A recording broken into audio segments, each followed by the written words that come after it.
بسم الله الرحمن الرحيم. حضورنا الكريم من السيدات والسادة، السلام عليكم ورحمة الله تعالى وبركاته، وأسعد الله صباحكم بكل خير ضمن أعمال اليوم الثاني من القمة العالمية للحكومات للعام 2017. نستهل جدول أعمال القمة لهذا اليوم الثاني مع الكلمة الرئيسية لمعالي هيلين كلارك، مدير برنامج الأمم المتحدة الإنمائية. A beautiful morning to you, distinguished guests of ladies and gentlemen, during day 2 of our sessions of the World Government Summit for this year 2017. We start our sessions today by the addresses of Her Excellency Helen Clark, Director of the United Nations Development Program. Please welcome her.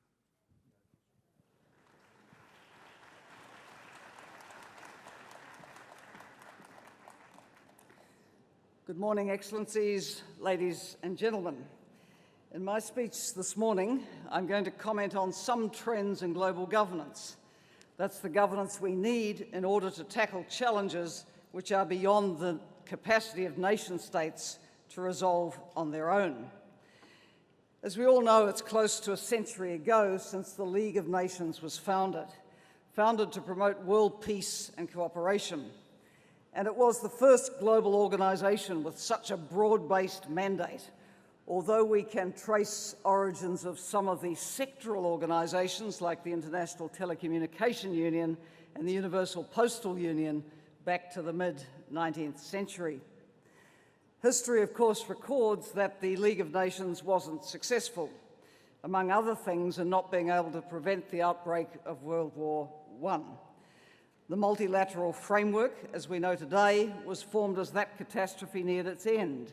The United Nations in 1945 to promote peace, human rights and development, and the Bretton Woods institutions in 1944 in the economic and financial fields. Of course, our world has changed a lot since 1944 and 1945. But these groundbreaking institutions endure, and they have a lot of achievements to their credit. From the UN itself have come this substantial body of international law and norms across so many fields and the practical humanitarian and development work. Indeed, the UN is credited by the UN Intellectual History Project as having been an incubator of new and powerful ideas which have shaped policies around the world, not least in promoting gender equality and human rights more broadly, the concept of human development as an alternative to measuring GDP per capita as a sole measure of development progress.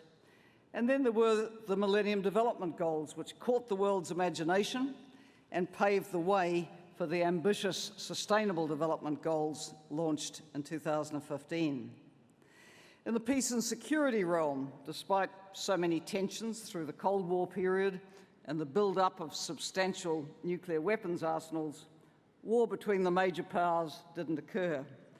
And the UN played a role in supporting decolonisation, leading to the expansion of its membership from the 51 founders to the 193 member states today.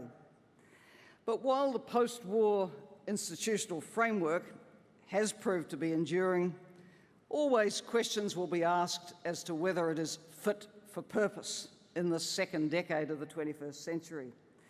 My own judgment would be that it isn't broken, but it must be continually refreshed.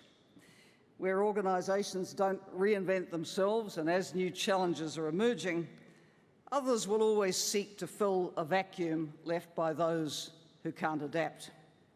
But if the basic framework is sound, as I think it is, then the focus should be on what needs fixing, and on the relationships between the structures established at the end of World War II and the emerging institutions.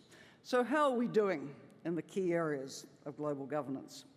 In the economic area, we have seen the G20 meeting at leaders level emerge to fill what was a glaring gap. For example, as the global financial crisis unfolded, no single institution was empowered to act to avert the consequences. And while the G20 doesn't have formal power to direct global economic and financial regulation, the truth is that when the decisions of a group of major economies representing 85% of world GDP are carried over into formal institutions, they do carry rather a lot of weight. Of course, that in turn too raises its questions around legitimacy, and so it has been encouraging to see over the years the G20's growing outreach to both the United Nations and a much wider range of countries for input. The UN and the international financial institutions are represented at a high level at the leaders and the other G20 summits, and their officials participate in many of the working groups which shape the discussions and eventually the communiques. And we've seen G20 chairs over the years go to great extent to involve many more voices. With respect to the international financial institutions, yes, they have had their debates about representation and voice for emerging and developing economies. But agreement to the IMF's 14th General Quota Review in late 2015 and the entry into force the next year were welcome steps forward, with more than 6% of the quota shares shifting to emerging market and developing economies. And the World Bank, too, has been following reforms which aim to increase developing country voice in their governance. Meanwhile, we've seen the range of finance available to developing countries broadening, and the founding of new intergovernmental institutions like the Asian Infrastructure and Investment Bank and others associated with major emerging market economies. On trade, perhaps the outlook is not quite so rosy, as the multilateral spirit, which saw the conclusion of the GATT-Uruguay round in 1993 and the launch of the World Trade Organization's Doha development round in 2001, hasn't yet carried through to conclusion of the Doha round. In these global trade negotiations, nothing is agreed until everything is agreed, and there have been a number of sticking points, with the consequence that less and less of the world's dynamic trade is covered by the multilateral rules. And there is a proliferation of the regional, sub-regional, and other trade agreements. These aren't particularly helpful consequences, and the small and the low-income economies are disadvantaged in negotiating with more powerful economies outside the multilateral framework. So in my view, this gap now in trade rules coverage and the growing inequity in trade governance definitely needs urgent attention. On development and on governing the global comments, I'm rather optimistic, particularly following the phenomenal agenda-setting year of 2015, which saw the finalisation of the Sustainable Development Goals in Agenda 2030, the Addis Ababa Action Agenda on financing for development, the huge progress with getting the Paris Agreement on climate change, and so on. Last year, too, we saw new agreements, Habitat 4 in Quito on the new urban agenda, so vital as the world's population urbanises so fast. And also, interestingly, the development with the UN Summit on Refugees and Migrants, where clearly comprehensive responses are needed to the worst forcible displacement crisis we've ever seen, worse than that at the end of the Second World War. So then let me come to the other big pillar, the peace and security pillar of the UN.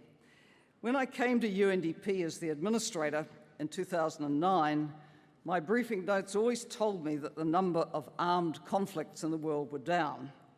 And of course, the UN can certainly take its part of the credit for keeping the peace for decades. But from around 2011, we have seen a spike in the numbers of deadly conflicts. I don't need to underline that point in this region, in the Sahel, elsewhere in sub-Saharan Africa, nor to underline how serious the ongoing waves of terrorism fueled by violent extremism are. For a range of reasons, the UN hasn't found it easy to address the new waves of conflict. The older dispatch of sending off the peacekeepers where there was a peace to be kept is now often inadequate. The peacekeepers may be sent where there isn't a peace to keep, and they may not be equipped to act, or they may not have a mandate to act to stem violence. And in a number of the currently raging conflicts, there is no mandate for UN peacekeepers to be there at all. So I think that given that promoting peace and security is so at the core of the UN's mission, it is important to find ways to respond to what is driving the current spike in the numbers of conflicts. Of course, reform of the veto power at the Security Council would help, but is hard to achieve. So equally distant is reform of the permanent membership, yet a failure to update the UN's governance to recognise the changes of the past 70+ years does affect perceptions. There have been some bright spots. I take the Security Council's backing in recent weeks of the actions of West African nations who worked so hard to see a peaceful transfer of power in the Gambia following elections.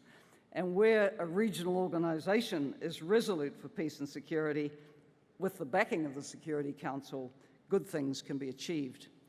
I think it's also promising to look at the debate in the UN now on how to sustain peace. And we do need big picture thinking here. Peace is built and sustained through long-term developmental processes.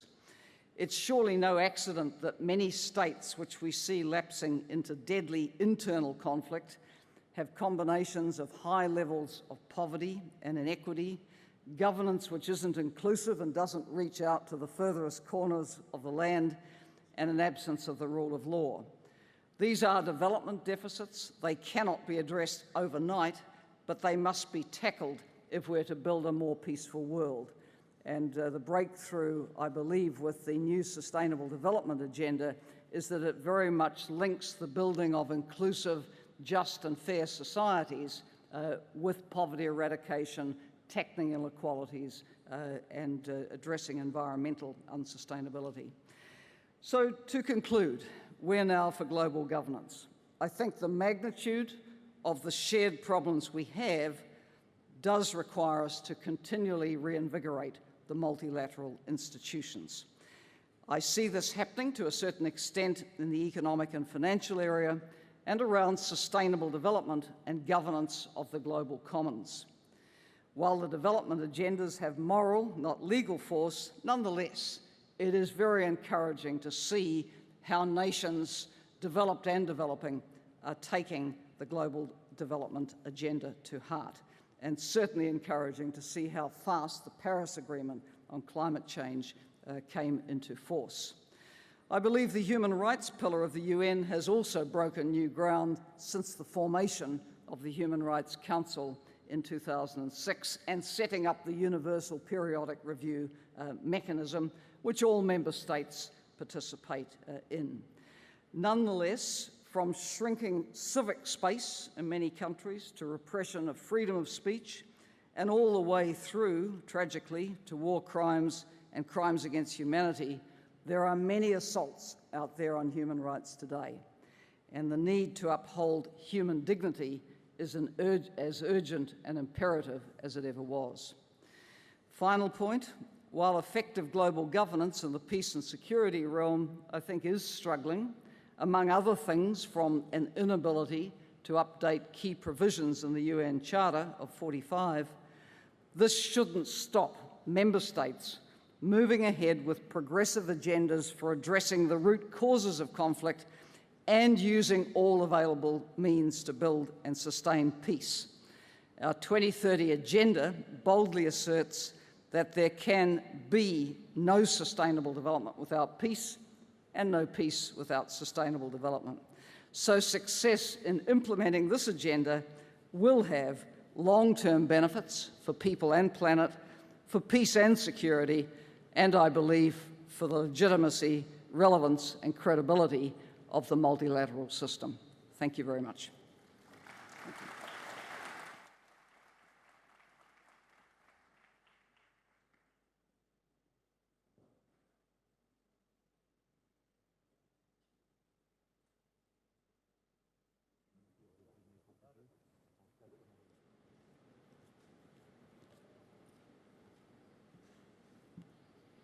السلام عليكم ورحمة الله وبركاته.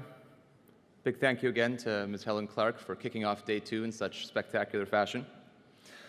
Your Excellencies, distinguished guests, ladies and gentlemen, thank you for joining us this morning for our panel on Innovation Belongs to the Youth. My name is Omar Butli, and I will be your moderator for this panel. I'm very excited to be here. Now, the panel is brought to you by DO, a company that, since its inception in 2007, has always been forward-looking, it's been focused on innovation and giving youth a platform. And that's exactly what this upcoming panel is about. We've heard a lot at the summit already about the importance for governments, for leaders, to give youth a voice. And I'm very privileged to have with me today 2 very young, very inspirational individuals, under 18, 2 young inventors who have already made a real impact on our world. So, without further ado, I'm going to share with you all a short video just to let you know what they're all about.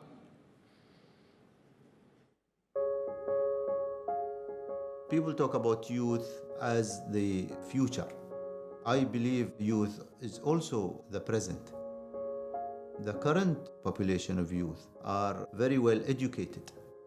They will develop a resilient and competitive economy for the country.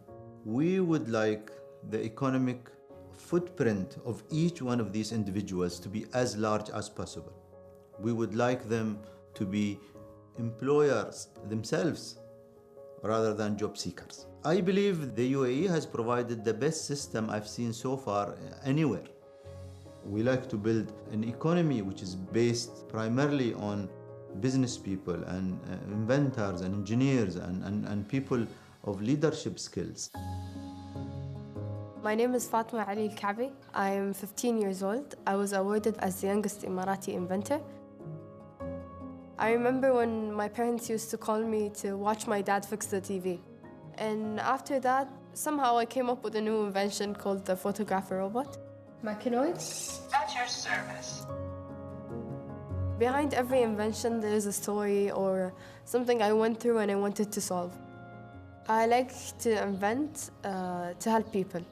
When I first started, I always found people who tried to disappoint me because I was a girl, and I don't want any girl to doubt herself. I have many plans for the future. At the beginning, I want to graduate from school, get to a good college. My first goal, inshallah, for the coming 6 years, I want to be a youth minister. I still have plans, and you'll hear about them soon, inshallah. My name is SUAREZ, and I'm 17 years old. I think I've always just been fascinated by computers and technology, even just from a very young age. That led to my love of software development and then also hardware engineering. I taught myself app development through online tutorials and playing around with other people's code. There's so much you can do, so much you can create with technology. I see software development specifically as a mix of art, math, and logic. It's very challenging. It's possible that what I'm working on right now could end up in medical applications, which could save lives. That's very exciting. I love what I do. I wouldn't give it up.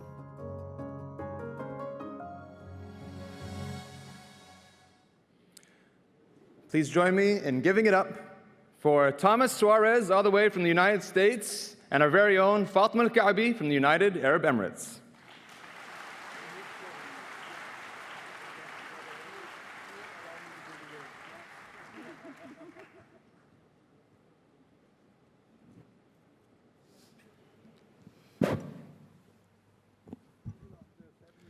Thank you all for being with us, of course. Thomas, you made it out all the way from Los Angeles. Quite a long trip. Just before we kick off, I want to sort of remark on the fact that we have here, again, an inventor from the United States, an inventor from the United Arab Emirates.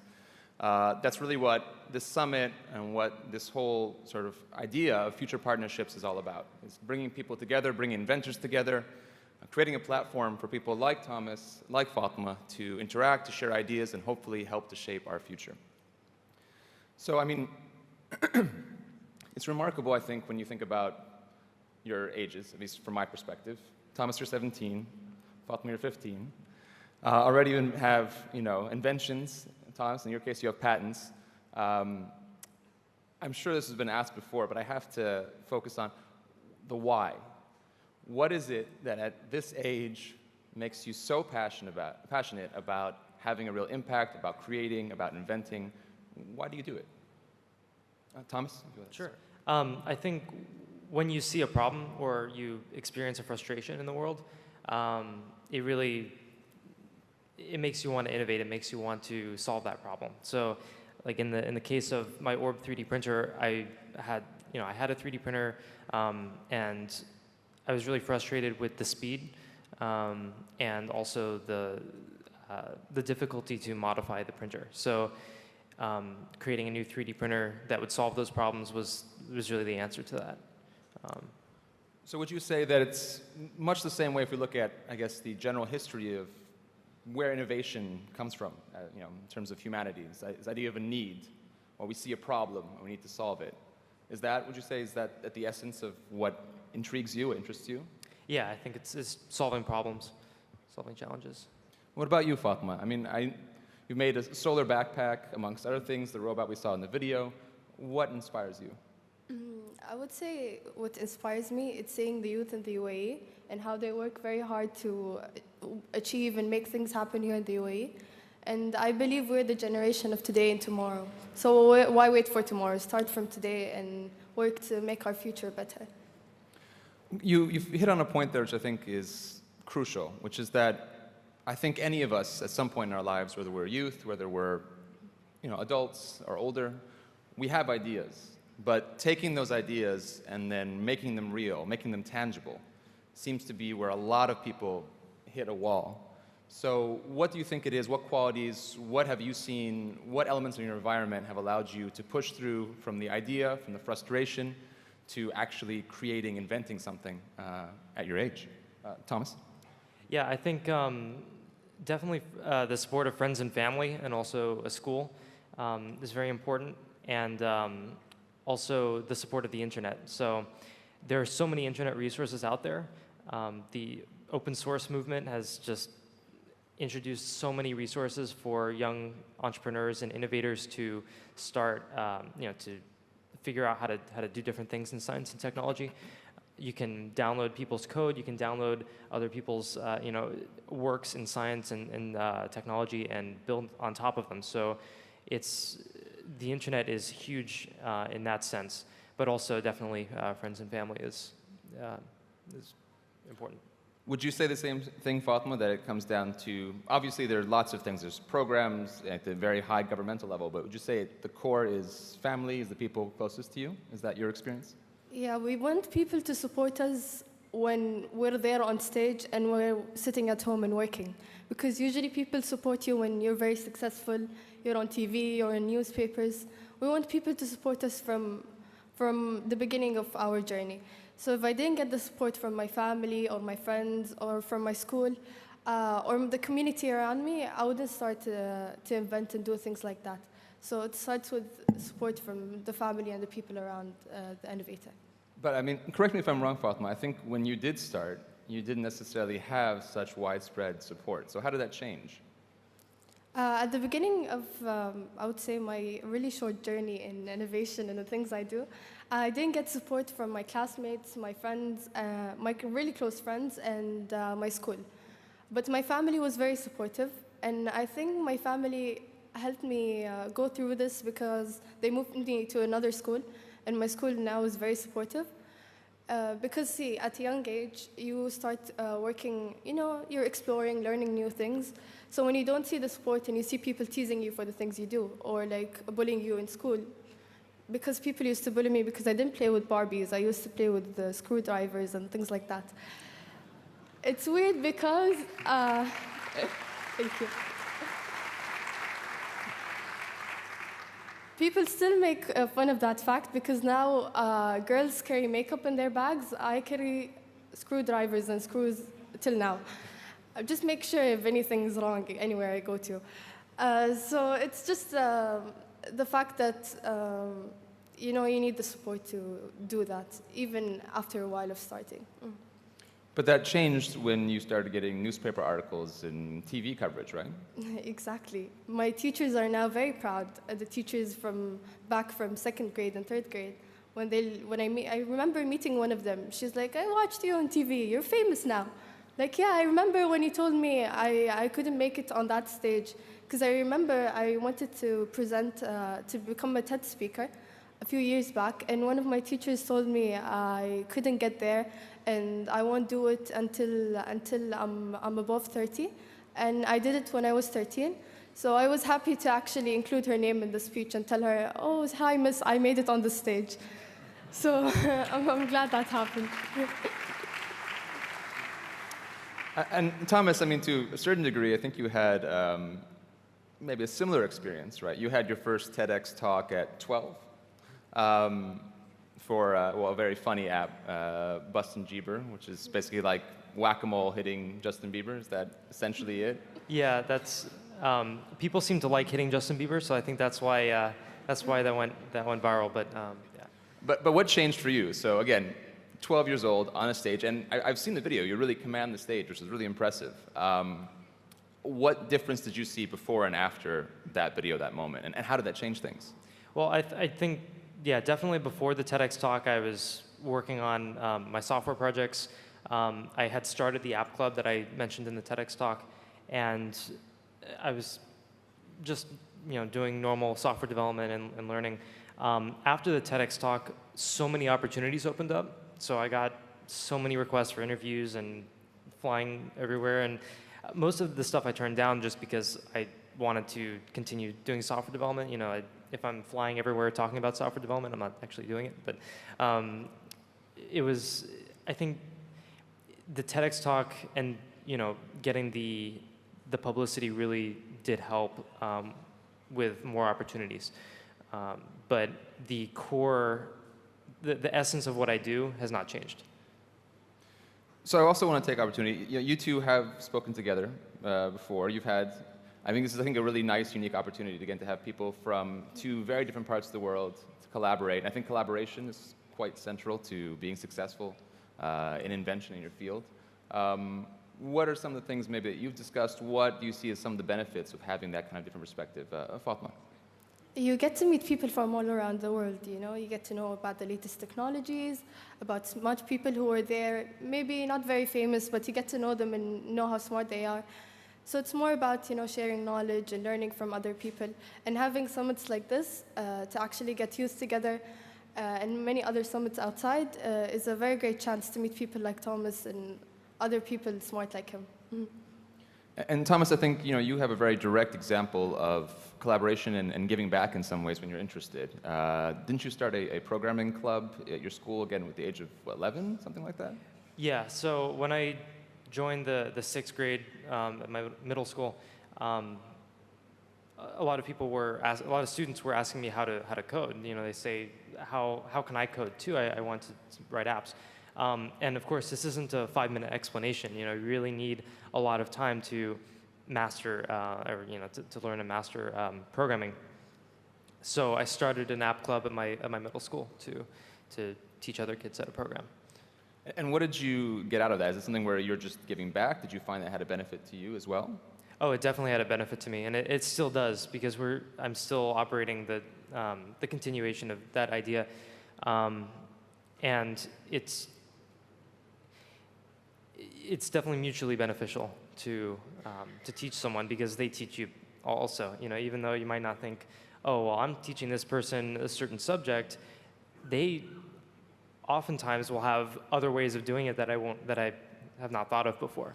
So I'll teach them this one concept in programming, and they say, well, why can't you do it this other way? And I'll be like, oh, yeah, that actually makes sense. I should try that. Let's go ahead, try it. So it's mutually beneficial. Now, I think there's this idea that sometimes, perhaps incorrectly, that technology and innovation sort of go hand in hand. I'd be interested to get your perspective, because both of you obviously work using technology. Would you say that technology is fundamental to your ability to invent or innovate, or do you see it more as a tool, perhaps? To me, it's a tool. Maybe for me and Thomas, we really need it because we innovate in the technology field. But that does not mean that if we don't have technology, people will still not innovate and get into this field. So what do you think is the fundamental thing, then? Why innovate? Find a bigger cause to innovate. Don't just innovate for yourself. innovate for your country, innovate for a problem you saw or something like that. So innovate for a bigger goal than just yourself. I mean, we talked about this a little bit roundabout, but I want to focus in very specifically on a negative stereotype, shall we say, about your generation. Oftentimes, there's this concept that millennials are entitled. They've been maybe coddled a lot because they've grown up in greater security than perhaps other generations, that they are maybe quote-unquote lazy. I would love to know what your perspective is on that idea. Thomas. Yeah, I don't know. I think there are so many different resources out there for people to innovate. I don't know about laziness, but yeah, it's I'm not sure actually. Well, I mean, I guess so. Would you say that that kind of maybe stigma, though, do you think that is a hurdle for youth? That if nothing is expected of you, then maybe you don't give anything? Yeah, I could definitely see that. I mean, I don't know, sorry. It's okay. Fatima, do you have any thoughts? Yeah, you said lazy. We may be lazy, but to prove it to you, go outside and see the youth who made the summit happen, who volunteered here, who are working in the workshops now. This is the biggest proof to show that youth can actually do something.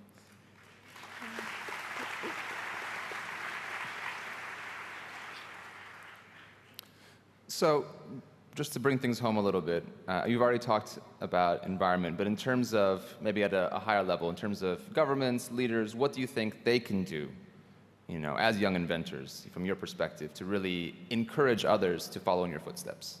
Thomas, do you have any thoughts? Yeah, the government is, I mean, as I've seen here in the UAE, it's very, the initiative for getting young people into innovation and technology, even with the Ministry of Youth, that's super important because it's providing a foundation, providing inspiration, and also motivation for young people to start, start getting into technology and innovation. If there's no, like, I guess, big entity that is saying, this is cool, you should go do it, then people might say, oh, you know, that it might be more of an not very popular and not very common, and not such a cool thing to do. But having a government entity saying, you should go do this, you know, every one of you should go do this, and look how fun it is, then it starts to change the mind. And Fatima, I mean, you mentioned in your video you want to be a future youth minister, so I mean, I'm assuming you're inspired a lot by government programs and government support. I think the Ministry of Youth really, we're talking about a year back, the last World Governmental Summit, when they announced about the ministry, I really set a goal. I was like, I want to be the minister. Maybe not after Sham al-Mazrou'i, but maybe after.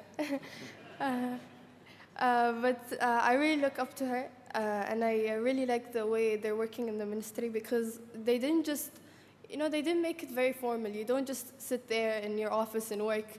They turned the youth hobbies and interests into something they could serve the country with. So we could see many filmmakers and photographers, inventors, and many other people who are interested in fields just as a hobby, and now they're serving it and doing it for their country. So that was a smart idea, to move a hobby or something like that to a service that they could actually enjoy what they're doing. So I hope they could move this experience to other countries, inshallah. So to bring this all back home, for other young or maybe otherwise budding inventors out there, people who want to make an impact, to sort of follow in your footsteps, what is the single biggest piece of advice you can give them? Thomas. I would say, don't ever let someone tell you you can't accomplish something. I mean, there's this cliche of never give up, but it is very true. There have been times where I've been working on projects, and it seems that very few people actually believe that you can, you know, do a certain thing. They say, oh, that technology, that you can't do that because either your age or even the technology, it's not even possible. And you have to think, if you really believe in something so passionately, you're going to get it done. You'll get it done. You may not get it done in the next 2 months, or 2 weeks, 2 months, even 2 years. But if you have that drive and you have that passion, you know that eventually you'll get it done.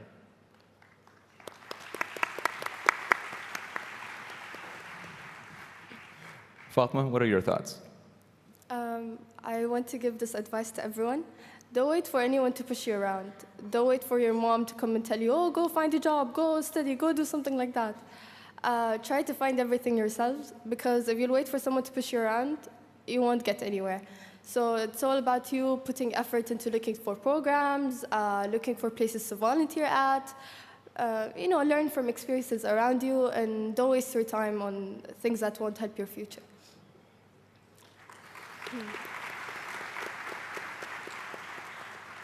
Well, Thomas, Fatima, it's been an absolute pleasure. Unfortunately, we're out of time. I could talk all day. Certainly, I'm inspired. Maybe feel a little underaccomplished.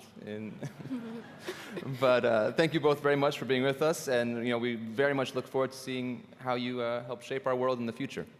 Thank you all.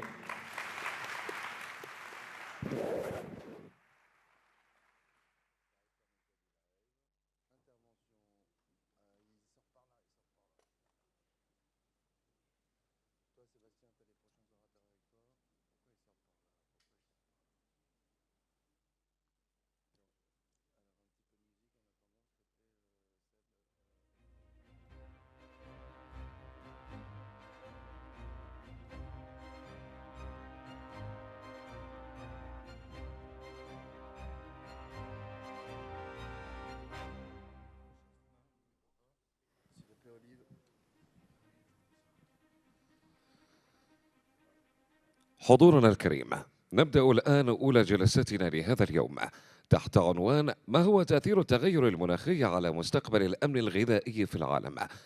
يدير هذه الجلسة معالي الدكتور ثاني سيودي وزير التغير المناخي والبيئة في دولة الإمارات العربية المتحدة. Ladies and gentlemen, our first session for this day is what is the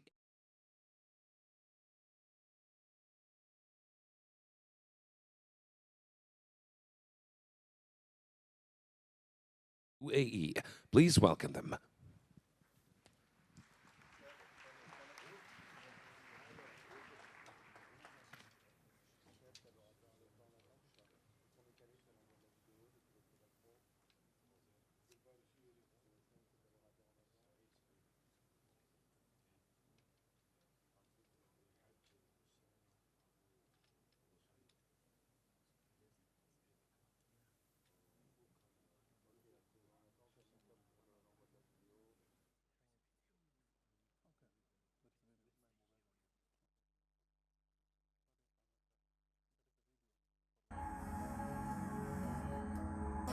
The science is settled.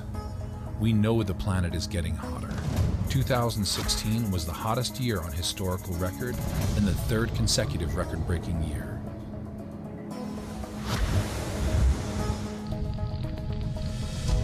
The politics is settled. In 2015, more countries came together to sign the Paris Climate Agreement than for any other cause in the history of humankind. And that is reason to hope. But it is not enough. The window for action is narrow. The impacts of climate change are already being felt. We all need to join the effort to reduce their greenhouse gas emissions and adapt to the harsher world they are creating. This is no small challenge. What if we focus on how many jobs, economic growth, and prosperity climate action will create? What if businesses, entrepreneurs, technology leaders, futurists, and youth are all mobilized and inspired to create, design, and implement the solutions needed? What if, at the heart of the hydrocarbon industry, the next generation of sustainable future industries is created? These are the questions to be asked during Climate in Action at the World Government Summit. This is what we want to answer together with you, the entrepreneurs, the technology leaders, the futurists, the youth. Welcome to Climate in Action. The time to act is now.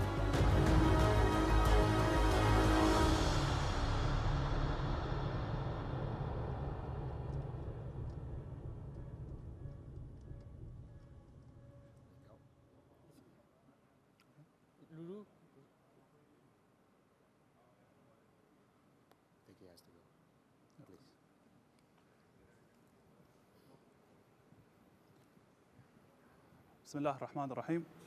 حضور كريم، السلام عليكم ورحمة الله وبركاته. لقد شاهدنا جميعا الفيديو الذي استعرض تداعيات تغير المناخ، ولكن عندما نفكر في التحديات الناجمة عن التغير المناخي والحلول اللازمة للحد من تداعياته، فإننا نفكر دائما في ترشيد استهلاك الموارد، الحفاظ على الطاقة، تقليل من استهلاك المياه، واستعمال السيارات الكهربائية أو التقليل من السيارات.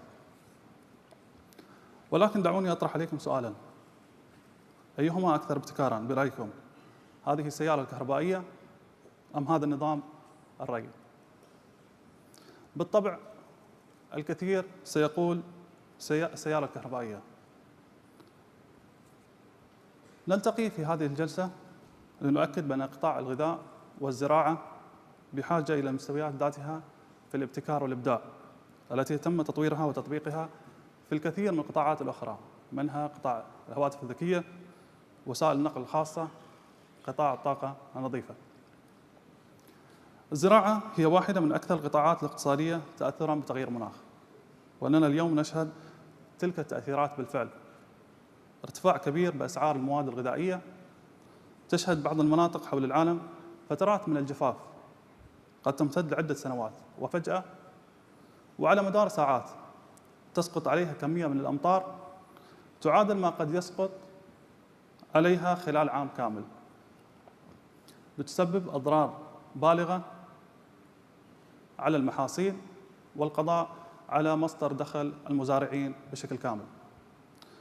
كما بدأنا بالفعل نشهد لاجئين بسبب تغير المناخ، ومزارعين يهجرون المناطق الريفية وينتقلون إلى المدن. في الوقت ذاته تشير معدلات النمو السكاني إلى أنه بحلول عام 2050 سيتطلب العالم المزيد من الغذاء بنسبة 60% من غذاء اليوم. إننا فعلا بحاجة إلى تحقيق قفزات نوعية في الغذاء والزراعة، كما فعلنا في قطاع الطاقة النظيفة والقطاعات الأخرى. لتحقيق ذلك اسمحوا لي أن أستعرض عليكم 3 محاور رئيسية يمكننا التركيز عليها من خلال هذا المنتدى. المحور الأول هو هدر الطعام. العالم يهدر مقدار الثلث من إجمالي المواد الغذائية التي ننتجها، أي ما يعادل 2.6 تريليون دولار أمريكي على المستوى العالمي، وهنا على المستوى المحلي في دولة الإمارات يقدر ب4 مليار دولار سنوياً. كما نحتاج كفاءة في استهلاك الطاقة والمياه، فإننا في أمس الحاجة إلى الكفاءة في استهلاك الغذاء. المحور الثاني محور التكنولوجيا والابتكار. للأشخاص الذين لا يرون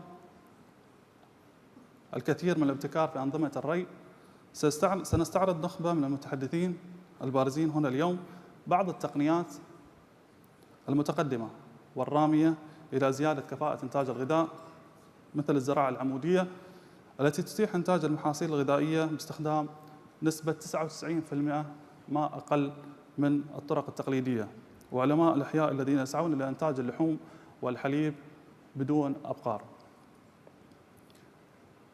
وكما ترون في المعرض متحف المستقبل والمصاحب للقمة العالمية للحكومات، سوف نتصور مستقبلا تكون فيه مواقف السيارات مزارع آلية تدير نفسها بنفسها لتوفير الغذاء الطازج واللازم. المحور الثالث والأخير هو الشباب ورفع الوعي. نحن بحاجة إلى تثقيف أنفسنا بأساليب الزراعة وإنتاج الغذاء واستهلاكه. كما تعين علينا إعادة ابتكار صناعة الغذاء لاستقطاب جيل جديد من المزارعين ورواد المشاريع الغذائية. سنستضيف اليوم نخبة من أبرز المتحدثين الذين سيجعلونا نعيد التفكير في صناعة الغذاء بأكملها. قضية مستقبل الغذاء شاسعة ومتشعبة. هناك مواضيع لم نتطرق إليها مثل التجارة وتأثيراتها على نسب وتأثيرات التغير المناخ على المحيطات وعلى الثروة السمكية، ولكن بتوحيد الجهود سنتمكن بالتأكيد من إحداث فرق.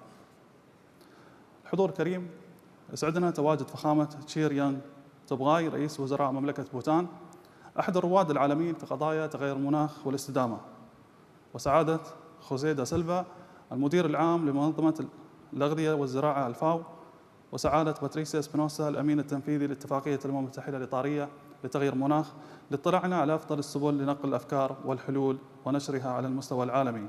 الحضور الكريم، انضموا إلي في الترحيب بهم على المنصة، ويسعدني أن أرحب بكم في لقاء العمل من أجل المناخ السنوي الأول.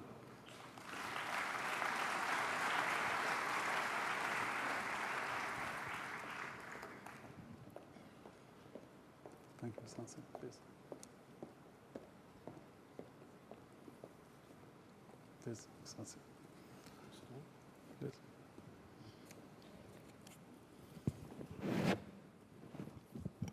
Excellencies, welcome to the stage. I want to start with the Prime Minister, TOBGAY. Prime Minister, your country is one of the most unique when it comes to climate change. Not only you are carbon neutral, you are carbon negative. More than that, you have recognized climate change and agriculture as a core part of your country's happiness strategy. What are Bhutan's strategy to address this challenge when it comes to impact of climate change to food security? Our strategies to fight climate change. Well, first, we've been very fortunate in Bhutan, Excellency Dr. Thani. We've been fortunate because our forefathers have bequeathed to us very good environment.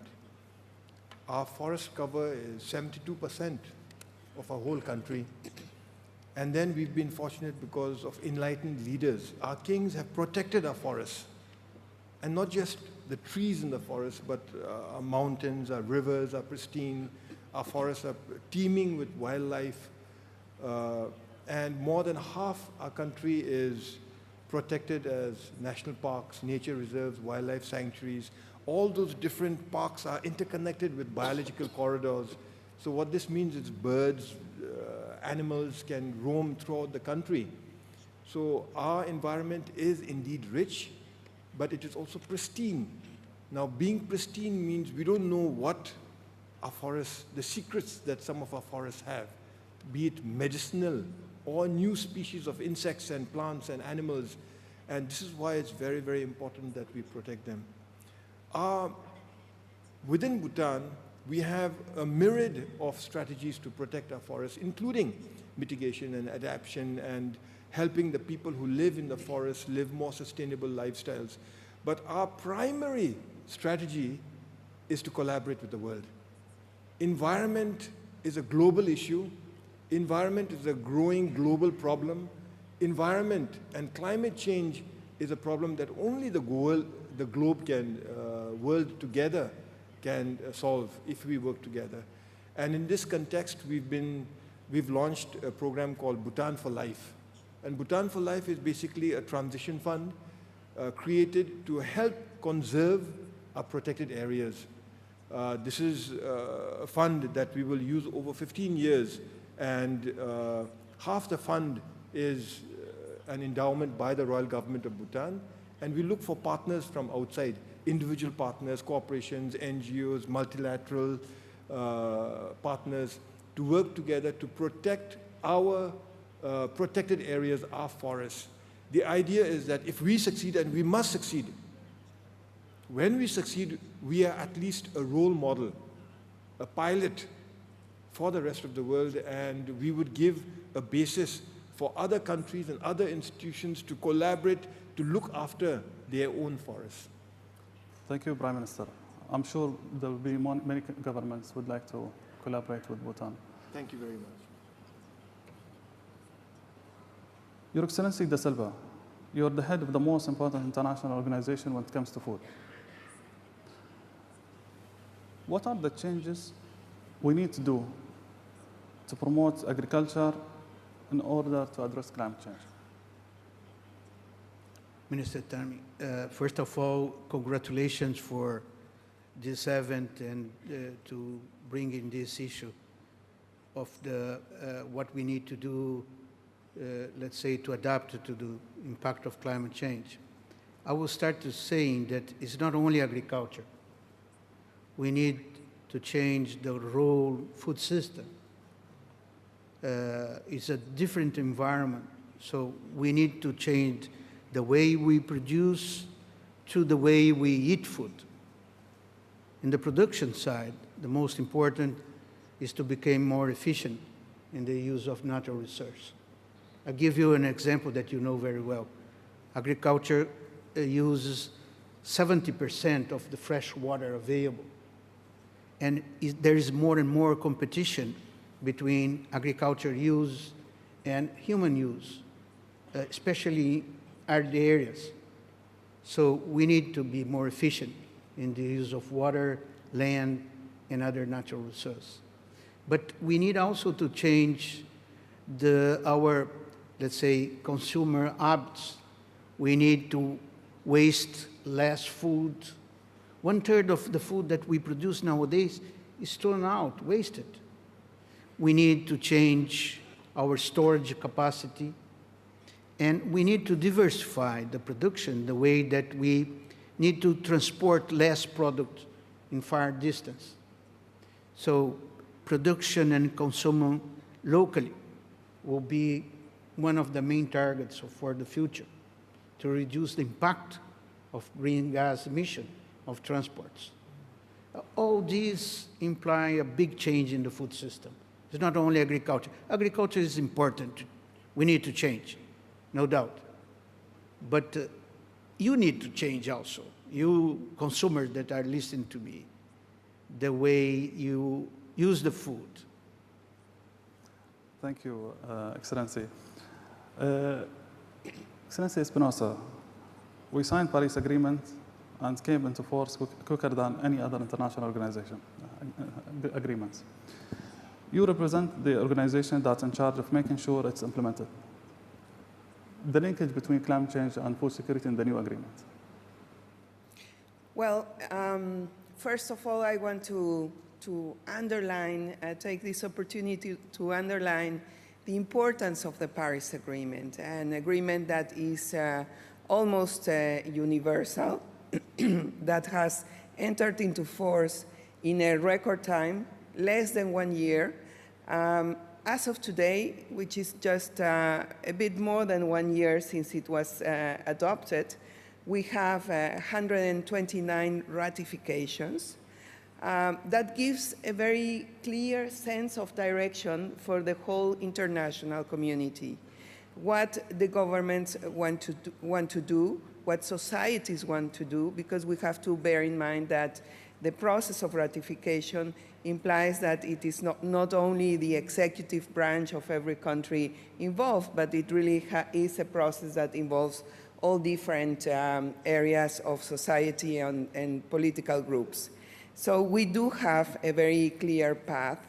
And as José Graziano was saying, the Paris Agreement really puts the stage for a structural transformation of our lives into a society that is low carbon, that is sustainable.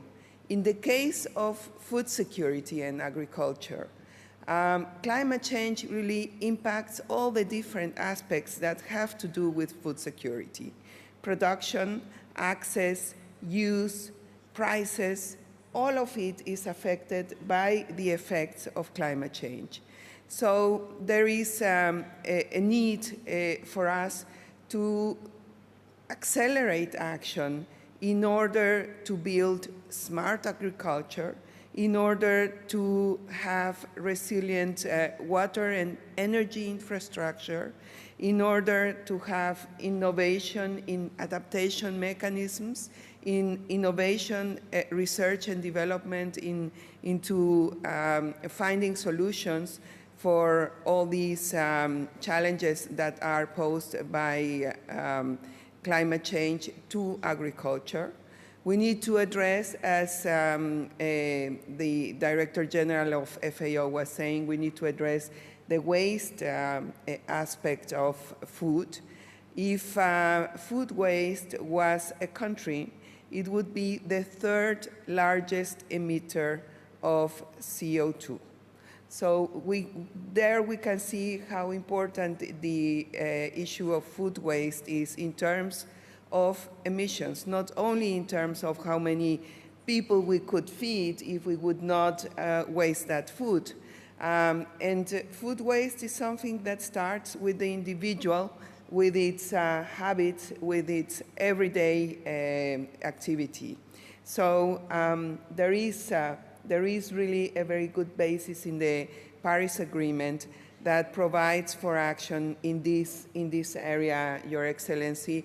And the important part of the Paris Agreement is that it brings to life all the interlinkages between the different areas of development, because really climate change is an issue that is at the very center of development. Thank you. Coming back to the Prime Minister,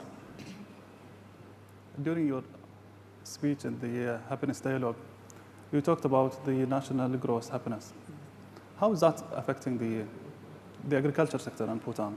And how do you see this is going to encourage the investment in the sector in Bhutan? Well, we talk of gross national happiness, Excellency, and the world expects Bhutan to be, all the Bhutanese people to be happy. Fact is, it's more than that. There's a lot of policy initiative that goes into it. There's a lot of planning that goes into it. And like I mentioned, there are various aspects of happiness. It goes without saying that you can't be happy if you're hungry. And food security is fundamental to happiness. I mean, it begins with that. Life begins with food. And you can't be happy if you are not, number one, if you're not fed enough. And number two, if you're not fed right, you have to have the right nutrition. And in this context, food security and agriculture is very important. In Bhutan's context, agriculture is even more important because 64% of our people are reliant on agriculture. Now, remember that in Bhutan, it's just mountains and valleys, and our valleys are very, very narrow. And so we have very few agricultural land that's available. And remember that 72% of our country is forest cover. So we have even fewer by choice. We've limited by choice the amount of land that we use for agriculture. Still, 64% of our people depend on agriculture, and most of our poor, 12% of our population is under the poverty level. They live off agriculture. In fact, most of the world's poor are living off agriculture, and therefore agriculture is very important. Now in Bhutan, the biggest threat to agriculture is climate change. We have a lot of fast-flowing rivers, but they are fed with our glaciers. And climate change is making our glaciers recede. Not just that, we have glacial lakes. And because of climate change, these lakes are breaching the dams, and then they are causing floods downstream and wreaking havoc among our farms. And so these incidents are on the rise. And we know scientifically that they have a direct link to increased temperature. And while the Paris Agreement, I applaud the Paris Agreement, we are a part of it. 195 countries, Excellency, have come together with one purpose in mind, which is to commit to fighting climate change, reducing global temperatures. The Executive Secretary announced right now that 129 countries have ratified it. And this is a big compliment to UNFCCC and the Executive Secretary in particular, but the world at large. But remember, the commitment of the Paris Agreement is to reduce temperature rise by 2 degrees Celsius from pre-industrial levels. Last year, there were some calculations that it's already increased by 1.2 degrees, 1.5 degrees from pre-industrial levels. Now, obviously, we don't need to panic but we need to be concerned. And we need to be concerned especially for the poor. And the poor, whether it's in Bhutan or in sub-Saharan Africa, depend on farming and agriculture. And unless we are able to control climate change in Bhutan and in the world, the poor are going to be affected the most. Thank you, Prime Minister.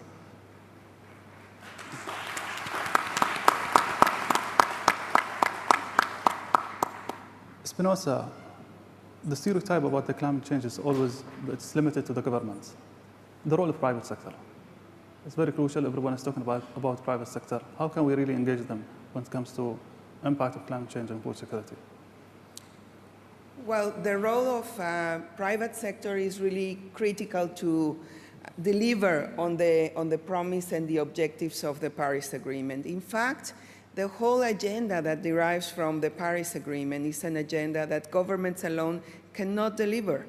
It has to do really with an action of society that involves private sector, scientists, civil society, the individual citizens. It's really an agenda that needs to bring together all the different actors. And the private sector has a very specific, important role to make, in part because the necessary investments in order to get to this structural transformation of our societies cannot come only from public funds.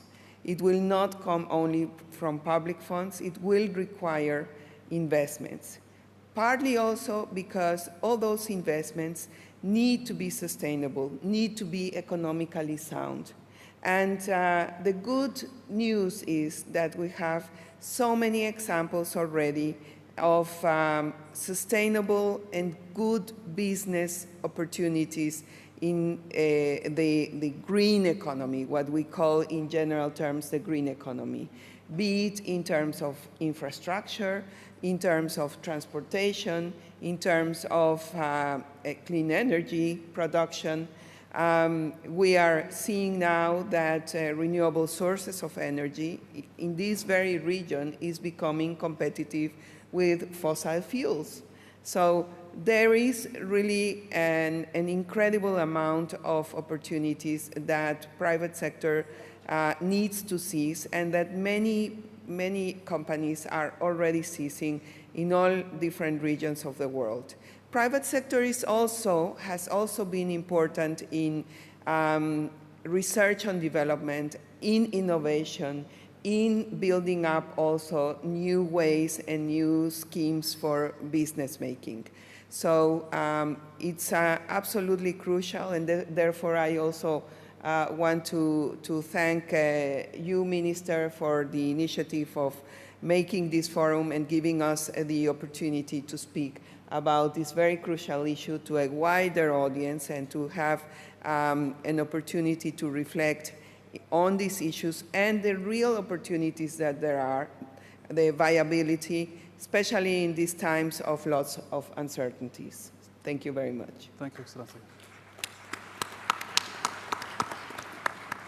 The SILVA, I'm sure you passed through so many best practices when it comes to food security and food diversifications. Best initiatives, best projects. Tell us a few initiatives which really worth to be shared with the leaders. Well, I would say that there are many things that we need to do. The most important is to do it. The most urgent. We need a political commitment to put in practice what we already have. I would say that for adapting to climate change, today we need at least 3 main priorities from the government. One is to rebuild our extension service, because we have so many technology available that the farmers don't use because they don't know. So we need to help them to receive this knowledge that is available, that's in our shelves, in the libraries of the university or in the laboratory. So extension. Second is financial support. small farmers will not be able to adapt to climate change if they are not funded or have access to finance support to do that. And third, we need research, new research, because innovation is the key for the future. I'll give you an example that you can find here in the Emirates. You know that we now have a problem that with the sea level raising, many delta areas of the rivers are become salt, under salted air, water. And if we don't develop salt-resistant varieties for wheat, for rice, we will lose a big part of our production now. You have here in the Emirates an institute developing this new research. So what we need now is a new, I would say, a new green revolution, a double green revolution. Produce more, respecting the environment, the new change environment. Thank you, De Silva. Prime Minister, you're sitting in front of the leaders here of various governments. What are the 3 top recommendations you're giving them when it comes to food security? Food security, recommendation food security. Food security.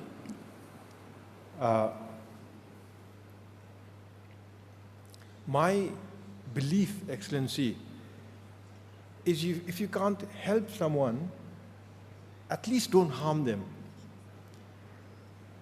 My belief is much more, to me, much more important for the poor people, not just in my country, but throughout the world. So 10% of the world's population, about 767 million people, live below the poverty line.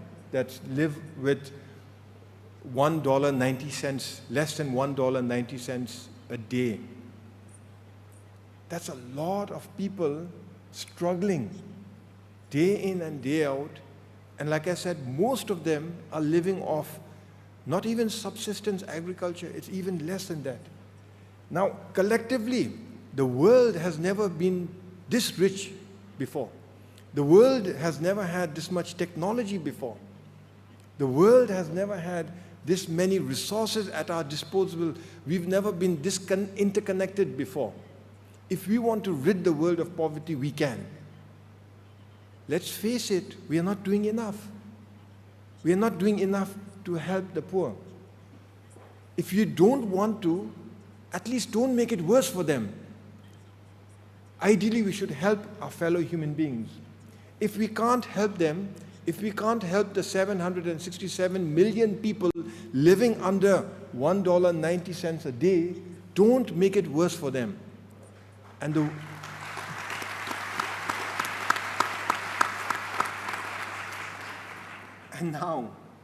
now, we are all making it worse for them.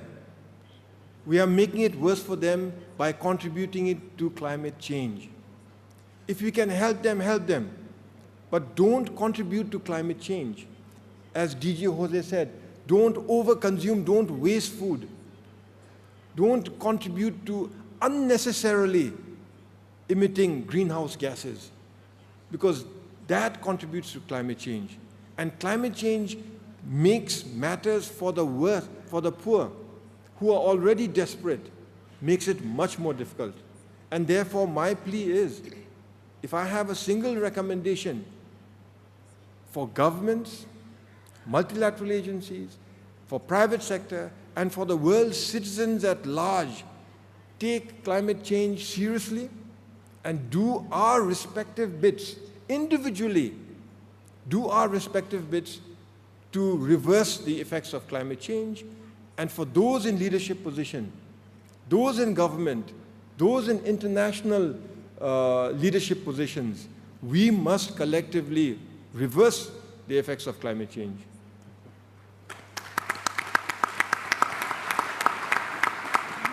Espinosa, last words from your side as well to the government leaders. Well, I would take these very inspiring words from the Prime Minister to say that, in fact, we as an international community, the world as a whole, we have the frameworks, we have the global frameworks, we have the Paris Agreement, we also have the SDGs, we have the knowledge, we have the resources, we have a lot of political will, so it's really about concentrating on how to make it happen individually, in every country, in every community, in every city in the world. And there are lots of very good and inspiring examples. So let's follow them, and from the side of the UNFCCC, we stand ready to work with all of you in making this transformation. Thank you. Thank you.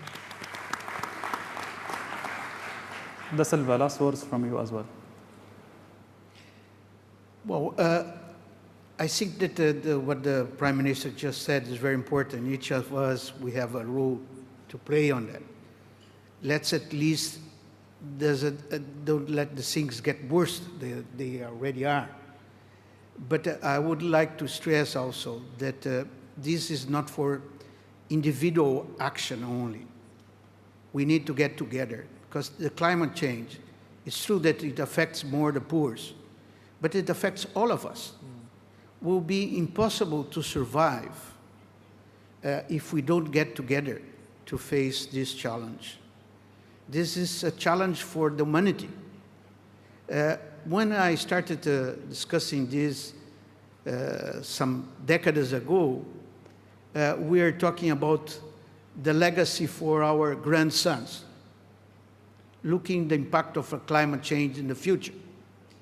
If there is a change in the timing, is that the climate change is already impacting the way we live. So it's not for our grandson, it's for us. We need to take it seriously, as was said, and we need to get together to do it. Thank you. Ladies and gentlemen, it's clear from the discussion today that we all have to work together. See the governments, private sector, academia, international organizations, and NGOs. And we need new ideas, new innovative ways to tackle food security. Please join me in thanking our esteemed panel. Thank you so much for being with us, and wish you all the best and the rest of the day.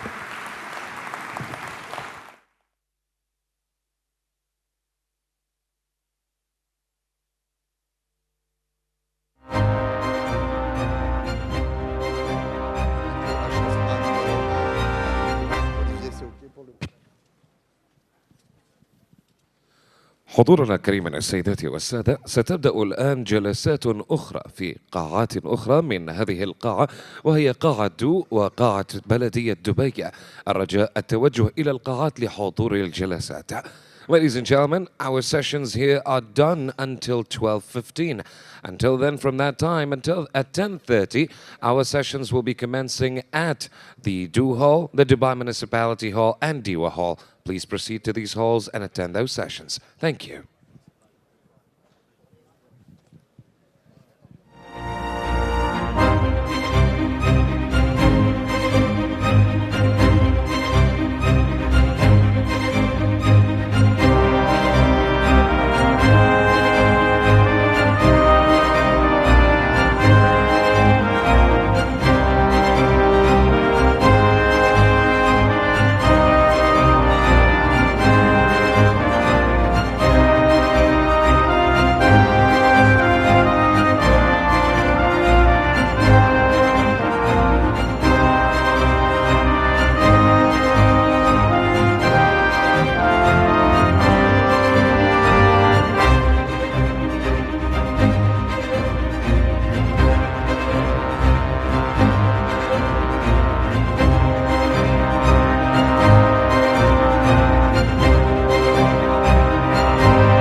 Government Summit in 2017, as I was speaking to Mona Al-Mari about how the evolution has gathered pace here at the World Government Summit. Last night on air for CNN, we were doing the show with Becky out here in the foreground and the courtyard.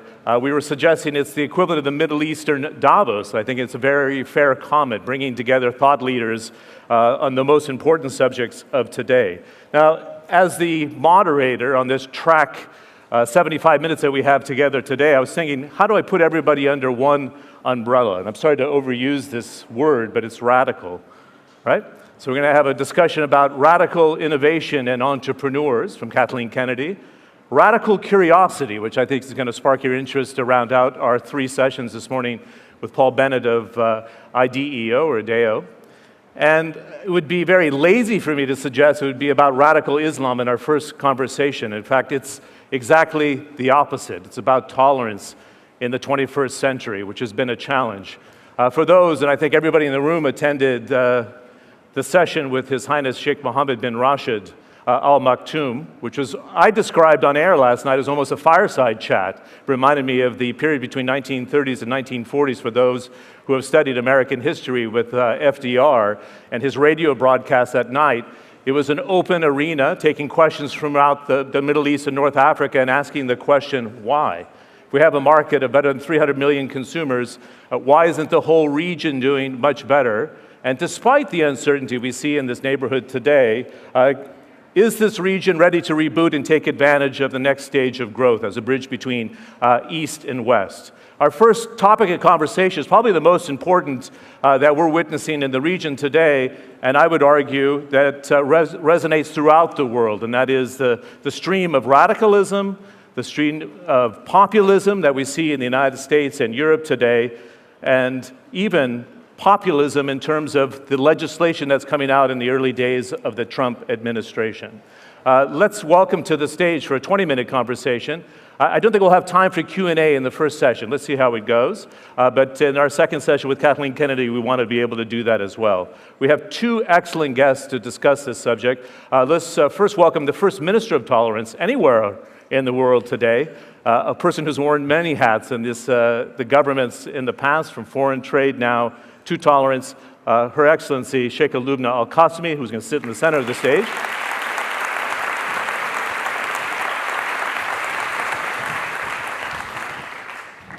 And the ambassador to Russia for the UAE, an Arab Russian. So I think it's very interesting to be able to talk about Islam today in the context of what's taken place in Russia and the broader Middle East and North Africa, who's recently put out a book that we're going to talk about that addresses this very subject. Let's give a warm welcome to Ambassador Omar Gabash, the UAE ambassador to Russia.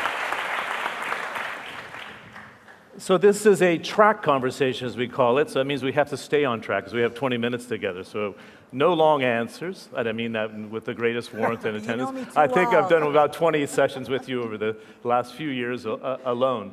But it's the focus on tolerance, which is a key priority. You come from very different approaches to this. First and foremost, you suggest, in our conversation we had yesterday as the Minister of Tolerance, that when you go abroad, people are suggesting, oh, why do we need a cabinet position with the Minister of Tolerance? Why does the UAE need a Minister of Happiness? Isn't happiness, like it is in the United States, built into the Constitution? Do you really need to have a ministry for it? But you make a very interesting link, Sheikha Lubna, and that is if you have a tolerant society and you want to welcome the best minds to the UAE and to the Middle East and North Africa to address the Arab rejuvenation that Sheikh Mohammed was talking about yesterday, why it is important to declare tolerance as a cabinet position, and what do you do with it? Right. Let me backtrack first. Some people look at values that they are inherent. Inherent is something we take with us from our community, from our society, we take it from our parents, and we take it for granted. But if you look at the formula within the UAE, it's a little bit different. UAE started as a country with wealth, small nation and oil. And going forward, first priority was educating the nation. Second priority was to establish economy. And when you talk about economy, you're talking about diversification. So going into diversification where eventually you celebrate the last barrel of oil rather than be dependent on it, you create that by inviting the minds, the best minds of people, the best investors from abroad. So what makes the society tick? What makes it a welcoming society? First and foremost, the nucleus or the core of this is the values itself, where you encourage other people to come in. So if I want someone to live in my society, I have to secure good education for the children. I have to make sure that the lifestyle for the wives is acceptable, and it's something that very consistent with their own. Otherwise, the family would leave. They will not stay here. But even to sustain 2 generations of a family here as investors and businessmen, you need to create an environment that even their worshipping is incorporated. So in the UAE, it's a Muslim country, but we have over 200 nationalities here. We have over 120 churches in the UAE. Dubai alone has 71. So when you want to respect nations living in here, you have to provide for it. Otherwise, it will not be secure enough for them to sustain this. So for us, it's inherent within our system.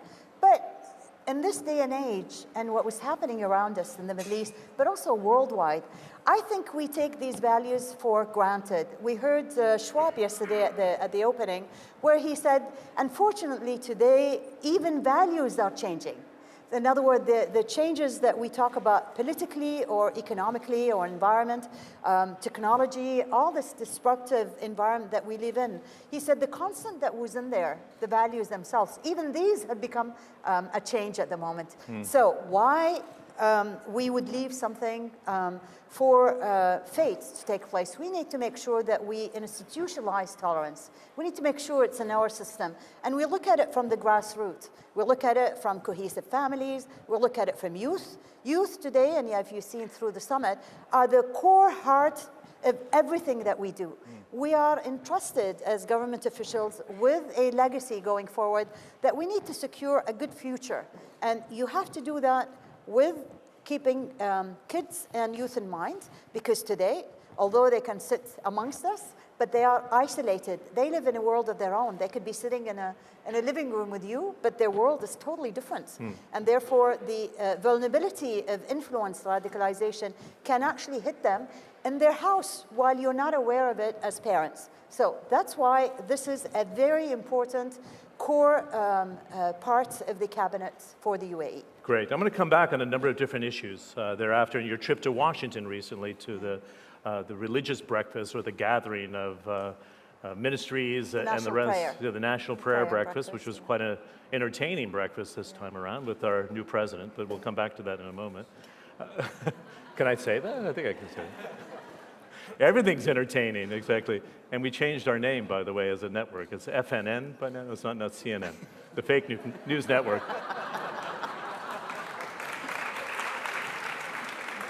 I don't know how that could ever have happened.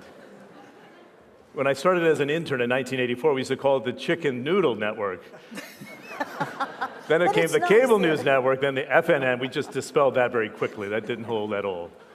Let's bring in the ambassador. And I think we should address the kind of giant elephant in the room. And I thought His Highness Sheikh Mohammed yesterday in his discussion was very, very bold in a number of different issues. And in fact, on air when we did the program with my colleague Becky, we talked about the discussion that he had addressing corruption, addressing the fact we don't have enough Olympic gold medals in the Middle East and North Africa, not enough patents in the Middle East and North Africa. And he said, how could we accept as a population to use radical Islam, use Islam in the name of terrorism and the link that we've seen in different parts of the world today? You've written a book addressing radicalism today. First, Ambassador, what did you take from the speech from Sheikh Mohammed? And number two, what's your interpretation of how radicalism is linked so closely with Islam in many parts of the world, or with the radical elements of the world, to put it bluntly? Well, I've been taught that can you hear me? Yeah? Yes. I've been taught on occasions like this to listen to the question and then answer the question that you want. And so what I'd like to first say is that you mentioned in your opening statements that the Arab world consists of 300 million consumers. And I immediately took offense to that. Because that for me suggests... You have to remember, it came from a financial journalist. So I was no, thinking I do remember. Context. But it did make me think about some of the other ways in which we define ourselves as Arabs and as Muslims. And you know, when you said consumers, I understand that that is a financial kind of markets approach to the Arab world. You know, the radicals will define our youth as followers and people to be instructed in their faith and to be instructed in how to live their lives. And you know, so some of the more glory-focused men of religion will define people as the ummah, to be guided by their great minds.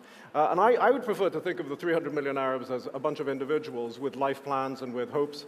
And I think actually if we, this is part of the book, which is if we focus in on allowing individuals to really flourish in their own right, giving them the broad guidelines, rather than giving them strict guidelines, broad guidelines based on principle, then we're very much likelier to get the Nobel Prizes, we're very much likelier to get, you know, the writers and the artists and the creative classes coming out.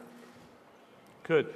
But let me follow up about the book, Letters to a Young Muslim. This was written for your sons that are 16 and 12, but also sending a message, obviously, that should resonate beyond your family, of course. What prompted you to write it? You thought it was essential in 2017 to suggest the message has been distorted, as Sheikh Mohammed was talking about yesterday? I look back to when I was 15 and the kinds of experiences that I had in the mosque and outside of the mosque, and being able to try to kind of live in the modern world while at the same time being told 7th century, given the 7th century conceptual tools with which to analyze the world. Very, very difficult. And it come in 2017, 2016, I found that not much progress had been made in trying to bridge the gap between 7th, 10th, and 13th century conceptual apparatus and the modern world. And so what I tried to do was I tried to put myself in the place of a 15-year-old in the Arab world and the Muslim world today and ask whether the questions that I had been answered. They hadn't been answered, and so I tried to put my own answer forward. It's not a kind of a pedagogical, I'm not telling people what to do. Somebody complained that I didn't refer to the Quran with specific verses. Well, the whole point is that really I wanted to structure, maybe orient my son and his generation in a certain way with which to then approach the religious texts, the religious scholars, and authority in general. Can I add Absolutely, to that? yeah, go ahead. I think Omar is spot on when we talk about how do you deliver religion to children.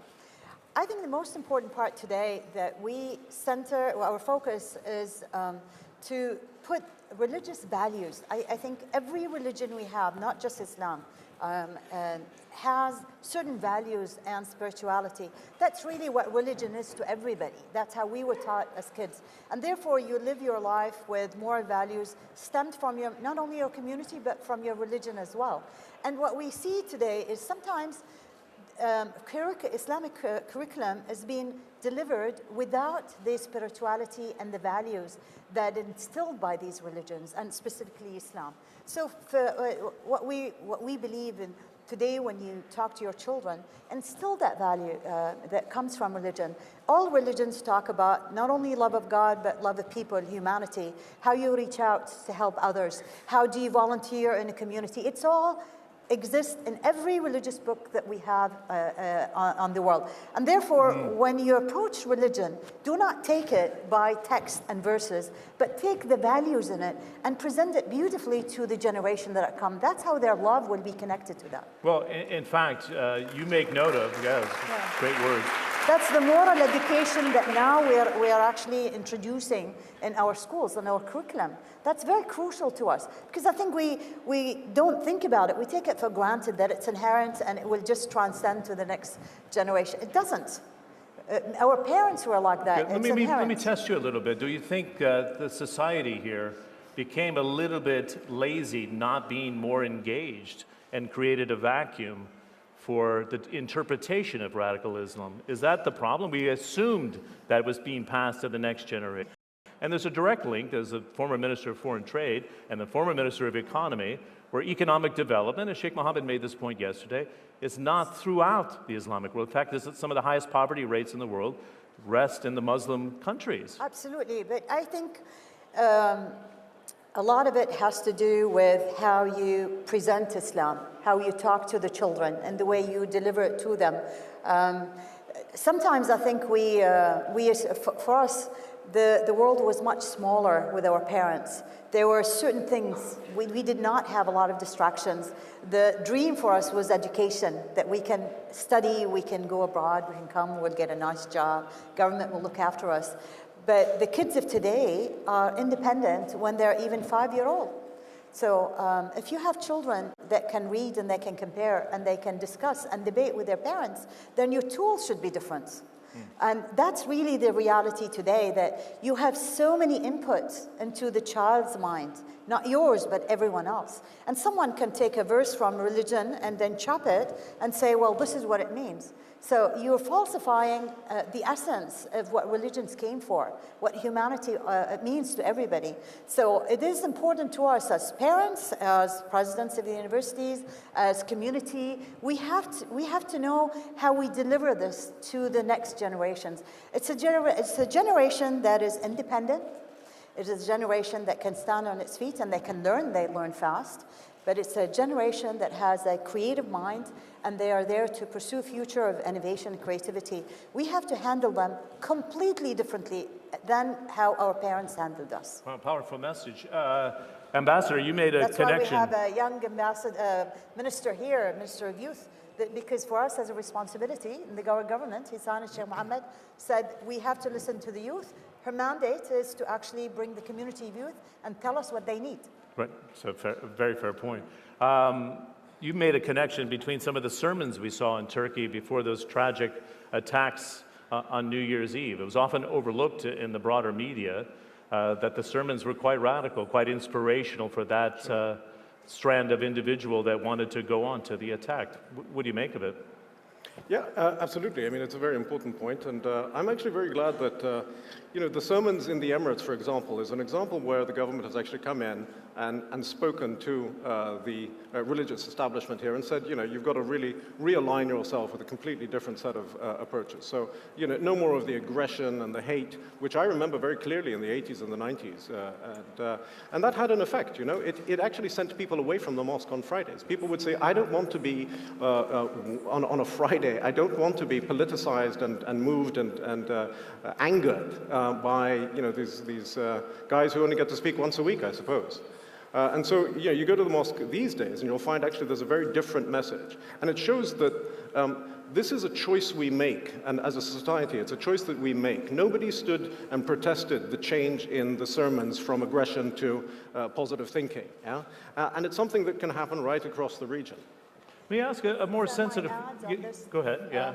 For the sermons in the UAE... You're adding a lot of analysis. What it is if you look... Basically, you can do what you want. You don't need to ask. Just give me a signal. If you look at the background, within the UAE, because we really didn't have a lot of national sermons in here, there were quite a lot from abroad, but it just happened that people carried their political agenda and their biases with them when they came to the UAE. So the sermons definitely sometimes had given a message that we think it's not the right message here, because it doesn't really in tune with our well-being in the UAE and the culture that we have.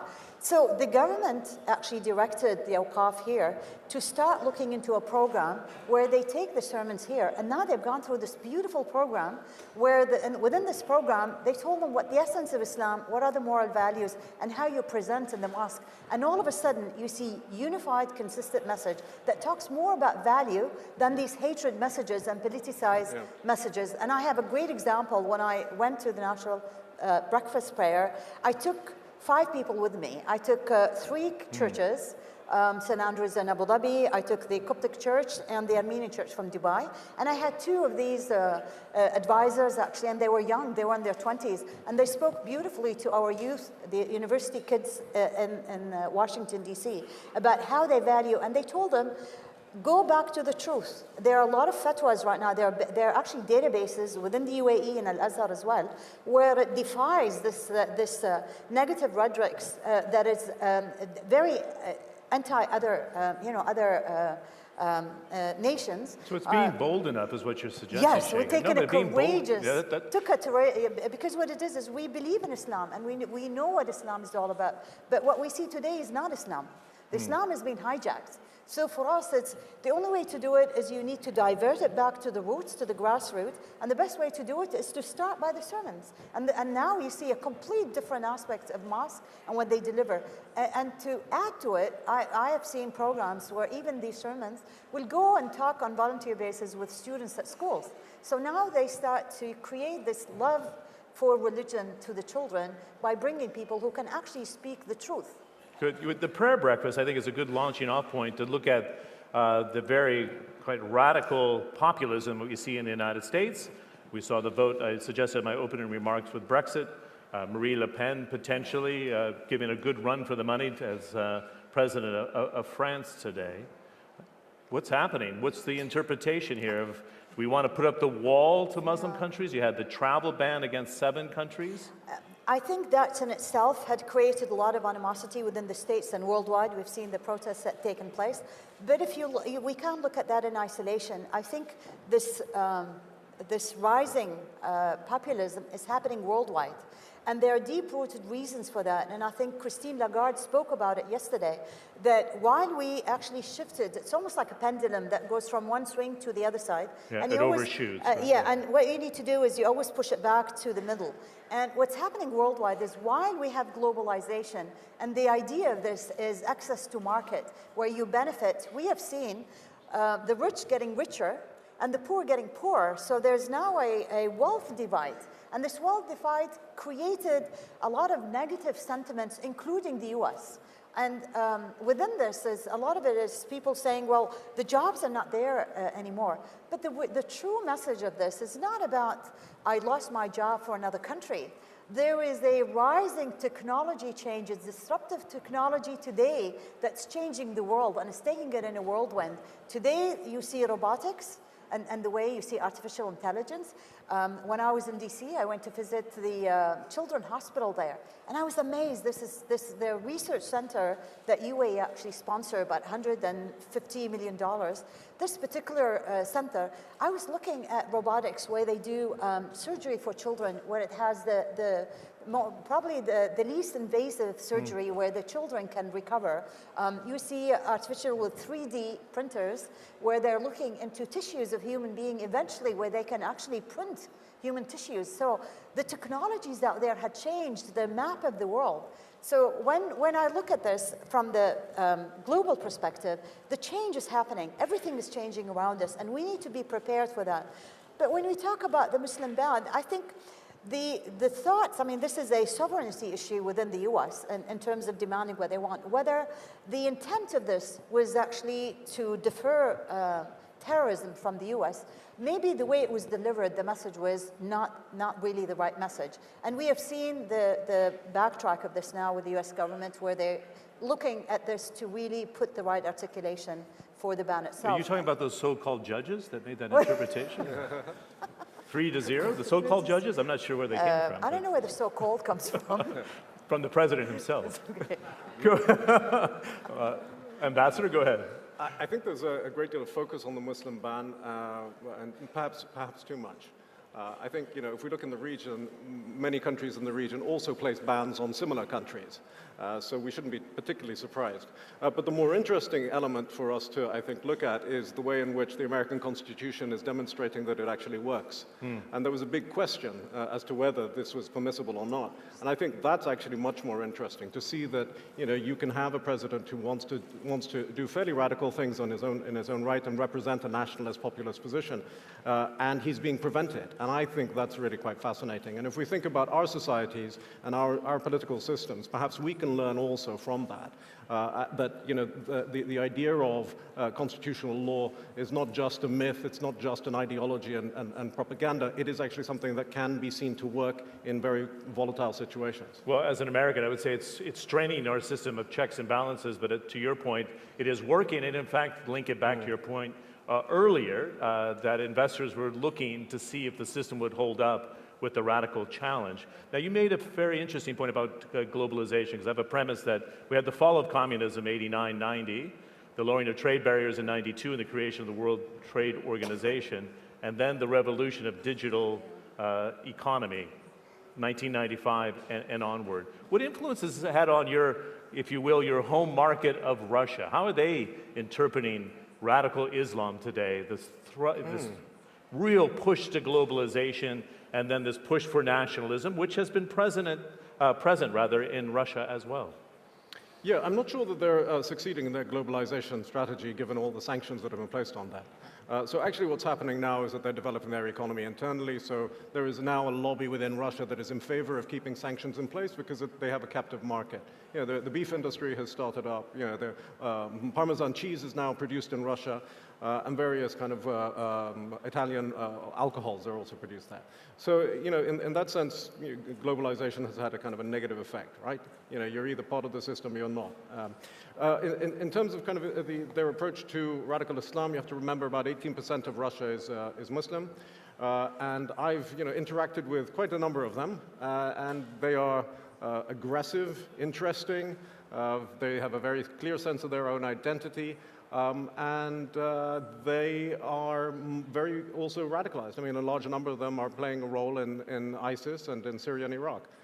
So the Russians are looking at this from a historical perspective of a difficult relationship with Islam going back almost 300 years.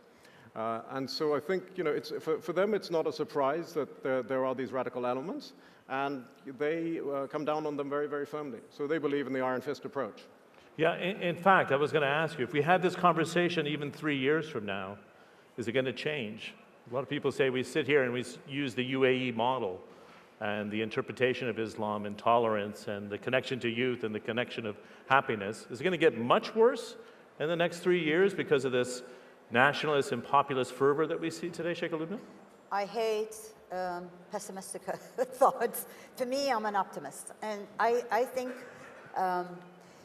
we should move from being defensive toward Islam by being firm, by being positive, by sending out the right message, by being out there. I think 50% of the challenge happens when you sit there and you confront this and you look at solutions. You think, what is it that we should be doing? If we have the right message here, this is a society that has 200 nationality. It's a Muslim society. We have others living here. So who talks about Islam? This is a Muslim society. We have a good example. This is a society that others can look at, and they can see and look at the success of things happening in here. But 3 years from now, to me, much more crucial than that is if we want societies, Muslim societies, to move forward, or even other societies, we need to tap into the wealth of the youth. Today, if you talk about Nobel laureates, or we talk about patents maybe 15, 20 years ago, the age range was different. We're getting into a phase now, a decade, where the patents and the geniuses are 15-year-old and 17-year-olds. So when we look at society, in order to reduce the negative rhetoric, you need to tap into building and contributing to the well-being of the youth. So you look at it by creating the right programs, you look at innovation, you encourage them, you see the business models that actually can leap these kids and have them in the forefront. Today, the guys who make the mega bucks in the US are the younger ones, they're not the old ones. You know, the modus operandi of creating wealth is no longer real estate, and you look at kids with certain technology, and you just need one application, and the wealth changes immediately the minute you look into the maths. Today you look at Facebook, people look at it and they call, or Twitter, this is a nation by itself. It's like a universe of its own. So we need to think in that line. And then for tolerance programs or looking at any values, we need to bring this as the essence of it and build with it. But you can't build this in isolation without not looking at the reality of what's happening as we go forward. Good. We're knocking at the end of our time together, but I wanted to give you one question, the same question to both of you, and I'll start with the ambassador and have you finish up. I thought it was fascinating yesterday because it was a discussion about Arab revitalization. And His Highness Sheikh Mohammed said, this is the model we have. I'm not going to imprint it on you. And I'm open to all different formulas, but he didn't want to impose it. Do other countries rise to the occasion here for the greater Middle East and North Africa and actually come up with different formulas, or embracing the formula that works today? Because poverty is part of what we're discussing. First, Ambassador Gobash, and then Sheikh Lubna, if you can wrap it. Let's give you a minute each, and then we'll close. Thank you. I may take less time. The way I look at it is that we do have an amazing model in the Emirates, but I would be personally interested in understanding how it is that it came about. And I know that there are many fantastic initiatives taking place, but the theory behind it, the understanding, the principles that are actually at work, are something that we really need to think about, or at least some of us should be thinking about, so that when the Libyans turn up here and want advice on how to do it, then we can actually explain it to them, and we can actually help them kind of localize success in a Libyan environment. Good. If I speak about my government here, we walk the talk, we lead by example. So if you want to influence others, bring the positive contagion of your whatever initiative that you have. And UAE has a history of this. People defied us. Dubai Ports Authority and the furor that had taken place, if you remember. 2004, right? I was in the midst of it. I was just appointed as the Minister of Economy. And at That's that time, before we met, and you were doing an interview with Wolf Blitzer trying to explain it all. And if you look at that time, when people said, wait a minute, this is a Muslim country, he's going to rule the world. Look where Dubai world today. Yeah. Look at the highest building here in Dubai, Burj Khalifa. Who would have thought this would be built in a Muslim Arab world? So everything people told us you can't do, we said we can. So it's the attitude of His Highness Sheikh Mohammed bin Rashid who says, take the positive attitude, a can-do attitude, move forward, and people want to move with us, then that's fine. And the most specific part to me that resonates in my ear is it's like a running river. Time is an essence here. You go forward. You don't have a pause button or a Microsoft delete or undo. So watch your time, move forward, because if you're not, you'll lag behind. Very good. Thank you. I like having an unscripted conversation. This is that TEDx formula where anything goes, and it all worked out extremely well. We all had the talking points, and we just we threw them out. I had my notes here. I thought, this is so interesting, forget about it. When we sit with you, it's like having tea and coffee. Tea and coffee, that's even better. It's like the fireside chat with FDR, right? Yes, No, it's good. Grateful. Let's give a nice warm round of applause, Ambassador Gobash and Sheikh Lubna Al-Qasimi.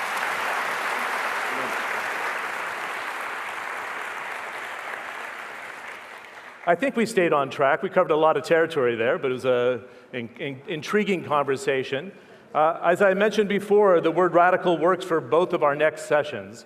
We're going to go until 11:45, so we have about 40 minutes left with each other. I would ask as a courtesy to our next speakers as well, to be discreet if you have to get up and move to the next session, but let's stay in our chairs because both of them are extremely interesting.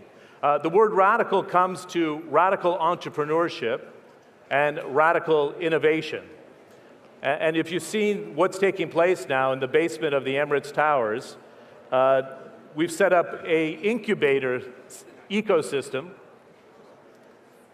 Okay, if I can have everybody go ahead and take a seat. If you're going to stand or sit. Thanks very much, as a courtesy to the guest. Thank you.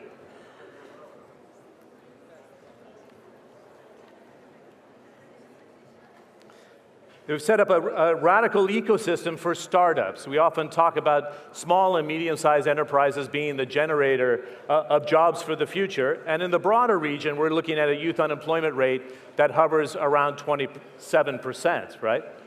So what is the magic of a Silicon Valley? What's the magic around MIT as an incubator in the United States, Cambridge University in the UK, and we have examples throughout the world.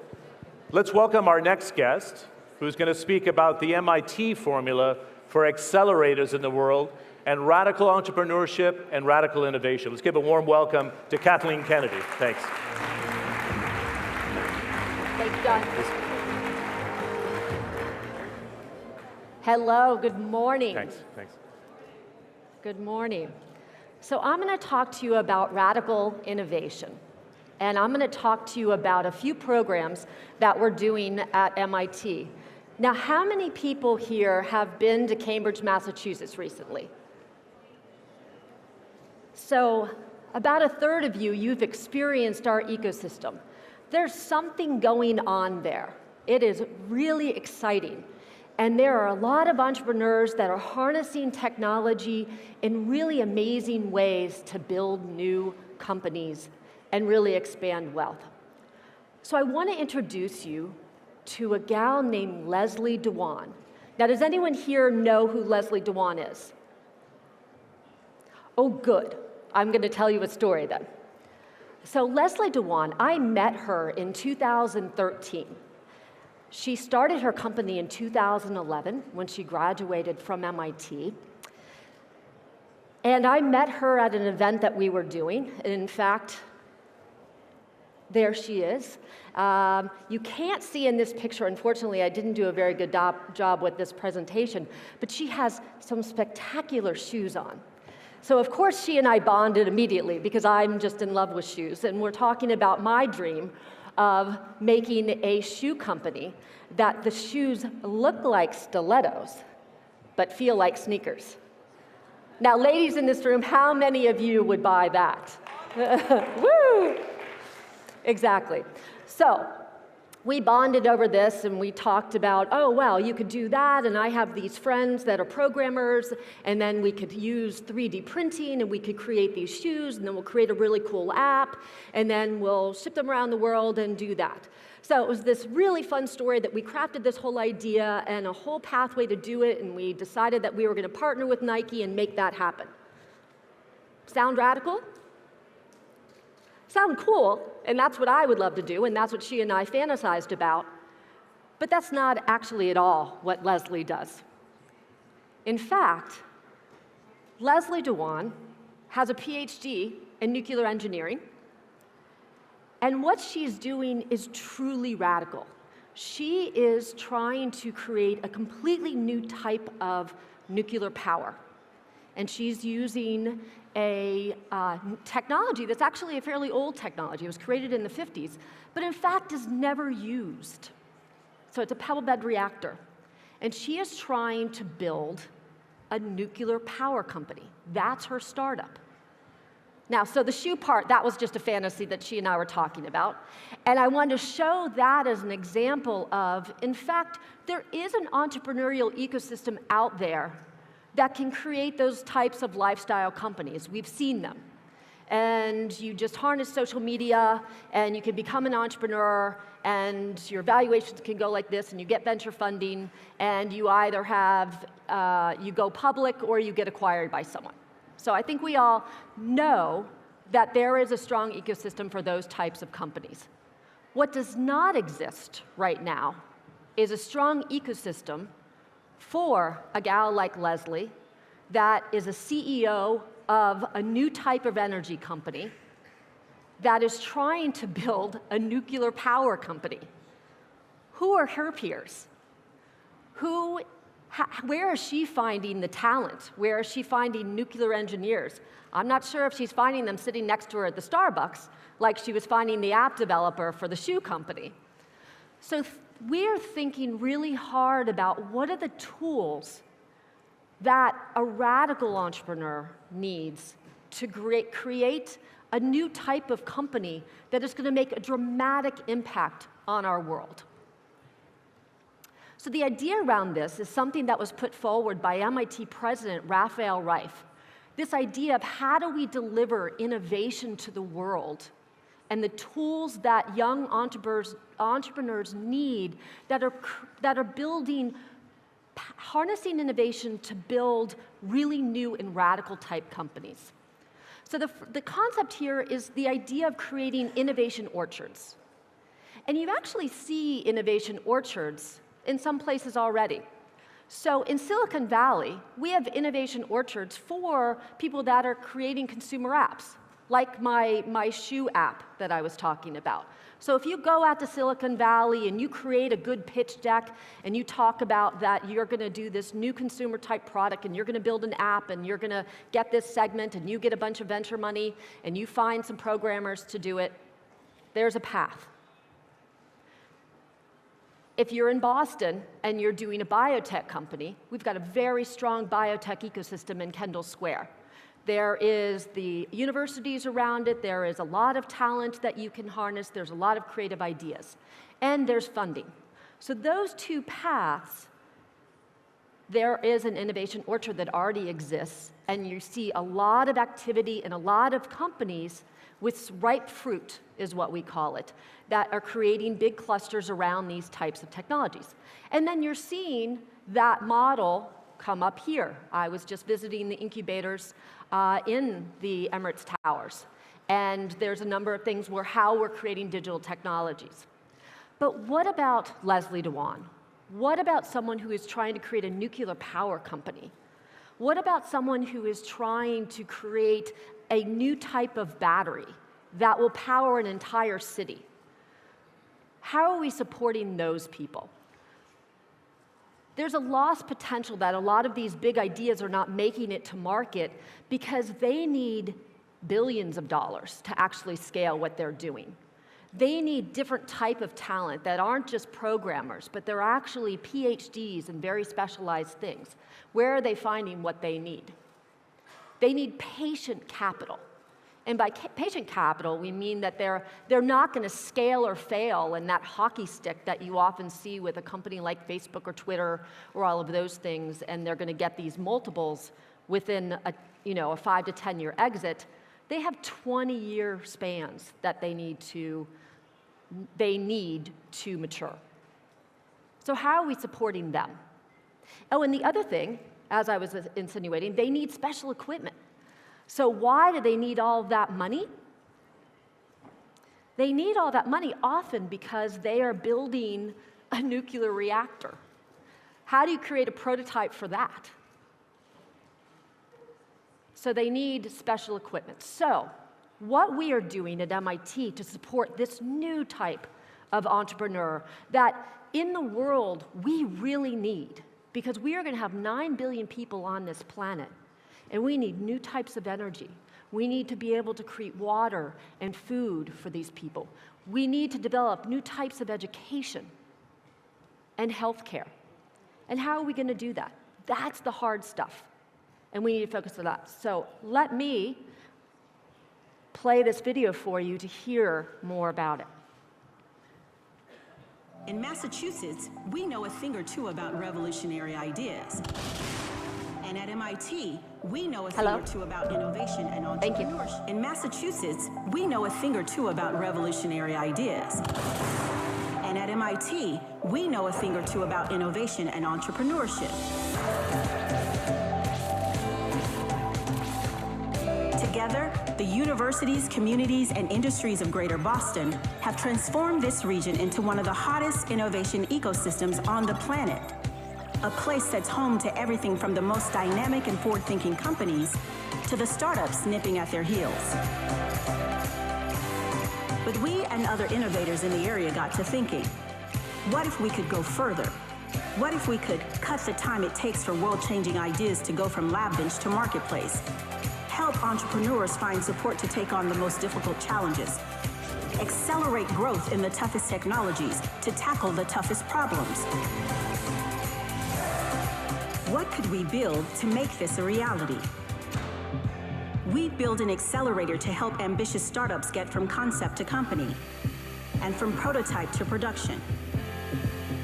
We'd provide financial support for innovations that require long lead times to develop. And we'd establish a network linking the ecosystems of Cambridge, Boston, and beyond to share vital equipment, makerspace, and diverse talent. We'd rally our colleagues across the region and together make more than financial commitments. We would make a pledge to use our energies, our brains, and our skills to push the boundaries of the possible. We would build a new kind of accelerator, one as tough as the technologies it will drive, as revolutionary as the ideas it will support. To do all this, we would build an engine.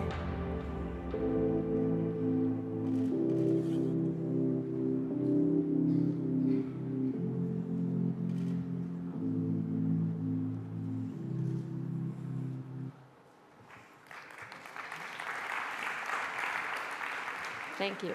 And yes, that was a flying plane car in that video. I totally want one. So the engine. As I said, our mission is to empower and enable the most radical entrepreneurs that are trying to do something that is really, really hard. And we want them to be able to make their dreams a reality. And how can they harness technology to solve really big challenges? So there's 4 main ingredients to the engine, and let me take you through them.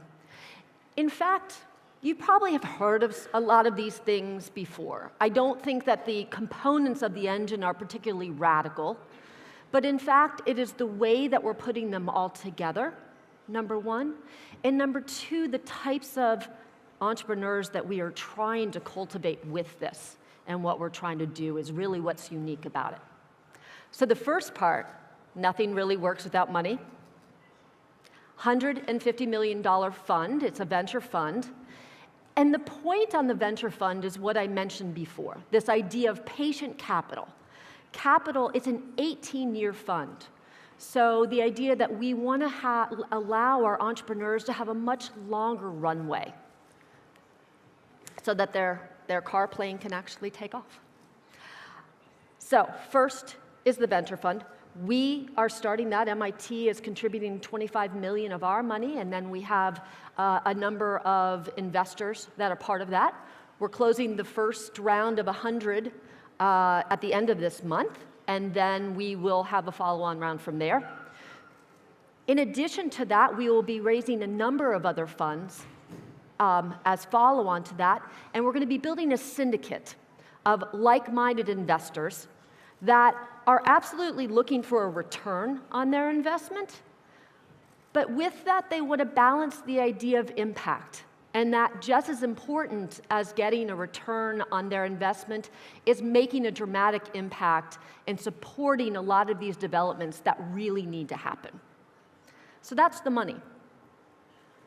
The second part is an incubator and accelerator program for the startups themselves.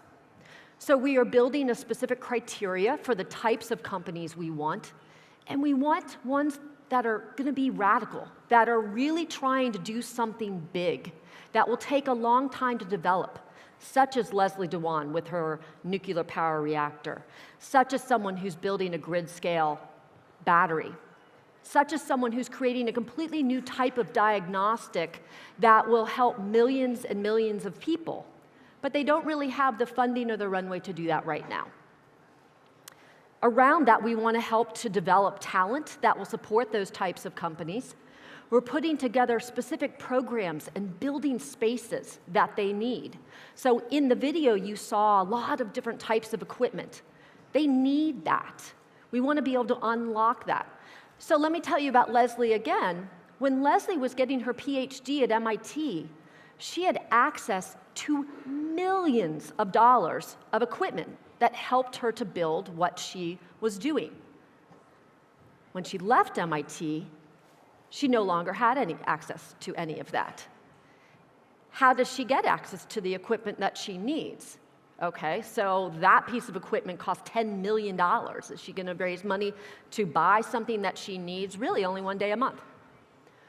So we're going to unlock all of the equipment at MIT for these startups, as well as we're partnering with companies all around town to start. So GE, Flextronic, Autodesk. In fact, my colleague here, Paul, IDEO, is one of our partners that's going to be helping with radical new ways of thinking and organizing innovation. Novartis, we're partnering with a lot of biotech companies too in thinking about how do we help startups to access patients and be able to test things in a rapid manner. So thinking about all of the tools that we can unlock, the way that we're doing that is by the third component, which is called the engine room. Now what this is, it's like an Airbnb for equipment, lab space, expertise, and services. And this is a program that we're taking all of that excess capacity, putting it on a platform so that our startups can basically rent what they need. And so that they will have access to that $5 million laser that they weren't able to afford to buy that can help them build their prototype and help them advance what they're doing. Experts, so that we're going to be assembling a whole crew of experts on different types of technologies, as well as advising on the different things that they need on how to build their companies. So the engine room is the third part. And then the fourth part, I think is really important, and actually one of my favorite parts, is that with the engine, we're not only thinking about sort of this short period of time, but we're actually thinking about the entire pipeline of entrepreneurs and these types of entrepreneurs that are really going to take on these big, audacious problems. And we're doing a K through 12 program around invention education. And how do you really think about changing kids' mentalities and giving them the courage to become an inventor and to actually think in that manner and unlock their creativity and allow them to think much bigger and actually believe that if they can think it up, that it's possible. And so right now we're doing our pilot program that we're working with the mayor of Cambridge and the school system of Cambridge to launch this invention education program as part of the engine. But it's a program that we actually want to take global. And in fact, that's one of the really interesting things about the engine is we're going to build this in the Cambridge ecosystem because as MIT, that's the one that we know and we're right there. But we want this to be transportable. And we want it to be a program that we really open to the world and that we partner with everyone around the world.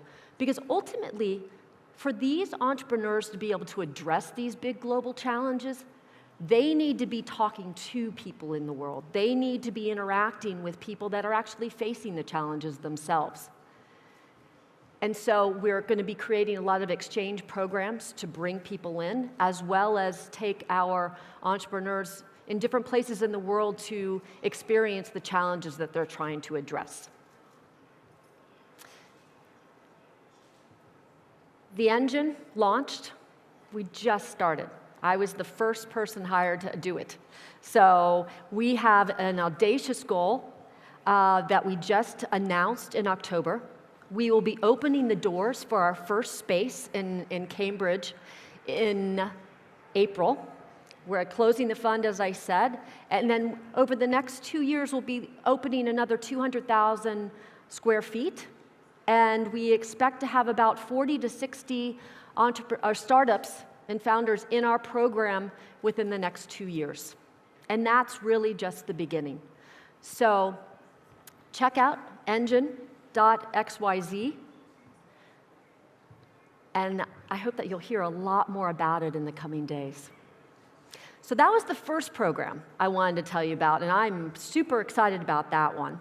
And that's really focusing on high potential entrepreneurs and how do we create an ecosystem to support them.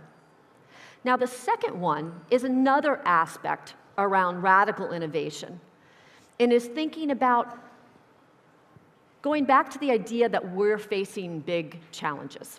And one of them that is ever so important is climate. And the idea of how do we really change behavior? How do we engage people on every single level to become part of the solution? And so at MIT, we've launched something called the Climate Collab. And that is, how do we use collective intelligence and people all around the world that are experiencing these challenges to actually contribute to being part of the solution? So how many here in this room actually believe that you could do more to contribute to solving the climate issue? How many of you feel that perhaps you're not doing enough? See, and I think that that's a lot of people believe that we are facing this challenge, but we're not sure what we can do to help. And so what we came up with was this platform that looks at things on a local level, then we create plans on a national level, and then we integrate them for how they can work on a global level. Because ultimately, to really address this big systemic problems, we need to be thinking about things on all of those different levels. This program's been around for a little while, and we're engaging people from all around the world. So 170 countries, people from 170 countries are working with it already. We have almost 80,000 people that are part of the community, but we want to 100x that, because ultimately, unless we engage a lot of people, we're really not going to make the progress that we need. These are some of the organizations that we're working with already, but we're working on creating an accelerator program right now to quadruple what we are doing. And these are just some of the ideas that have been submitted by the community that we're actually working on implementing already.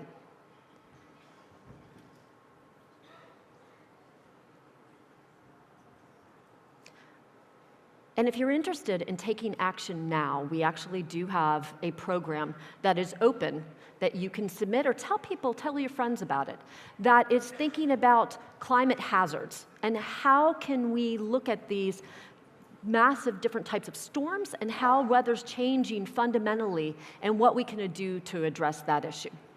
So the Climate Collab is another community and way that I encourage you to get involved, get engaged, become part of innovation, because ultimately, unless we're all engaged at every level, we're not going to make the progress that we need. So those are just two programs that I am personally very passionate about that I wanted to introduce to you today. And I welcome the conversation. So John, thank you very much.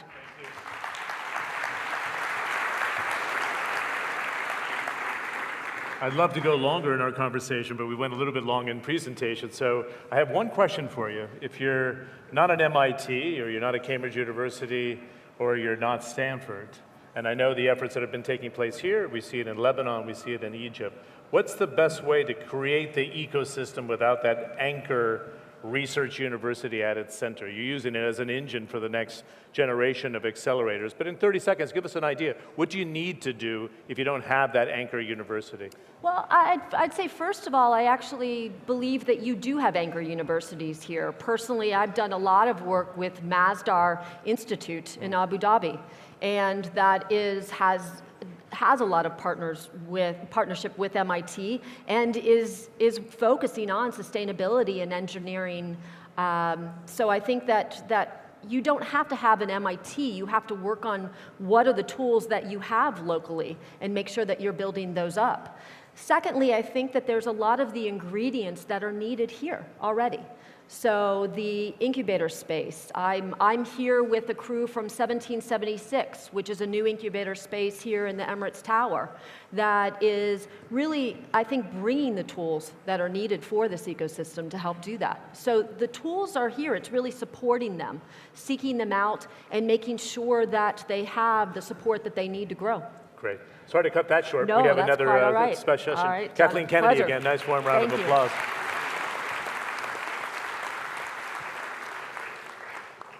Our next guest doesn't have the challenge of trying to navigate the stage with stilettos. We have to give Kathleen Kennedy a gold star for trying to do that for 30 minutes. I don't think I'd be as agile.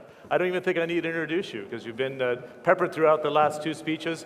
Paul Bennett is the Chief Creative Officer of EDO, and he's going to talk about sustaining radical curiosity within the organizations, and he's using it himself as a perfect life example of that. Nice warm round of applause. Morning.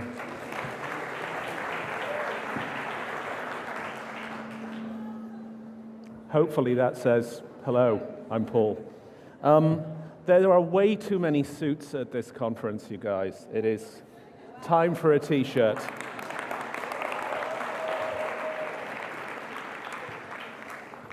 "100% human," where we all join up. So hello. So I've actually done this talk completely from scratch. I wanted to do something different and personal, and tell you a bunch of stories about a journey, 30 years for me, of being sort of increasingly curious. So I want to tell you two personal stories to start. Confession first. I don't get government. I have no idea what you guys do. It seems very complicated and clever and frameworky and all these words like policy and matrix and all this stuff. Anyway, that used to be the case. Actually, something changed a few years ago. I was asked to speak here at the Houses of Parliament in the UK. Is anybody here an MP from the UK before I say inappropriate things? So they did this sort of monthly thing, and they brought in inspiring people, quote unquote. And so I was supposed to be inspiring. So I'm sitting at a table in the middle of this place with all of these sort of super clever people saying things like "here, here," which was all very strange. And there were 4 of us. And there was a Nobel Prize-winning economist. There was the most important living architect. There was some dude who said that he was fixing Estonia, which I thought was like a super clever thing to say that you did. I had no idea what it was. And then there was me. And so all these people were doing all of this stuff, and they said, oh, I'm doing this, that, and the other, and they were all very clever, and I was super intimidated.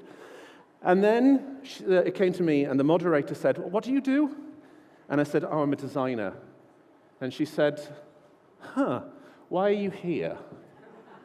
And I said, God, I have absolutely no idea. Let me tell you what I do. And I said, we go out into the world and we talk to real people, and we sit in their homes, and we have conversations with them, and we figure out ideas together, and we make those ideas real, and we hopefully get those ideas out into the world together. And that's what I do. And there was this pause. And then somebody up in the balcony, a politician, said, I think that's what we're supposed to do as well. And everybody stood up, and I got a round of applause. And I thought, I get it. You do what I do. It's just design. So, story 2. This is 1963, and this is where I grew up. I grew up in Singapore. My father was in the military. This is my mum and dad. And this is me. And I can't believe I'm showing you a picture of me wearing my mum's shoes, which was in itself mortifying, but there we go. And we lived here in a house with a little pink roof. And we would go to places like this. This is what was called at the time the Tiger Balm Gardens. And for years, we used to ask my dad, why did you take us to Singapore? And he would always say this, we wanted you to grow up somewhere optimistic. Right. So, I have 2 learnings to start this conversation with. 1, I do what you do, and you do what I do. You guys are just designers, and by the way, I work in government.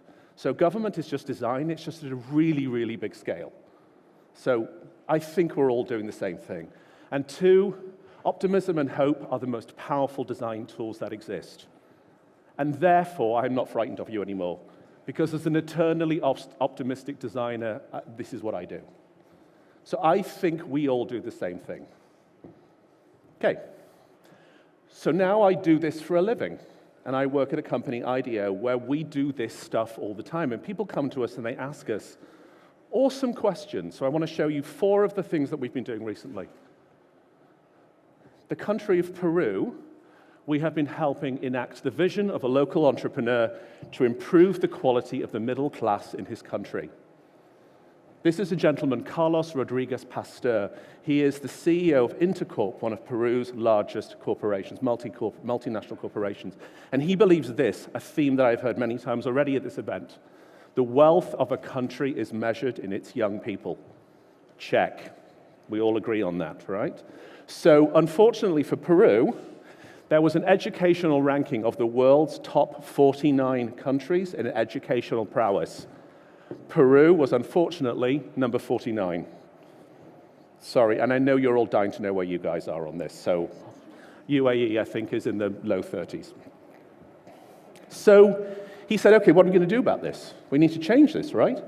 And so together, we designed him a new school system. In fact, my colleague Sandy, who's sitting in this front row here, was actually the person that led this project. So we created Innova, and it is a school, and again, a theme that I think is very important is a school based on a new set of values. It's not just about teaching, it is about inculcating the next generation with a different value set.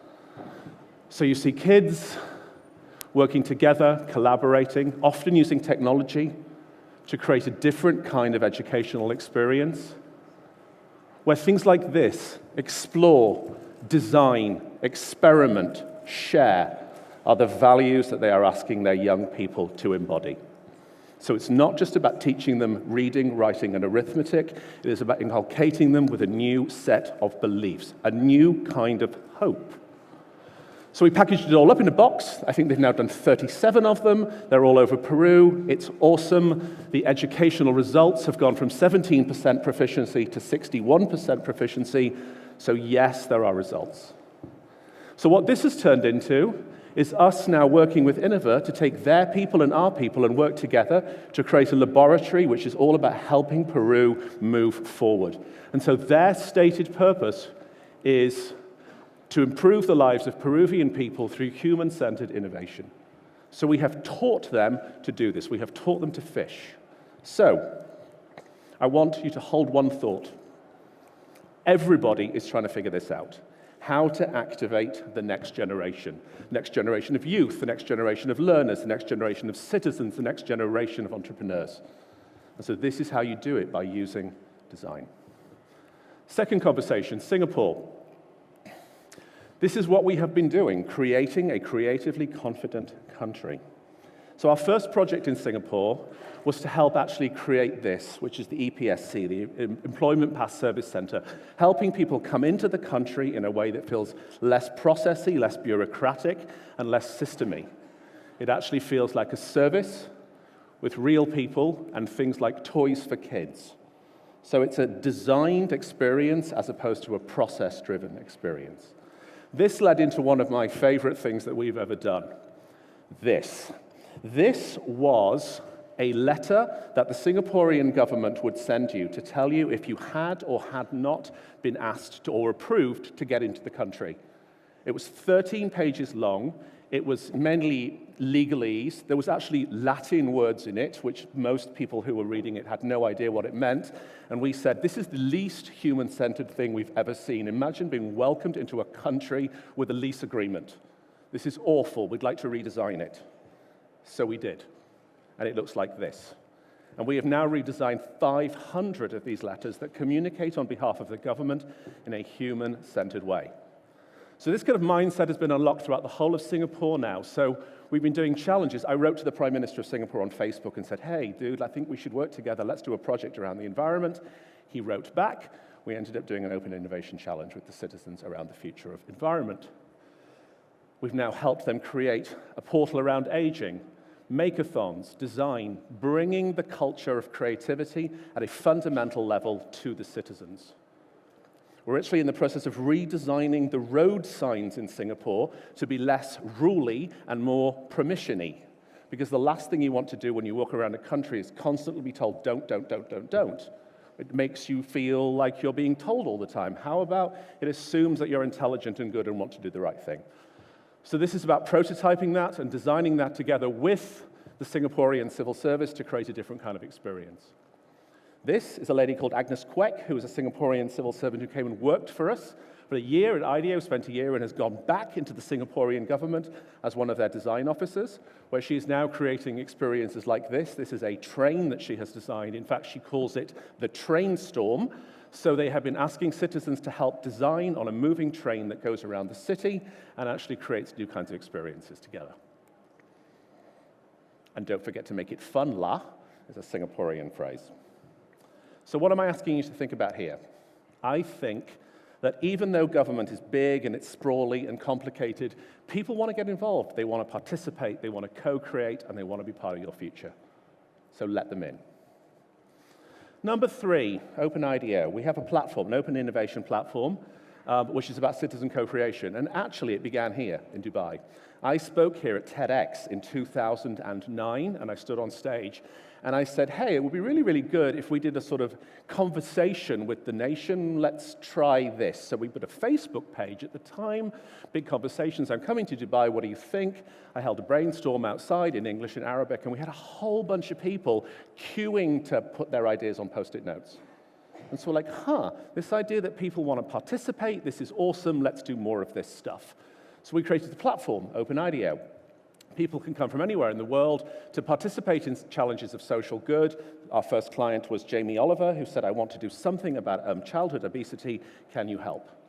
So we're finding these complex, dark topics, mass violence against civilians, This was one that I was actually invited to attend in Australia. The Premier of Queensland, Anna Blythe, came to me and said, our Aboriginal population is dying and I want to do something about it. Can you help us create a different conversation? So here we are about food production and consumption with the Australian government. And I'm happy to say things like Aboriginal cooking schools came out of this, and Aboriginal cookbooks, and an awareness of a different kind of health conversation. So these direct correlations between ask and behave and do are something that we really believe in.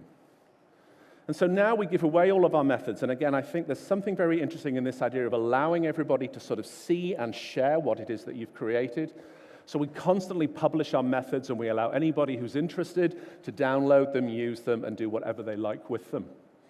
So at the moment, we currently have a process called IDOU, where again, people can come in from all over the world and learn our methods, learn our process, and learn how we do what we do. And so again, I love that, that you guys and the Sheikh are talking about generosity, because I think generosity is where it's all going. So if I could ask you to hold one thought in this, I think that generosity is a very big idea. I think that, I say this to corporate clients every day, the number one form of market leadership is to actually let go of something as opposed to hold on to something. And so the more you give out and the more you want everybody to prosper, the more you prosper in the process. And I've heard again and again at this event that that is something that is really driving, I think, a large part of the strategy of this region, which I think is absolutely amazing. Last one is IDEO.org. And so this is our purpose, this is IDEO's stated purpose, to create disproportionate impact. So we've been saying for years, we want to help as many people as possible, and not just people who can afford to do what we do, but people who actually can't afford what we do. So we created a philanthropic arm for ourselves called IDEO.org, whose mission is to improve the lives of people in poor and vulnerable communities through design. So far, we've run 64 projects in 23 countries. Almost 600,000 people in 211 countries and territories around the world have contributed to challenges of social good. And so explaining how we do what we do in the most simple and playful way to people has been part of the process. But seeing people in places like Ghana creating water purification, or again, sanitation, or places like this in India and Bangladesh, where we're looking at women's rights and we're looking at health and we're looking at poverty, has been incredible to see. I want to share an example of something I saw recently. This is Asili. Asili is a social enterprise in the Democratic Republic of Congo. Is anybody here from the DRC by any chance? Because it would be awesome if there was. No? Shame. Congo is an intense place, guys. It's really challenging. And so we have created a really interesting brand there that's about water purification, health, and agriculture. So I want to share a few examples. This is a health clinic that we created, which again is sort of beautifully designed and brings to rural areas really, really great quality health care. Water, this is a water station. And again, to watch local citizens participating in the process of both creating and owning, we've talked about this as a shareholder model, allowing people to participate has been incredible to watch. This was a prototype that we recently ran. We're calling this the Village Facebook, because obviously people here don't have cell phones, and we wanted to be able to help them be part of a conversation. So we literally painted a wall in the clinic with blackboard paint. This at the top says, "What's your hope for Congo?" And everybody is writing here, and the little boy who's standing here watching runs on to the next village and tells everybody what their people in his village have been writing, and he is literally a human network.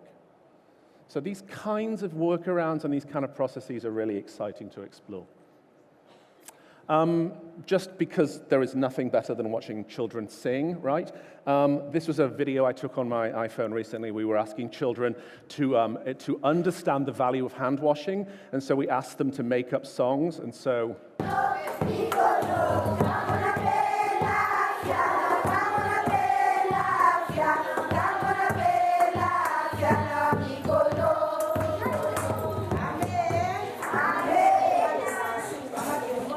That's design. That is design. So, oops, I want to go backwards. I want each of you to think about one thing. I want you to think about, do you have these moments in your life, or would you like to have one of those moments in your life where you realize why you exist? And I want to share mine with you. This was in Congo. This is a hospital. And this was one of the first places where Ebola was found. And this is me standing outside of it, freaking out. And so the doctor came out and he said, "Who are you?" And I said, "I'm a designer." And he said, "What's your role?" And I said, "I'm the chief creative officer of a design company."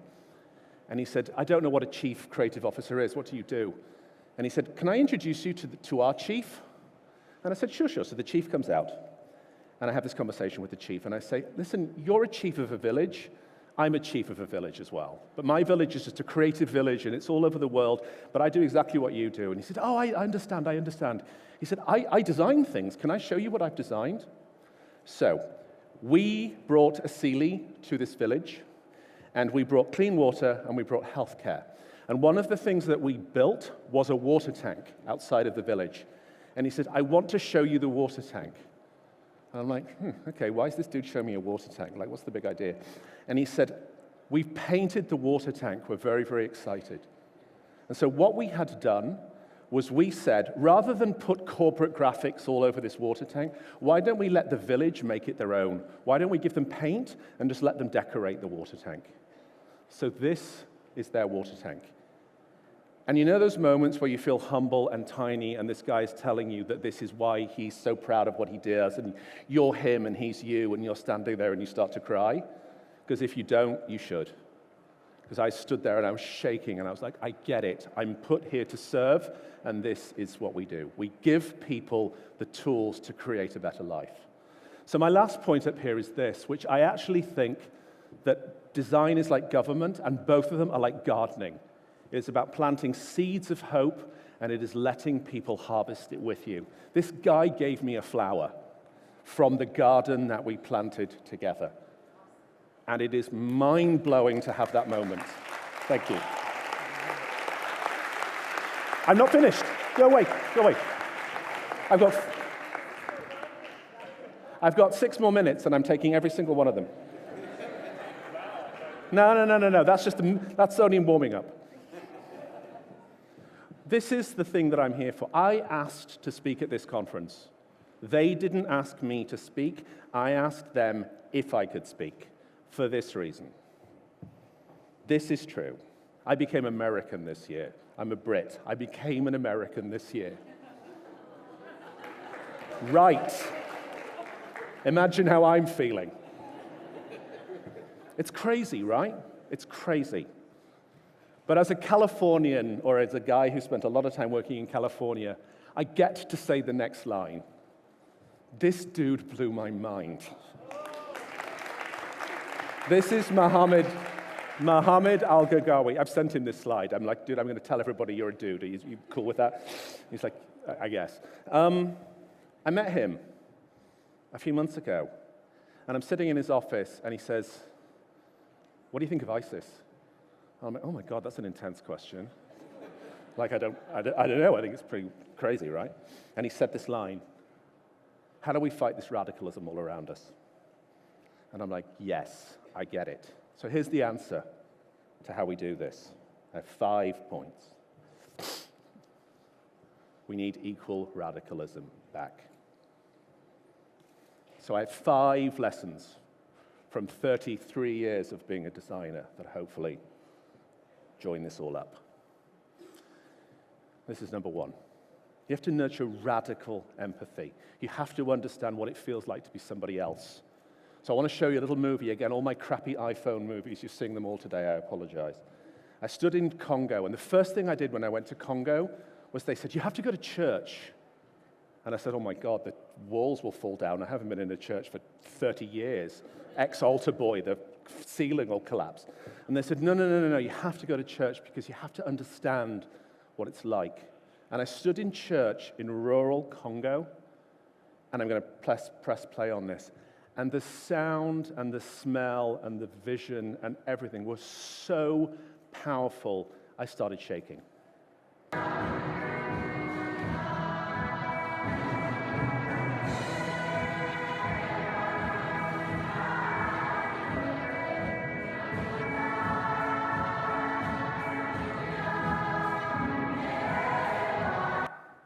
I wrote a piece for National Geographic, and I said, I didn't understand it till I made the hairs on my arms stand on end.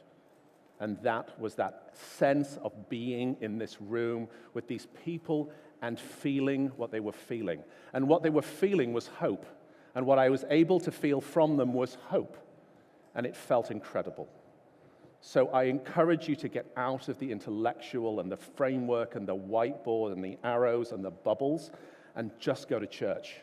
Or do whatever that is. Just stand there and feel it. Because for me, it was more transformative to be in the room than it was to talk about what it was like. Second thing is you have to dream radical dreams.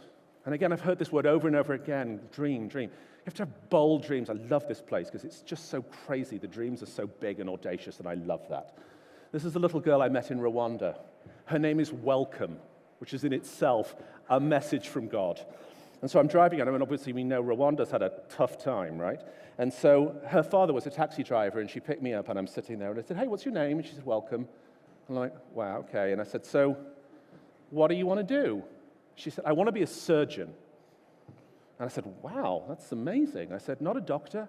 She said, no, anybody can be a doctor. I want to be a surgeon.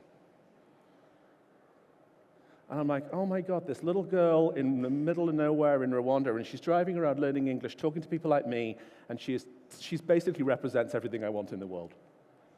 And I'm like, this is amazing. Third thing is you need to practice radical humility. You need to recognize when they're in the presence of greatness, and you need to appreciate that as a gift. This gentleman came into my life recently. His name is Dr. B.J. Miller, and he's a palliative care physician. And the reason why he is working in palliative care is because when he was 18, he had an accident and lost all of his limbs and died. And so now he is an expert on what it feels like to be talking about death. So we've been working together. We helped him construct a TED Talk. We've been working together with him to help him craft a vision for how it feels to actually die with dignity. And standing next to him, I realize I am in the presence of greatness, and I am humbled. You have to do this. You have to collaborate radically with people who don't seem to make sense on the surface, but who are amazing actually in practice. So we did a project recently, my colleague Sandy knows about this, where we were asked to redesign the juvenile detention experience for young offenders. So we went into prison, and this is an IDEO design team working with prisoners to understand how they feel, how they got there, where they're going. These are our design partners. So we are working with radically different people with a radically different life to us to understand how it is that they do what they do. And finally, you have to be radically curious. So I want to bring this all the way back to the end. This is my dad, and 12 years ago, he died. And it broke my heart, and to this day is one of the most difficult things to deal with. And I felt like I honored his death by actually saying, what can we do about this? Can actually I make this into a design opportunity? And can I see his death as inspiration rather than as tragedy? So I have gone out into the world and actually created a series of conversations about how, as designers, we can redesign the end of life. So this is an open IDEO challenge that we've recently been running. It has the highest uptake on a challenge we've ever done about the end of life that people want to participate in. So, last slide. So it's my turn to ask you.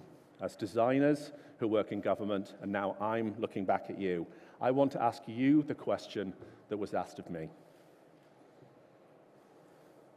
Why are you here? Thank you.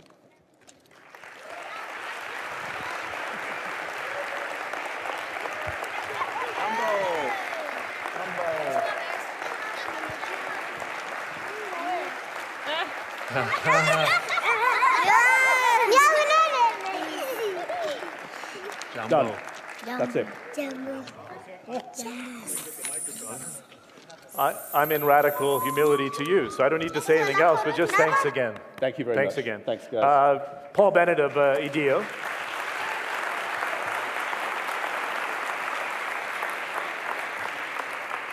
It's rare, because I'm in the communication business, that we had speakers right across the board that could hold everybody's attention. Paul kind of snuck in an extra 15 minutes. He earned it, as they say. But I don't see anybody leaving the room. Warm round of applause, Shikha Lubna, Ambassador Gobaj, Kathleen Kennedy. and Paul Bennett. Thanks a lot for everybody. Thanks for your attention as well.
Government is to create the enabling environment, the right conditions to give the people the opportunity to choose to be happy.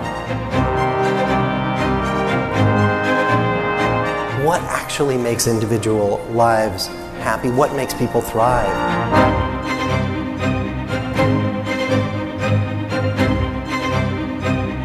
The happiness of our people is prioritized as a public good.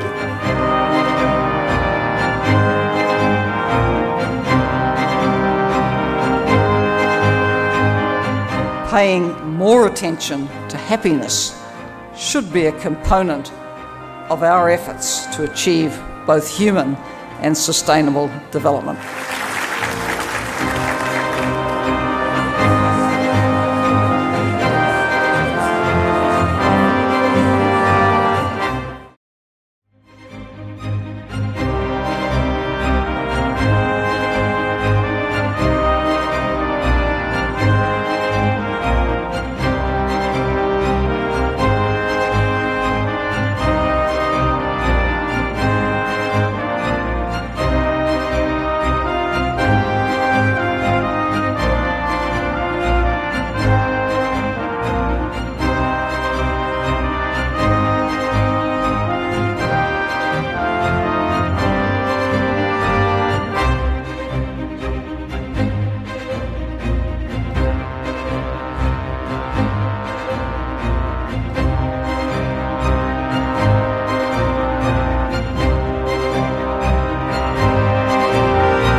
ماذا لو اجتمعت أفضل العقول في العالم تحت سقف واحد؟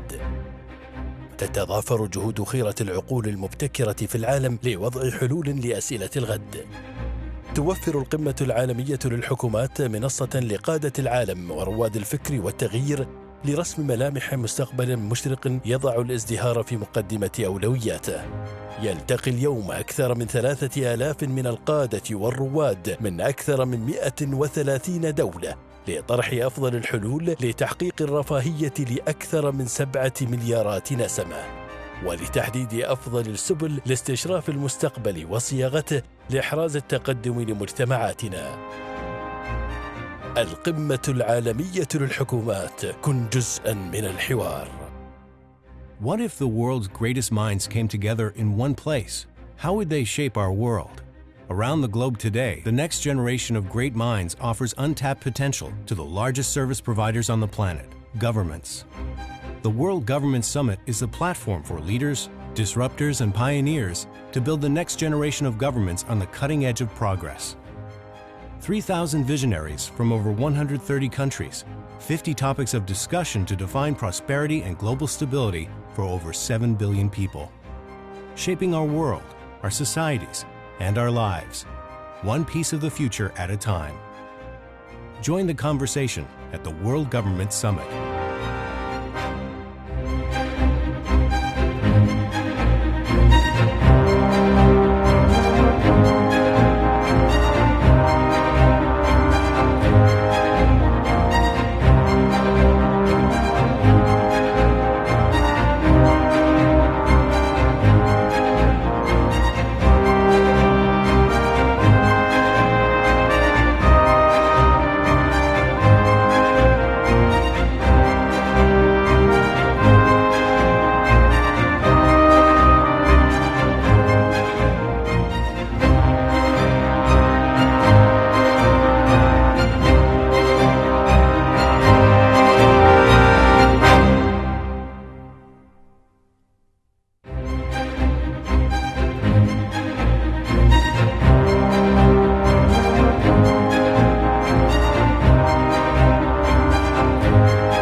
We should not argue in the context of yesterday. We should really first analyze how the world has dramatically changed and is changing in an accelerating way. Will change how we live, how we consume, how we work in even more dramatic ways compared to what we have seen. We need a home. We also need a national identity. 3 values which we all should practice and which government should practice. Number 1,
بسم الله الرحمن الرحيم.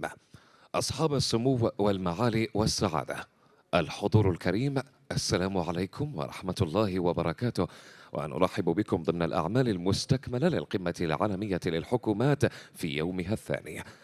Your Highnesses, Your Excellencies, distinguished guests of ladies and gentlemen, welcome back as we continue day 2 of our World Government Summit.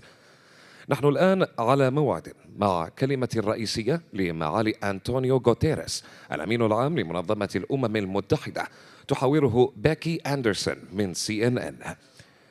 Ladies and gentlemen, right now we have the main address with His Excellency Antonio Guterres, Secretary General of the United Nations, moderated by Becky Anderson from CNN.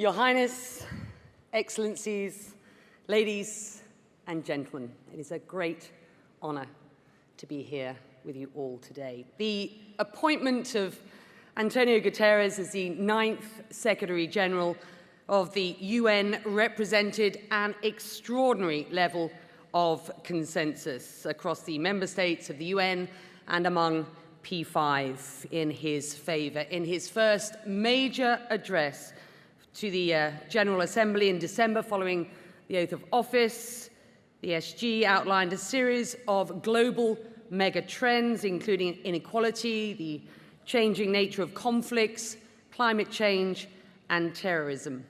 I know we will be discussing those today. He also emphasized the centrality of multilateralism and the relevance of the UN, whilst acknowledging the immediate challenges facing the organization and acknowledging they are acute. His official biography describes him as being determined to make human dignity the core of his work, to serve as a peace broker, a bridge builder, and a promoter of reform and innovation. I know Antonio to be a man of immense integrity, and I am delighted, therefore, to be welcoming here today to the World Government Summit in Dubai. I give you the Secretary General of the United Nations, sir.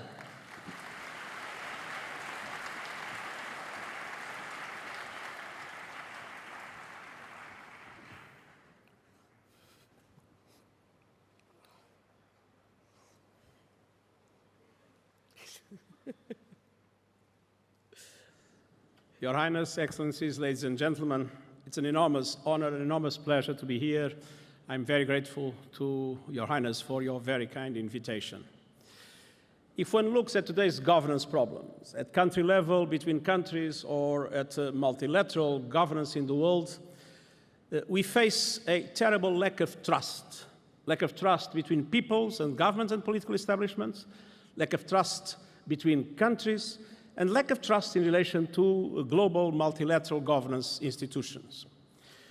Looking at country level, it is clear that globalization, that has been an enormous progress together with the technological development, globalization brought a huge increase in wealth, reduction in absolute poverty in our world, improved welfare in general, but globalization had its losers. And we have the rust belts of this world. And lots of people that feel that they were left behind and that the political establishments of their countries have not taken care of them. On the other hand, we see the inability to handle problems related to the movements of people, to migration, refugees, then the linkage this is made with terrorism, the feelings of insecurity and anxiety, and also this sense that governments are not taking good care, not being able to handle it properly. We see youth youth that is the potential of mankind, but youth with, in many countries, terrible problems in relation to the capacity to find hope, to find jobs, even if they are educated, creating enormous frustrations. And all this generates, in a context where also political systems have not been able to adapt to the new changes in the communication and the information technologies, this has generated a gap between public opinion, societies, and governments that is today one of the factors that undermine governance. And then if we associate it in several societies with corruption and other problems, we understand that we have a serious problem to handle. Now, it is clear that reform is needed to reconcile people with political establishments. Political establishments need to be able to adapt to the new technologies, information and communication, need to be able to empower citizens and to empower young people. And I am a strong believer in a German philosopher, Habermas, for whom the key element of democracy is the permanent intercommunication between the political society and the civil society, and the fact that the civil society influences the decision-making process in the political society. Now with technology, this has changed, and governments have not been able to adapt to the changes in technology that force this interaction for participation to have a different nature. And reform, creating the conditions for governments to interact in a modern way to societies, is, I think, a crucial area of reform that is needed, and bringing with it the empowerment of youth and the capacity of young people to have a say in the destiny of their own countries. Improving governance and improving the relationship of confidence between governments and people is essential. And it is a condition to improve confidence in the relations between countries. We live today in a world that is no longer multipolar, there's no longer bipolar, no longer unipolar, but it's not yet multipolar, it's rather chaotic. A world in which power relations are not clear, in which unpredictability and impunity tend to proliferate everywhere, and in which there is a deep mistrust between countries and groups of countries that, of course, facilitate the multiplication of conflicts and the difficulty to solve them. We need a surge in diplomacy for peace. We need to be able to have honest brokers trying to bring together those countries that are essential for the solution of the crises we face in different parts of the world, and namely in this region. But we need to be able to address the root causes of conflict and to have the international community organized to address the root causes of conflict. And that is where the other gap of confidence becomes extremely important. In a world in which everything is global, in which the problems are global, from climate change to the movement of people, there is no way countries can do it by themselves. We need global responses. And global responses need global multilateral institutions able to play their role. But for that, it's also important to have confidence in relation to global multilateral institutions. And there is also a lack of confidence that is obvious. If you look at the UN, for instance, there is a clear lack of confidence in the Security Council today, and a clear perception the Security Council no longer corresponds to the logic of today's world in relation to what the world was after the Second World War, when the Security Council was built. It is clear that many international organizations lack the efficiency, the capacity to respond effectively to the problems they face. We saw the difficulties handling the global financial crisis. There is a need also for deep reforms in relation to global institutions. Reforms that have to do with power relations, namely in the case of the Security Council, or the way votes are distributed in international financial institutions, but also reforms that we need to introduce in all aspects of what we do. And in relation to my own role in the Secretariat of the UN, I'm deeply committed to 3 ways of reform that I consider essential. First, to adapt our peace and security strategies, operational setups, and the institutions within the UN to be much more effective. We have today 70 to 80% of our budget in peacekeeping operations, most of them in areas where there is no peace to keep. If we want to make prevail prevention and sustaining of peace, we need to link peace and security with sustainable and inclusive development, and to make sure that the two, together with the improvement of the human rights situation in the world, guarantee that the root causes of conflict are addressed. And for that, we need to reform our own way to do business in the UN. A second is the management reform, we have rules and regulations that make the UN very difficult to act effectively. I think sometimes they were conceived exactly to paralyze the institution. We need to create a win-win confidence-building capacity among different member states, Western Group, G77, all the others, to make them understand that it's in the benefit of everybody to have a UN that is more nimble, more decentralized, with much more simplified procedures. And then we need to make sure that we reform the UN development system. And you are in one of the poles of the global development in the world, Dubai. We have to recognize that we are still fragmented, that we are still unable to fully coordinate our action, and especially that the accountability in the UN system needs to be much strengthened. So to reform the UN development system, strengthening coordination and accountability, and making all organizations work together and being able to support governments in implementing the different crucial objectives that were approved last year, the Sustainable Development Goals, the Paris Agreement in relation to climate change, and different other aspects of international cooperation in relation to development are areas in which the reform in the UN is absolutely crucial to better sustain those processes. Reform at country level, reform in the way countries deal with each other and international organizations operate, reform in our multilateral governance system are crucial to establish trust, and without trust, I don't think we'll be able to address the very difficult challenges the world faces today. Thank you very much.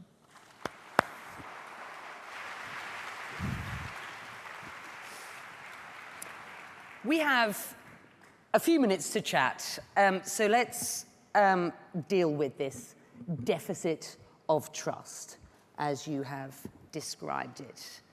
And let's really drill down and take an early example of that in your very own institution at the beginning of this term. And I'm talking the US decision to block Salam Fayyad, your pick, to become the new UN envoy for peace in Libya. For too long, the UN has been unfairly biased, said the US ambassador, unfairly biased in favor of the Palestinian Authority to the detriment of our allies in Israel. How do you deal with that? And what happens next? No, there are two different questions here. One is the appointment of Mr. Salam Fayyad as High Representative for Libya. And I believe he is the right person for the right job at the right moment. He has qualities that are recognized everywhere. He has a competence that nobody denies. And Libya requires the kind of capacity that he has. And I think it's a loss for the Libyan peace process and for the Libyan people that I'm not able to appoint him. And it is very important to underline that nobody in the UN represents a government or a country. People in the UN have just one area of loyalty they need to respect. It's the UN Charter. And so I deeply regret this opposition, and I do not see any valid reason for it. Having said so, I think the UN needs to be able to act with impartiality in all circumstances and cannot be biased in favor of anybody. Things need to be dealt based on the real face value of things. And so I think that if Israel does something in relation to which we disagree, we need to express that disagreement. But that doesn't mean that Israel needs to be discriminated on all other areas. So I think we need to distinguish things. I'm very much in favor of a UN that is impartial, that addresses the problems based on the value of the problems and what the problems require to address them. But I do not think that there is any valid reason to avoid someone that is very competent to do a job that is extremely important in a dramatic moment. And let's not forget that Libya is not only relevant in itself. Libya has been a factor of contamination of the peace and stability in a wide area, namely in Africa, in the Sahel. And to bring an end to the conflict in Libya is in everybody's interest. Thank you. Let me get your take on Syria as we are talking conflict and this region. What happens next? Well, I think there was, in the last few days, something very important. The opposition met in Riyadh, And they were able to come with a unified proposal for representation of the opposition in the Geneva conference. We had in Astana an important moment in which the armed groups, together with the Syrian government and with the mediation of Russia, Turkey, and Iran, were able to come to a ceasefire, and let's hope that ceasefire is sustainable. But there is no solution for the Syrian problem without a comprehensive political solution in which all Syrians feel they are properly represented. And more, everybody is extremely concerned with Daesh and with the terrorism and with the impact of Daesh in global security. There is no way we can fight terrorism if at the same time we don't find the political solutions for the crisis situations that today feed terrorism. So to make sure that in Geneva we have substantive discussions and that they are a first step, I don't expect a miracle, they are a first step for a serious progress in finding a transition that allows for a political solution in which all Syrians feel represented is, I believe, extremely important for the Syrian people, extremely important for the stability of the region, extremely important for our global security, and the key instrument in fighting terrorism, and namely in fighting Daesh. You talked to the issue of inequality, a deficit in trust, and in social cohesion. 2016, I think we will all agree in this room, was a chaotic year. We have a new US administration. Are you confident it supports in its America First pitch, as it were, the very core values of the United Nations, that of multilateralism? Are you concerned? I think we need to distinguish the problems that you have mentioned first and the relationship with an administration in a country. My position about the way the UN needs to deal with the US administration is very simple. The UN needs to respect its principles, but at the same time, the UN needs to engage constructively with the US administration, as with any other administration in the world. The US is a key partner in world affairs, and it would be a mistake to just undermine this relationship based on any kind of prejudice. No, there's no prejudice. Let's take things for its face value, and let's do everything possible to make this relationship a constructive relationship. Having said so, we need to respect our values, and we need to make sure that a multilateral approach for the solution of global problems is valued. And there are the aspects that you were mentioning. Indeed, one of the reasons of this mistrust between people and the institutions has to do with some of the factors you mentioned. I mean, inequality, globalization, and technological progress have also contributed to the increase of inequality. 8 people in the world has as much wealth as half of the world population. This is a reality. And if one looks at countries, and this was true in the United States, it's true in Europe and in other parts of the world, in which we have seen progress, but in which large part of the population have not benefited, and creating anxiety, jobs being lost, new jobs being of different nature, people in middle age being difficult to adapt to those new jobs, the Rust Belt in the United States, many areas in Europe, many areas around the world. And then, if one looks at what has happened in Europe last year with the migration and refugee movements, and the fact that there was a total lack of capacity of European countries to come together and to have a European solution. And so, without proper reception capacity, without distribution, a fair distribution among states, you saw this crowd moving through the Balkans, giving the impression that there was an invasion, which was not the case. We were talking about 2% of the European population. There are 30% of refugees in Lebanon. So, clearly, two things out of proportion. But this kind of inability of governments to come together and manage these problems create the sense in many sectors of the population that they are abandoned, that nobody is in charge, that they must be afraid for themselves, for their future. And this is the best ground for populists, for xenophobes, for those that develop forms of anti-Muslim hatred or anti-Semitism or whatever, to play a role in our societies. And I think that It is not enough to condemn xenophobia. It's not enough to condemn populism. I think we need to be able to engage in addressing the root causes that lead to the fact that to be populist is so simple in today's world. We're timing out here. I'm going to give you the very last word briefly. I know things are challenging. I know you must be delighted, in inverted commas, you have this job. The very best of luck. Are you optimistic going forward? Well, you said a very nice sentence about me, but in relation to those issues, I follow Jean Monnet. Jean Monnet was one of the fathers of the European Union, and when asked if he was optimistic, he always would say the same, and I would repeat it. I'm not optimistic, I'm not pessimistic, I'm just determined. Thank you very much. And with that, we thank you very much indeed. Thank you. Thank you very much. Thank you.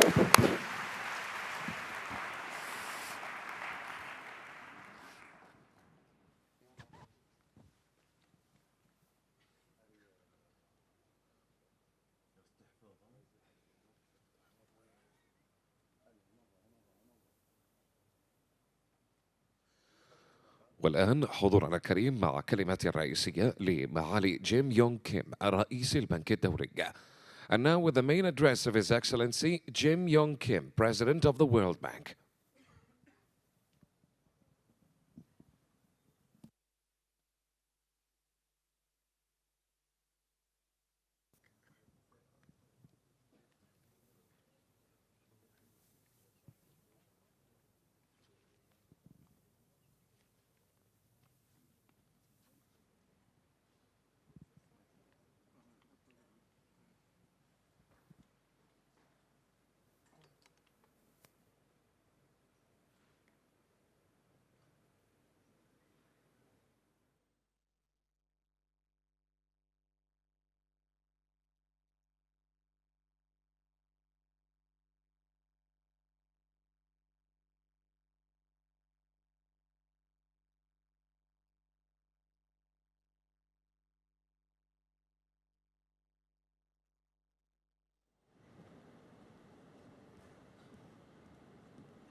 السلام عليكم. أنا سعيد بوجودي معكم في بلدكم الجميل.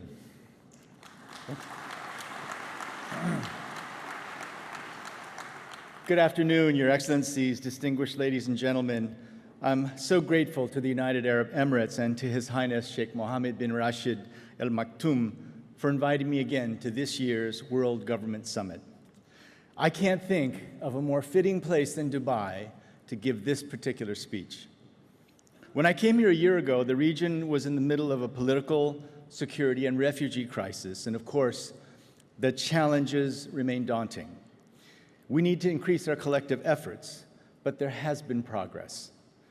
The MENA Concessional Financing Facility, an innovative approach that we launched just a little over a year ago, was focused on addressing the Syrian refugee crisis. And it's now been re-envisioned as a global facility to address displacement crises in any middle-income country.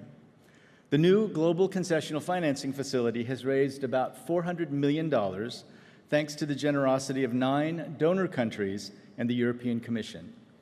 These funds will provide close to $2 billion of vital concessional financing to help middle-income countries that are hosting refugees. Already, the facility will leverage nearly $700 million in concessional financing for development projects in Jordan and Lebanon. This will allow young people to learn and grow even as their lives are disrupted by conflict. We must continue to support Jordan and Lebanon as they provide an essential public good for this region and the world by caring for Syrian refugees.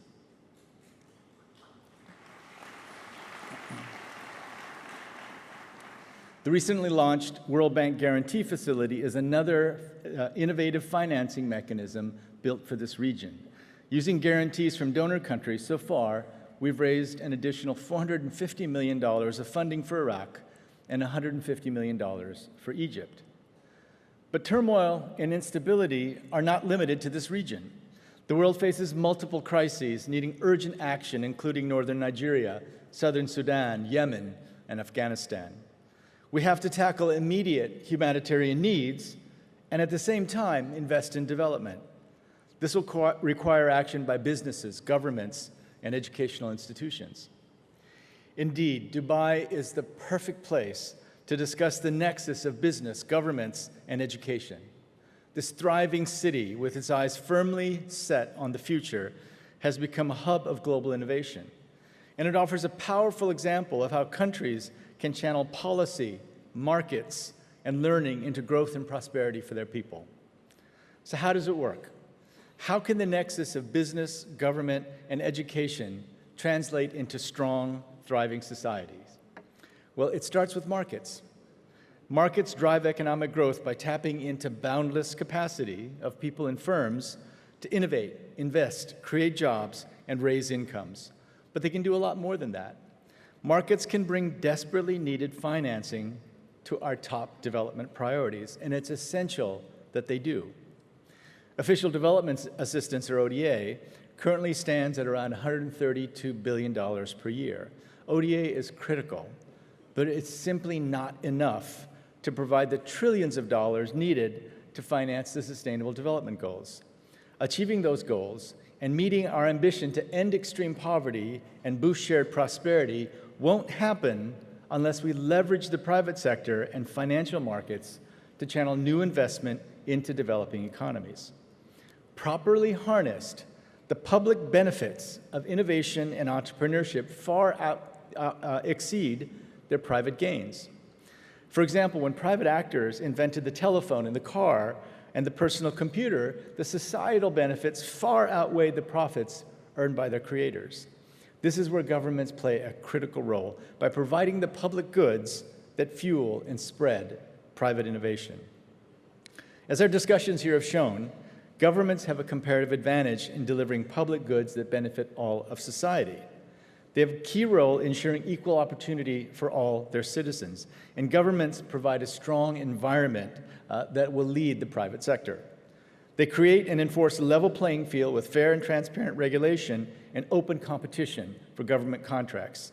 And if you look around the world, you'll see that the most developed countries are the ones where governments are leveraging technology to listen to and respond to the needs and ambitions of their people.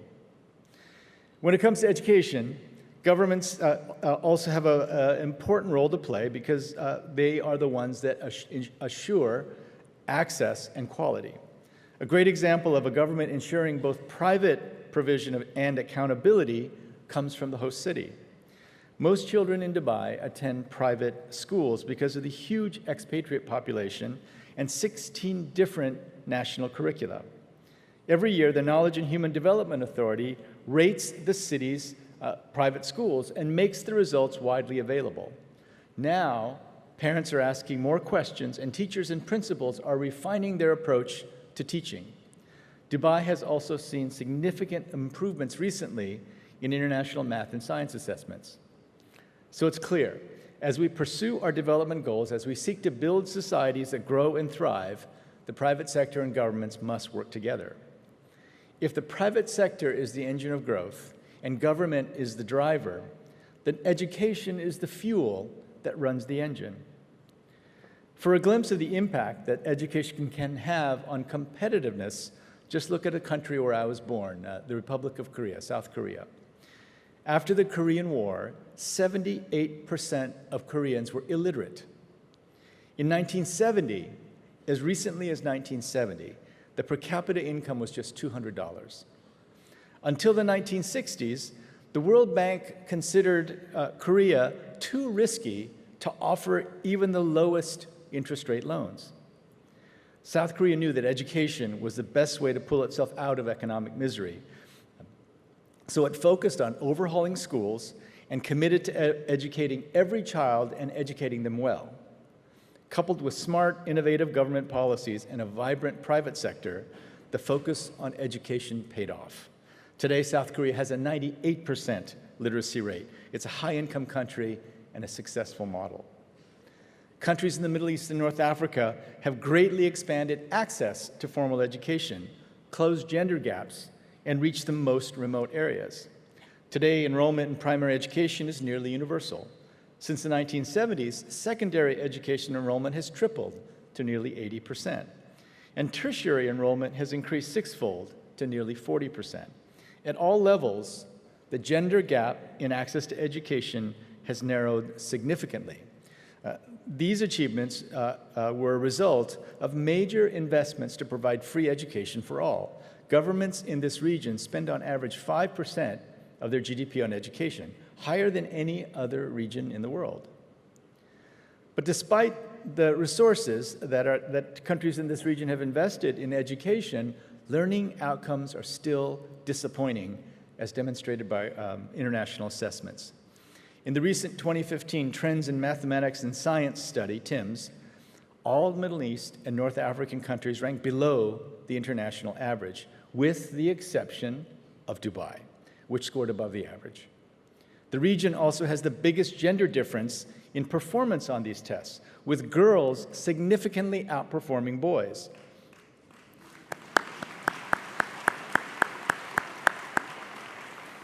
Across the region, women outnumber men at universities, but despite this fact, the region has the lowest female labor participation rate in the world, just 21.6%.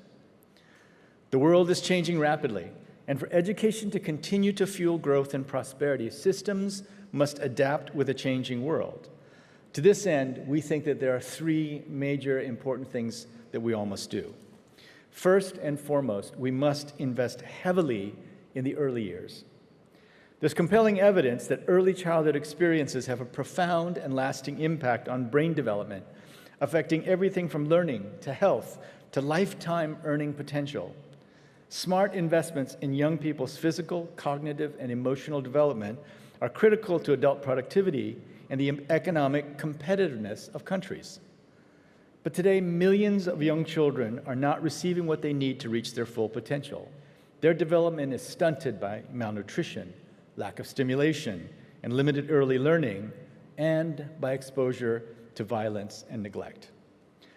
The fact that 25% of all children in the world are stunted is a global crisis that threatens to lock young people into lives of poverty before they reach their 5th birthday. Opportunities for early learning are still not available to most children, particularly in this region, where less than a third of children are enrolled at the pre-primary level. And it's mostly the privileged who have access. This must change. Every country should invest in future generations, not only because it is simply the right thing to do, but also because failing to do so is a recipe for poverty, inequality, and eventually instability. Second, we need to rethink what we teach and how children learn. This means fully leveraging what we know about the science of learning and the skills children will need to thrive in the future. To prosper in a rapidly changing world, all children need more than a basic education. They need to be creative, critical thinkers who develop a lifelong thirst for knowledge and problem solving. Today, we're equipped with advances in technology that can support teaching and learning and boost creativity and critical thinking.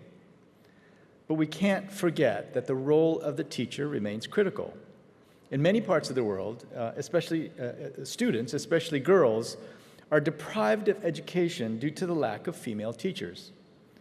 I recall the story of Raisa, a Yemeni girl from El Heda, who struggled through school where the teachers were all men. Raisa was determined to help future generations of girls go to school and learn, so she enrolled in a female teacher development program supported by the World Bank. When she joined the school as a teacher, the number of girls increased from 10 to 72. Teachers also play a crucial role in what the New York Times columnist Thomas Friedman refers to as the STEMpathy world. In other words, science, technology, engineering, and math linked to empathy. The future, he says, isn't about what we know, because digital libraries and powerful search engines allow us to find even the most specific details about virtually any subject with lightning speed. Instead, the future is about what we can do with what we know. This should affect the way we educate our young people, because what makes us uniquely different from computers is our humanity and our empathy, which can't be found in any algorithm. Education is not only important for economic growth and prosperity, but we have now overwhelming evidence that education is directly linked to economic growth and prosperity. But it's also critical in promoting peace and social cohesion. As Ibn Rushd wisely said, ignorance leads to fear, fear leads to hate, and hate leads to violence. This is the equation.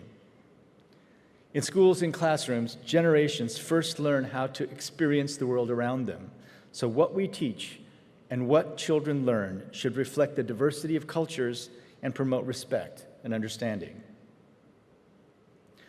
Finally, education systems must provide relevant skills for today's market and the jobs of the future. In the global economy, growth and innovation demand an educated, skilled, and engaged workforce.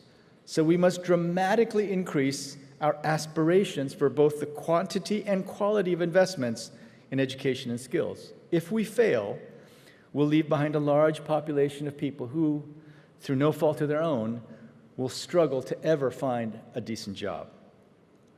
Today, there is a clear mismatch between the skills provided by education systems and the jobs required by the labor market.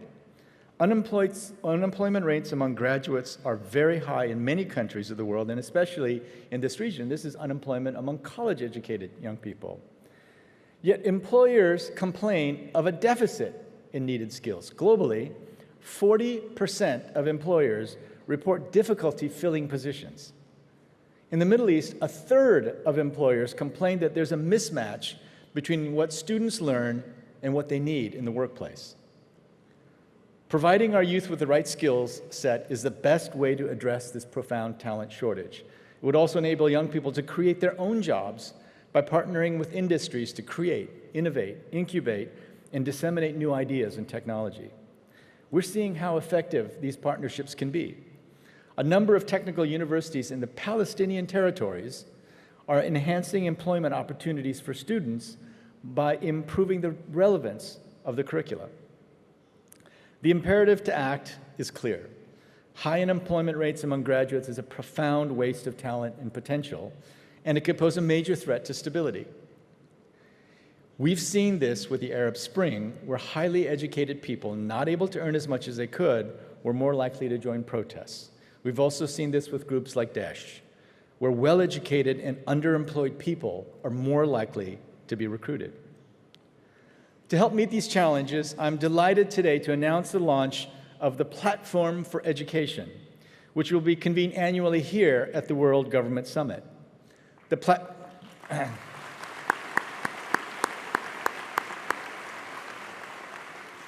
platform will serve as a space to share global experience, launch new initiatives, and spark high-level debate and exchange among leaders, experts, and policymakers.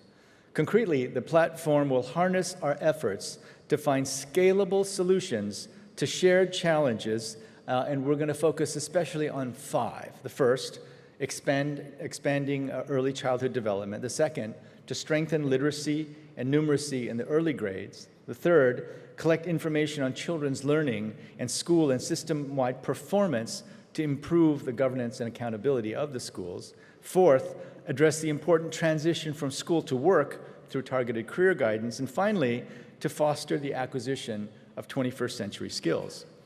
These 5 areas have been defined in the Education for Competitiveness Initiative, or E4C, that the World Bank Group and the Islamic Development Bank announced last year.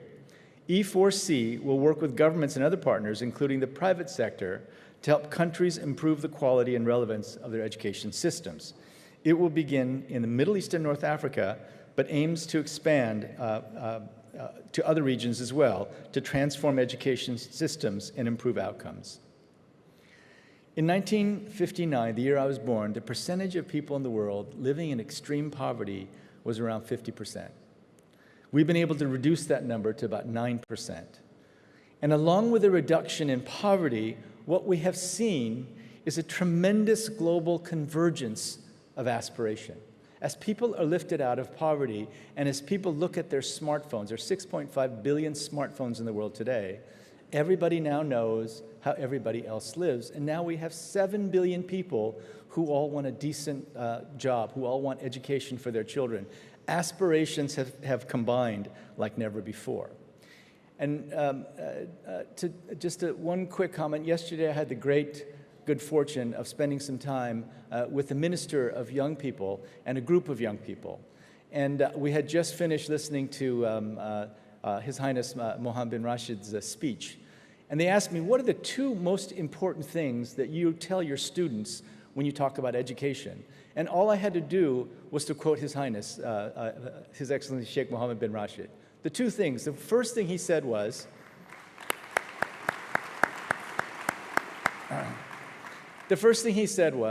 I try to learn something new every day. Turns out that's by far the most important trait that all young people need, the desire and ability to continuously learn throughout their entire lives. And the second is what educators call grit, determination. And you heard over and over again from His Highness about his determination to go forward. And I know that my good friend, Secretary General Antonio Guterres, is also very determined. Lifelong learning, commitment to lifelong learning, and grit, the two most important things. And they come from your leader. The young people in Dubai, you're very lucky to live here.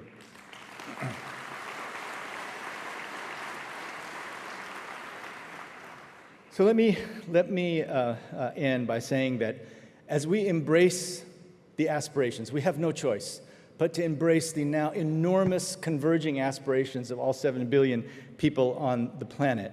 And this in a time when technological changes are creating displacements and anxieties in every country in the world. I want to remind you of the 11th century philosopher El-Ghazali, who cautioned that knowledge without action is wastefulness, and action without knowledge is foolishness.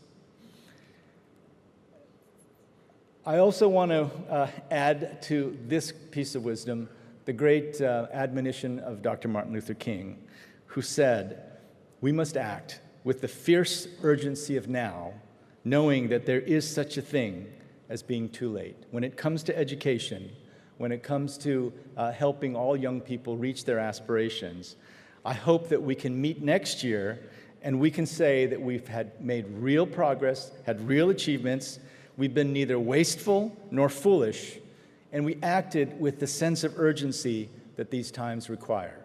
Shukran jazilan.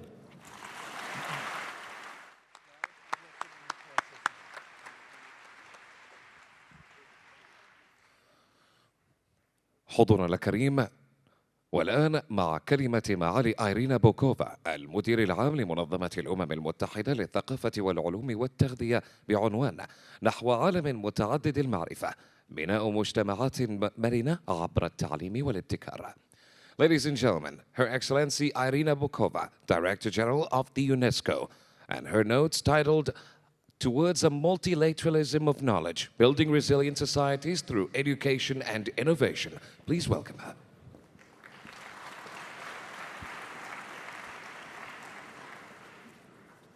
His Highness Sheikh Mohammed bin Rashid Al Maktoum, my dear friend Antonio Guterres, Secretary General of the United Nations, ministers, ladies and gentlemen, Assalamu alaikum. I'm very honored to be here today with you, and I would like to commend Dubai and the United Arab Emirates for leading this World Government Summit. I believe this summit has been underpinned by the power of ideas to mobilize action to build a more just and safer world, because it has never been so important, and we just heard a very inspiring presentation by the Secretary General and by the President of the World Bank, which have painted a very eloquent picture of the times we live in. You will not be surprised, as Director General of the United Nations Organization for Education, Sciences, Culture and Communication, how delighted I was by the passionate speech and presentation and commitment by the President of the World Bank, Jim Kim, plead for education, for innovation, and the launch of this so important platform and education. This is the same commitment that underpinned UNESCO's action by launching yesterday the Global Monitoring Report 2016 in Arabic, in order not just to exchange ideas, but to put a very concrete platform of action for the future, for excellence, for innovation, for social inclusion. And we all know that on one side the world is more than connected, and vast opportunities exist. We see new sources of innovation emerging, catalyzing advances in science, in technology, driven by information and communication technologies, and crafting what is most important, new sustainable solution to the pressing needs of humanity. We see new forms of public policy and partnerships, new global agreements founded on human dignity, on human rights, guided by new humanistic vision of change for the benefit of all. And I believe the Agenda 2030 of the United Nations for Sustainable Development and the Paris Climate Agreement show this ambition, this thirst that exists for multilateralism, for multilateral diplomacy. These agreements, in fact, embody what I see as a new multilateralism. It's complex, it's multi-layered, it's reaching beyond agreements and beyond governments. And this is precisely why they can succeed. And I believe this approach is vital because the stakes are very high.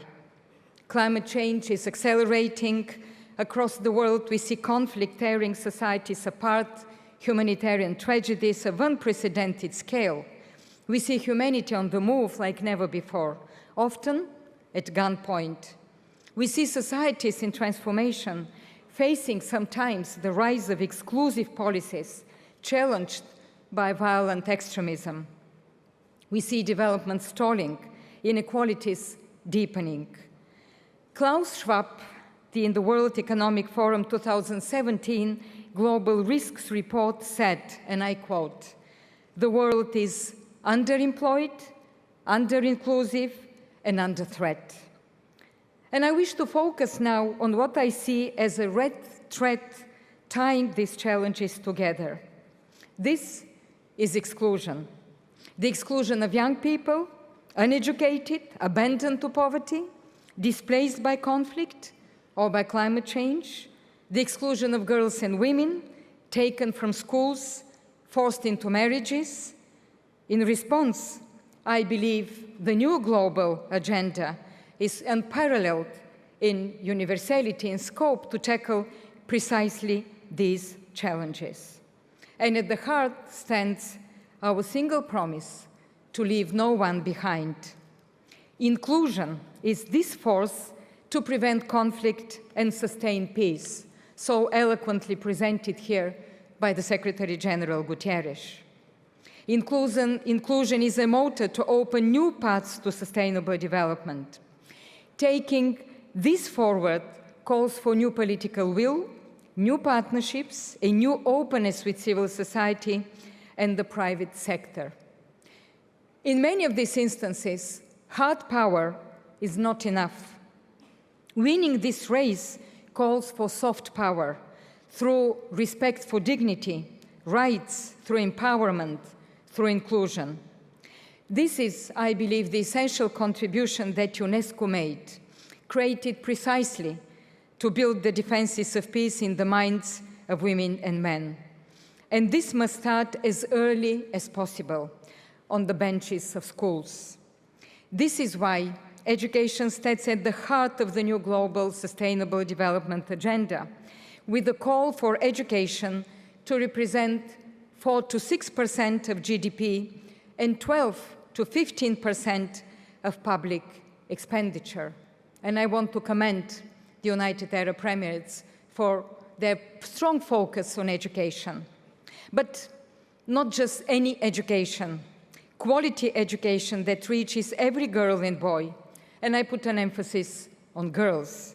Education that harnesses new technologies, that catalyzes research and development, because we know the power of technology to widen access to learning through open educational resources, e-learning, mobile learning, massive open online courses.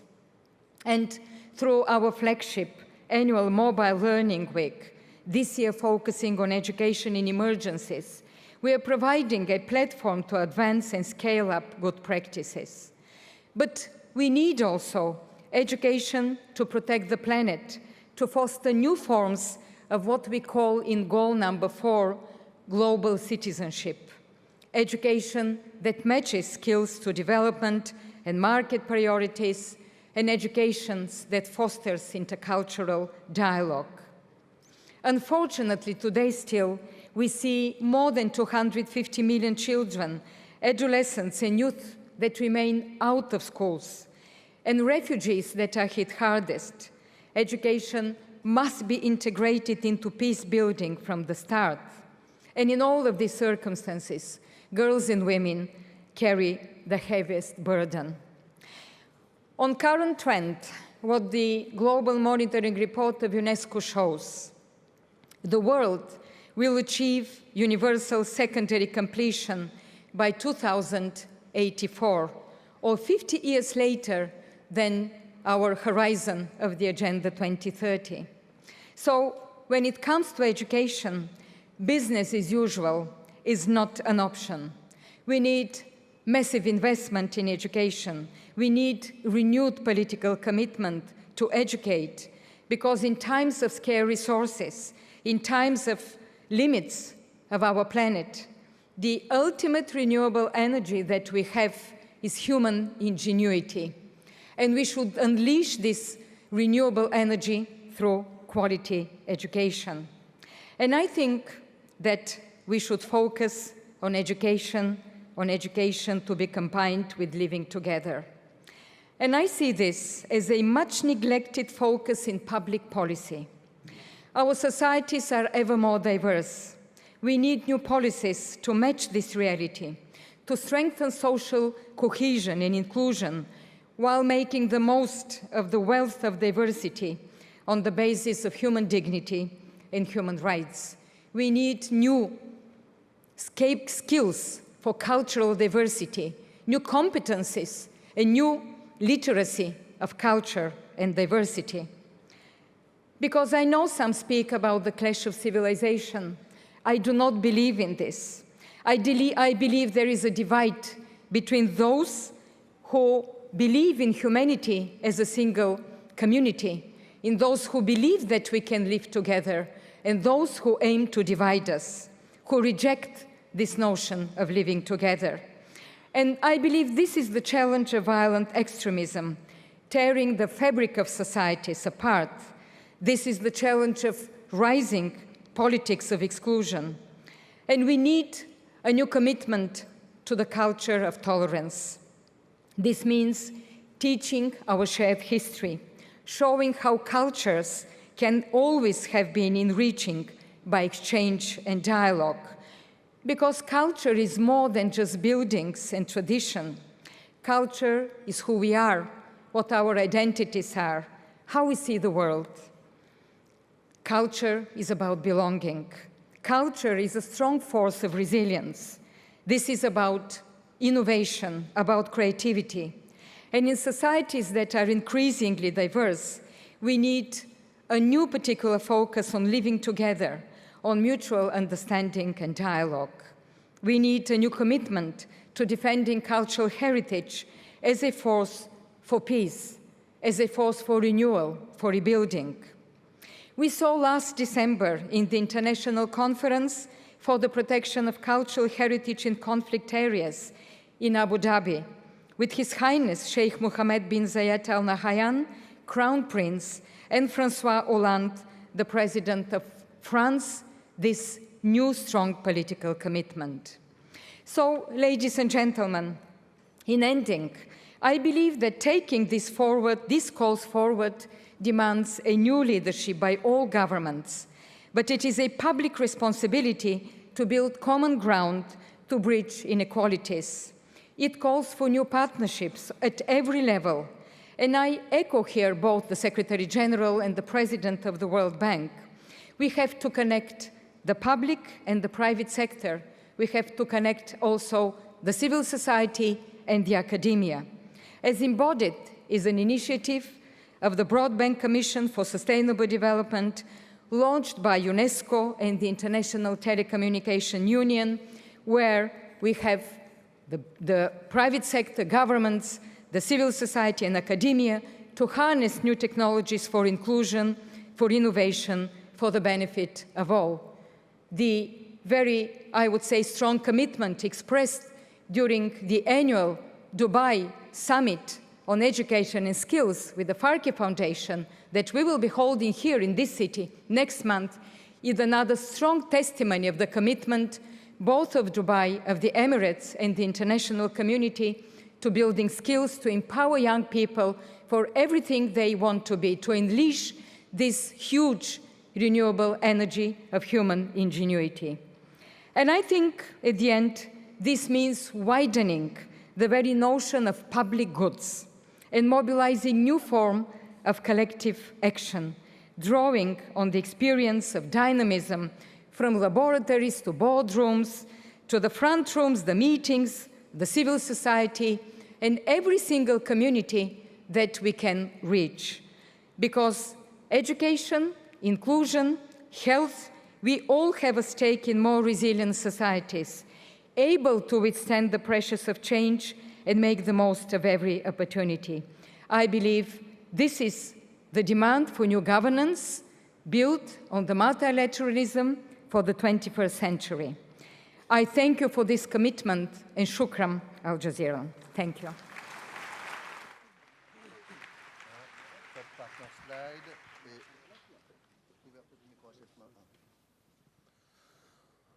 حضورنا الكريم، الآن ندعوكم لحفل تكريم أفضل معلم والحائز على جائزة الإمارات للمعلم المبتكر. لقد أطلقت جائزة الإمارات للمعلم المبتكر أطلقت برعاية صاحب السمو الشيخ محمد بن راشد آل مكتوم نائب رئيس الدولة رئيس مجلس الوزراء حاكم دبي رعاه الله عام 2015، وسيتم منح جائزة الإمارات للمعلم المبتكر بقيمة 1,000,000 درهم إماراتي للمعلم الاستثنائي وصاحب الإضافة المتميزة لمهنة التعليم في دولة الإمارات العربية المتحدة، وذلك من خلال تعاون مشترك بين وزارة التربية والتعليم ومجموعة جيمس للتعليم اللتان تطلقان هذه الجائزة لترسيخ الابتكار في مهنة التعليم. وتماشيا مع رؤية الإمارات العربية المتحدة 2021 وتحقيقا للأجندة الوطنية ولضمان أن الإمارات لديها نظام تعليمي متميز، فإن جائزة الإمارات للمعلم المبتكر تؤكد على أهمية مهنة التعليم وأهمية الاحتفال والاعتراف بفضل المعلمين الكبير بالشكل الذي يحث ويحفز ألمع وأفضل طلاب اليوم للتفكير في مهنة التعليم لتكون مهنتهم في المستقبل. Ladies and gentlemen, we move now to the Innovative Teacher Award. The award targets innovative Emirati teachers in the education sector. The winning teacher will be awarded with 1,000,000 dirhams. The UAE has always strived to adopt the best and most effective steps that support the sector in a way that complements the national agenda and UAE Vision 2021. Such efforts will contribute to the development of an excellent education system in the country. والآن ندعو صاحب السمو الشيخ محمد بن راشد آل مكتوم ومعالي إبراهيم الحمادي وزير التربية والتعليم وساني فاركي مؤسس ورئيس مجموعة جيمس للتعليم للصعود على المنصة لتكريم المعلم. Now we invite His Highness Sheikh Mohammed bin Rashid Al Maktoum, Vice President and Prime Minister and ruler of Dubai, and His Excellency Hussein Al Hamadi, Minister of Education, and Sani Vaki, Founder and Group Chairman of GEMS Education, on stage to reward the innovative teacher for 2017.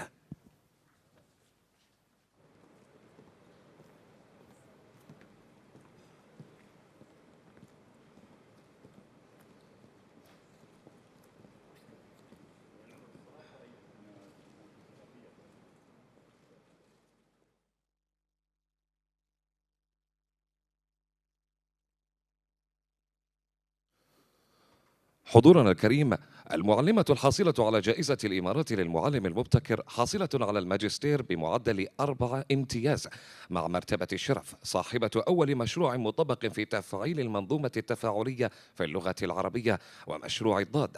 لها دور فاعل في قيادة وعضوية فرق العمل على مستوى المدرسة والنطاق والوزارة، حيث أن المعلمة مشاركة في 12 عضوية داخلية على مستوى المدرسة والنطاق والوزارة، منها عضوية في تطوير المناهج مرحلة 9 و12.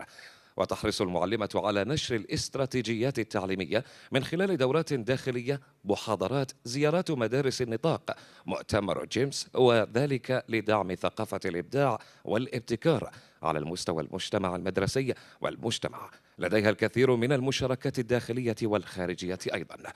والآن المعلم الإماراتي المبتكر للدورة الثانية 2016-2017 هي The winner of the Innovative Teacher for 2017 is مريم راشد سليمان الزيودي من مدرسة الماسة للتعليم الثانوي. Miss مريم راشد الزيودي from Al Masa High School.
شكرا لصاحب السمو الشيخ محمد بن راشد آل مكتوم على تشريفه لنا في هذه الجائزة، وتهانينا لمريم راشد سليمان الزيودي. كما نرجو من الحضور الكريم البقاء في قاعة أرينا، حيث سنبدأ على الفور جلستنا التالية.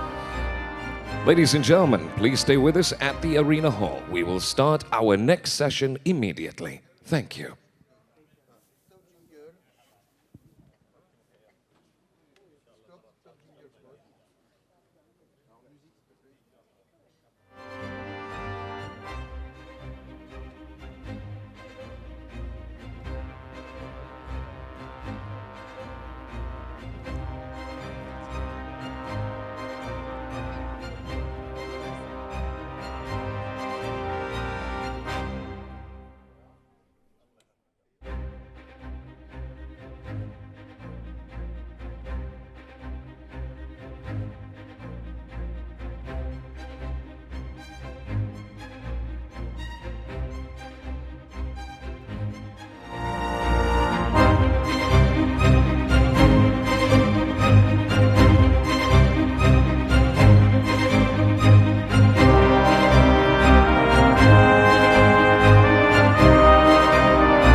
التعليم والذهاب إلى المدارس.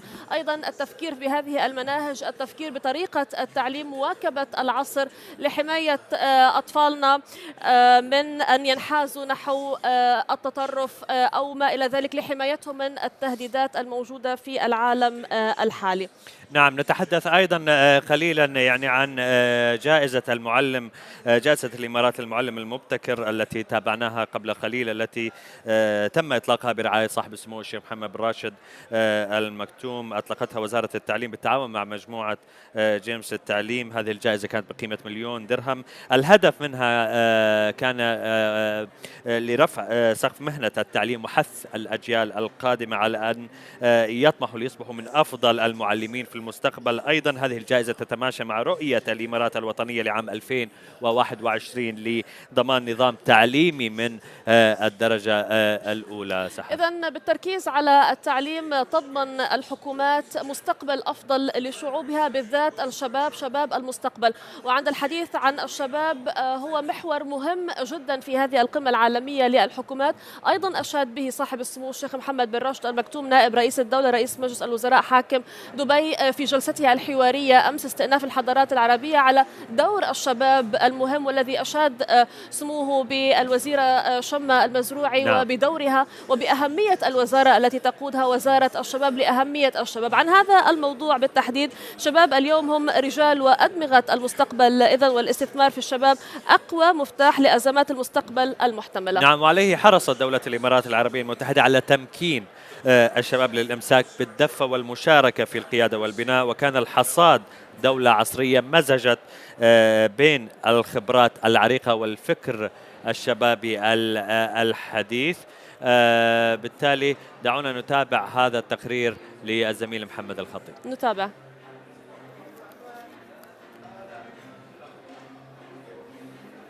شو نكست؟ رولز. شو بعدين؟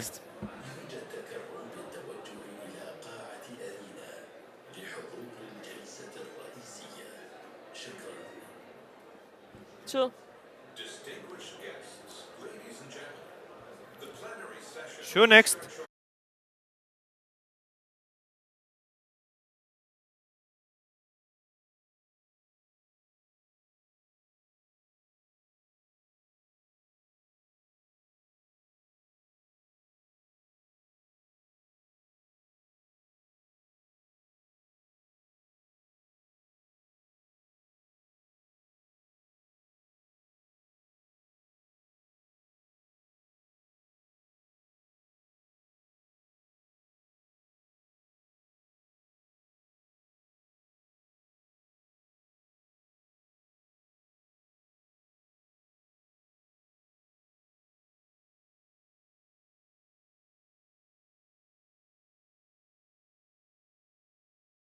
We should not argue in the context of yesterday.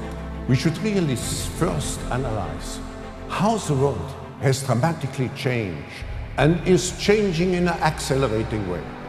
Will change how we live, how we consume, how we work in even more dramatic ways compared to what we have seen. We need a home. We also need a national identity. 3 values which we all should practice and which government should practice. Number 1, respect human dignity and the diversity of humanity.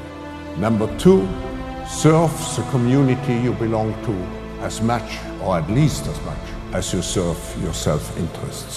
And number 3, always feel to be a steward for your children and for the next generations.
شبابنا شاباتنا ومستقبلنا، وانتم الآن في خير، بس الإصرار هي البصمة الوراثية اللي ورثوها أجدادنا وأجداد أجدادنا منهم، حتى تعرفون أنتم من وين جايين وشو أنتم ومن تكونون.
We should not argue in the context of yesterday. We should really first analyze how the world has dramatically changed and is changing in an accelerating way. Will change how we live, how we consume, how we work in even more dramatic ways compared to what we have seen. We need a home. We also need a national identity. 3 values which we all should practice and which government should practice. Number 1, respect human dignity and the diversity of humanity. Number 2, serve the community you belong to as much or at least as much as you serve your self-interests. And number 3, always feel to be a steward for your children and for the next generations.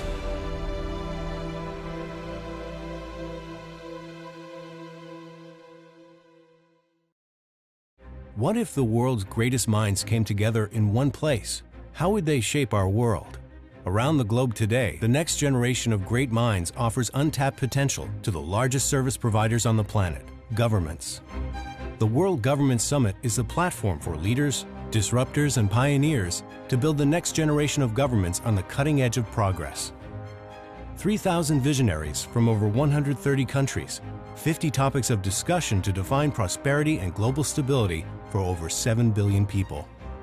Shaping our world, our societies, and our lives, one piece of the future at a time.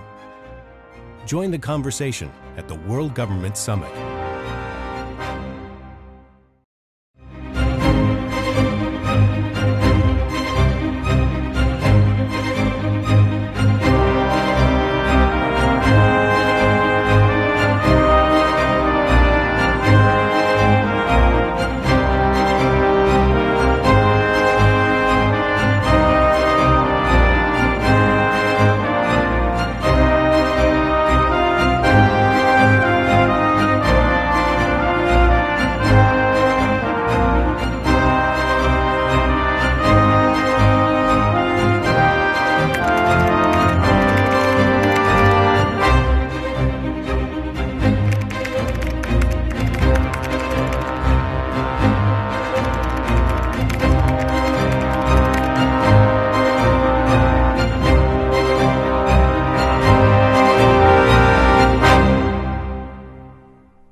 ماذا لو اجتمعت أفضل العقول في العالم تحت سقف واحد؟ تتضافر جهود خيرة العقول المبتكرة في العالم لوضع حلول لأسئلة الغد. توفر القمة العالمية للحكومات منصة لقادة العالم ورواد الفكر والتغيير لرسم ملامح مستقبل مشرق يضع الازدهار في مقدمة أولوياته.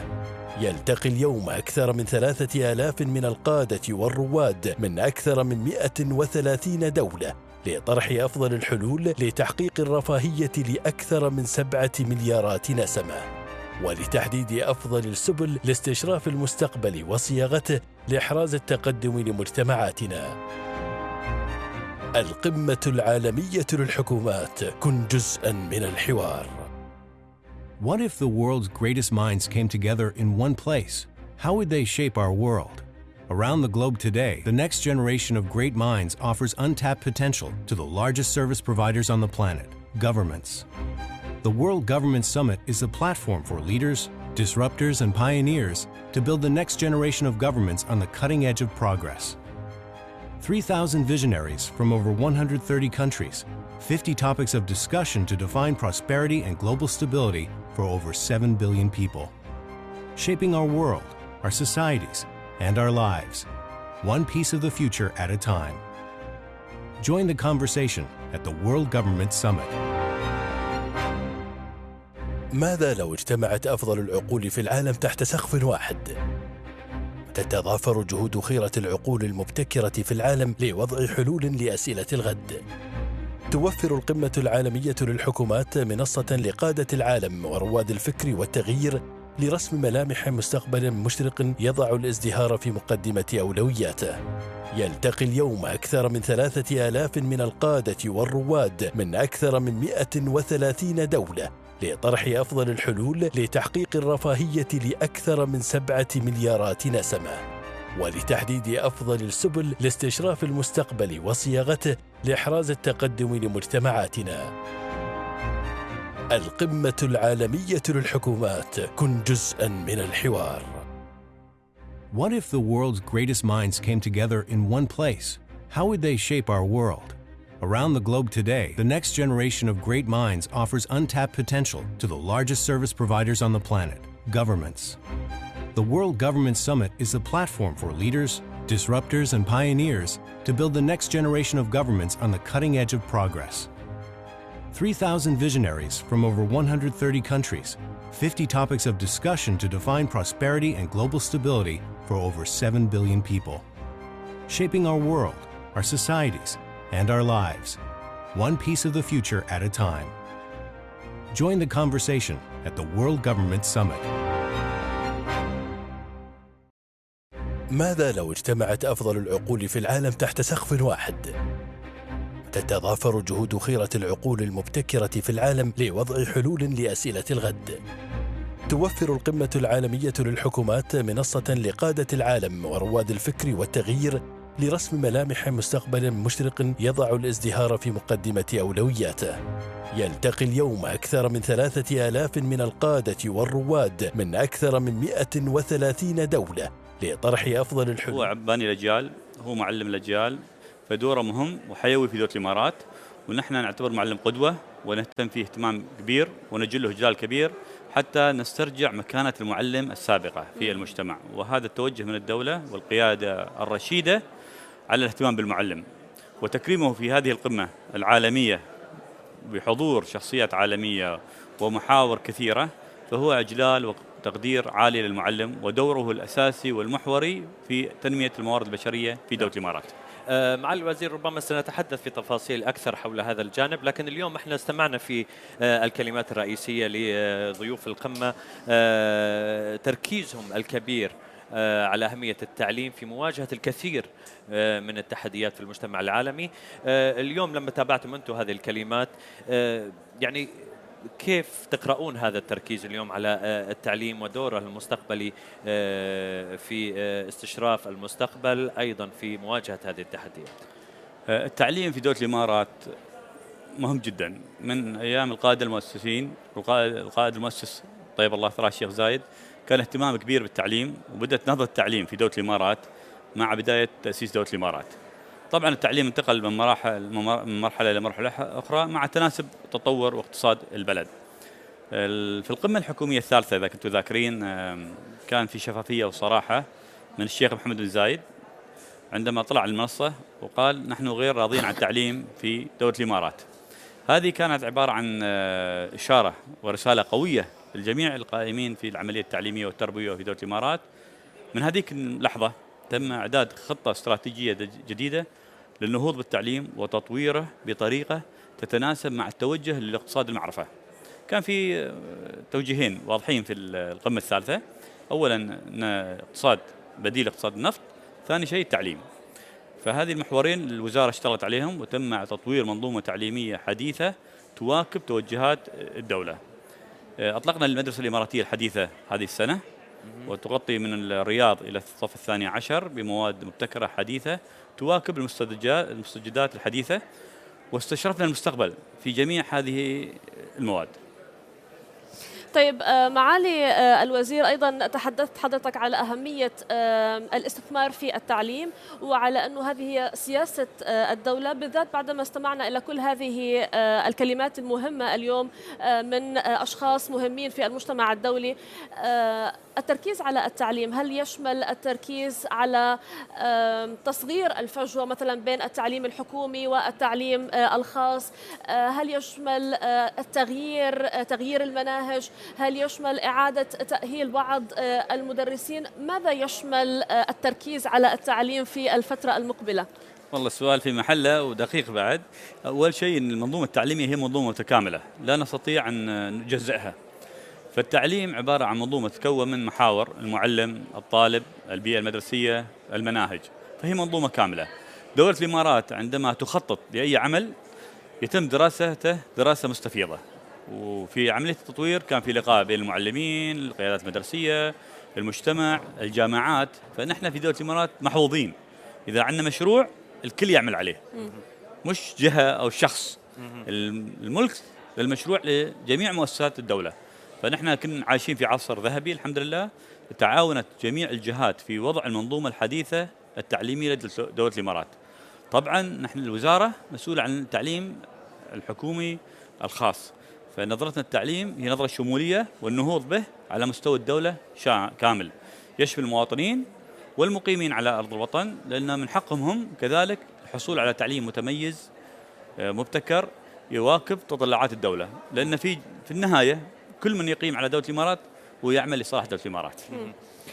معالي الوزير، أيضا يعني في موضوع الابتكار، موضوع التكنولوجيا ادخالها في منظومة التعليم صار لها يعني صار في دور كبير تلعب التكنولوجيا في هذا المجال. الإمارات طبعا أكيد لها تجربة في هذا المجال أيضا عبر المدارس الذكية والجامعات الذكية.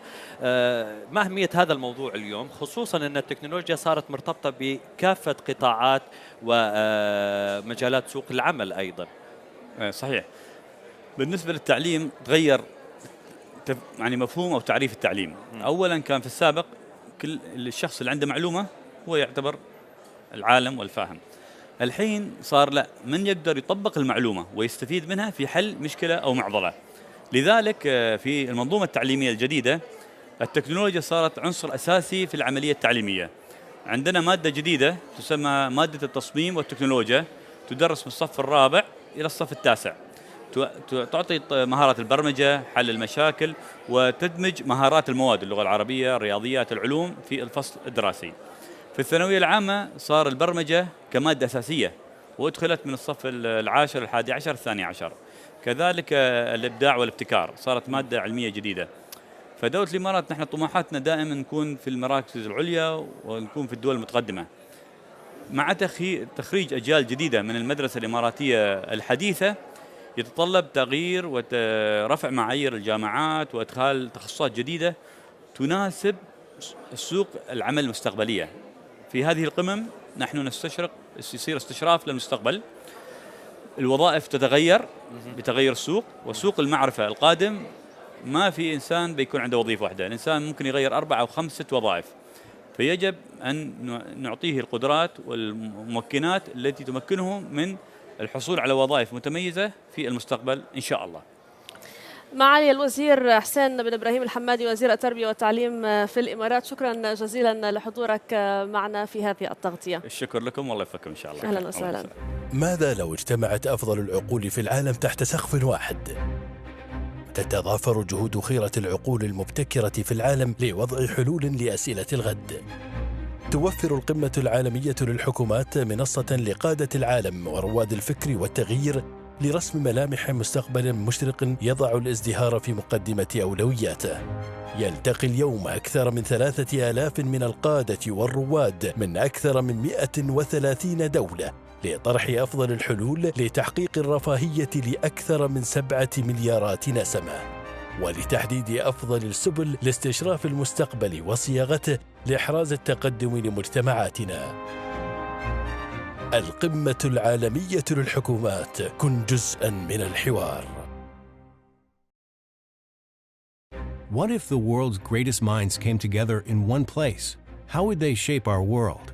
Around the globe today, the next generation of great minds offers untapped potential to the largest service providers on the planet, governments. The World Government Summit is the platform for leaders, disruptors, and pioneers to build the next generation of governments on the cutting edge of progress.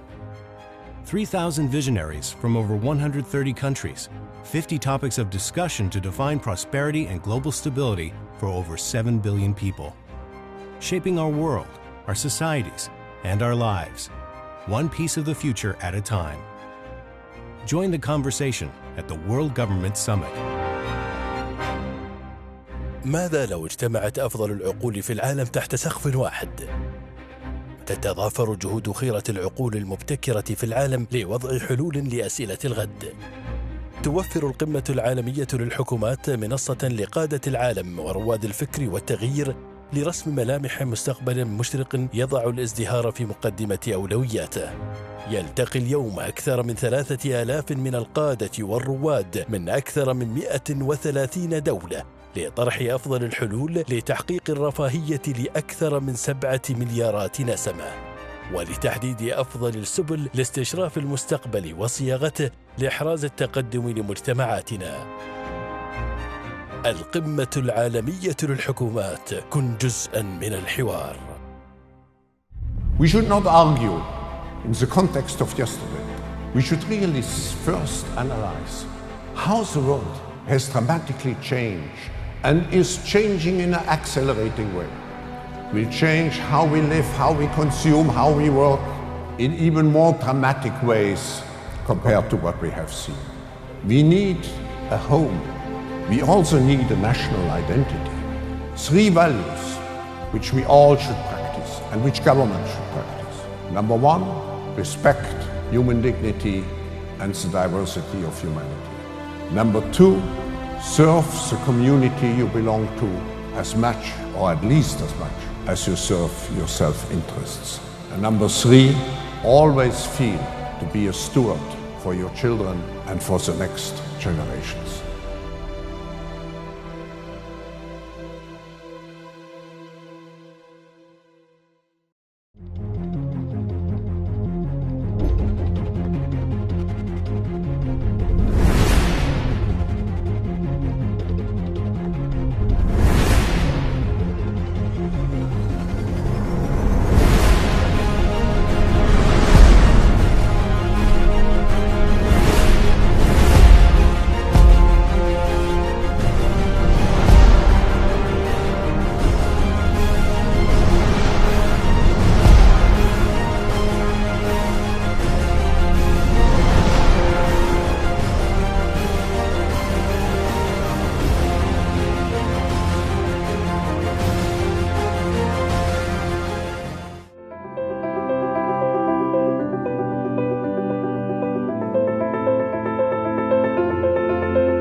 فماذا لو اجتمعت أفضل العقول في العالم تحت سقف واحد؟ تتضافر جهود خيرة العقول المبتكرة في العالم لوضع حلول لأسئلة الغد. توفر القمة العالمية للحكومات منصة لقادة العالم ورواد الفكر والتغيير لرسم ملامح مستقبل مشرق يضع الازدهار في مقدمة أولوياته. يلتقي اليوم أكثر من 3000 من القادة والرواد من أكثر من 130 دولة لطرح أفضل الحلول لتحقيق الرفاهية لأكثر من 7 مليارات نسمة، ولتحديد أفضل السبل لاستشراف المستقبل وصياغته لإحراز التقدم لمجتمعاتنا. القمة العالمية للحكومات، كن جزءاً من الحوار. What if the world's greatest minds came together in one place? How would they shape our world? Around the globe today, the next generation of great minds offers untapped potential to the largest service providers on the planet, governments. The World Government Summit is the platform for leaders, disruptors, and pioneers to build the next generation of governments on the cutting edge of progress. 3,000 visionaries from over 130 countries, 50 topics of discussion to define prosperity and global stability for over 7 billion people. Shaping our world, our societies, and our lives, one piece of the future at a time. Join the conversation at the World Government Summit.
way.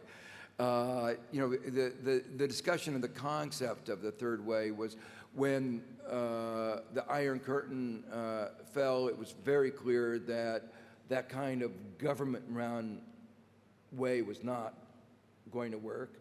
And on the other hand, it's very clear, 2008 crisis, and even before that, unfettered markets are not the solution. So between those two, there needs to be a third way.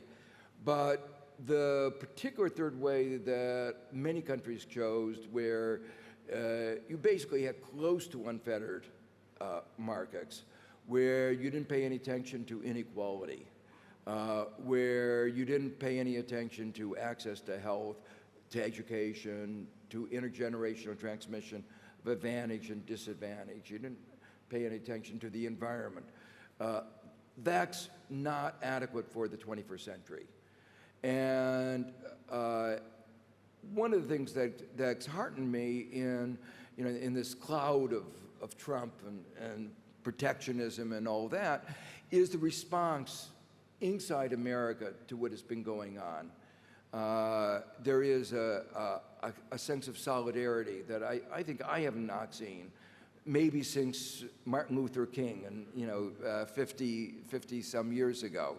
That was a moment back then, and I was down at that march with Martin Luther King.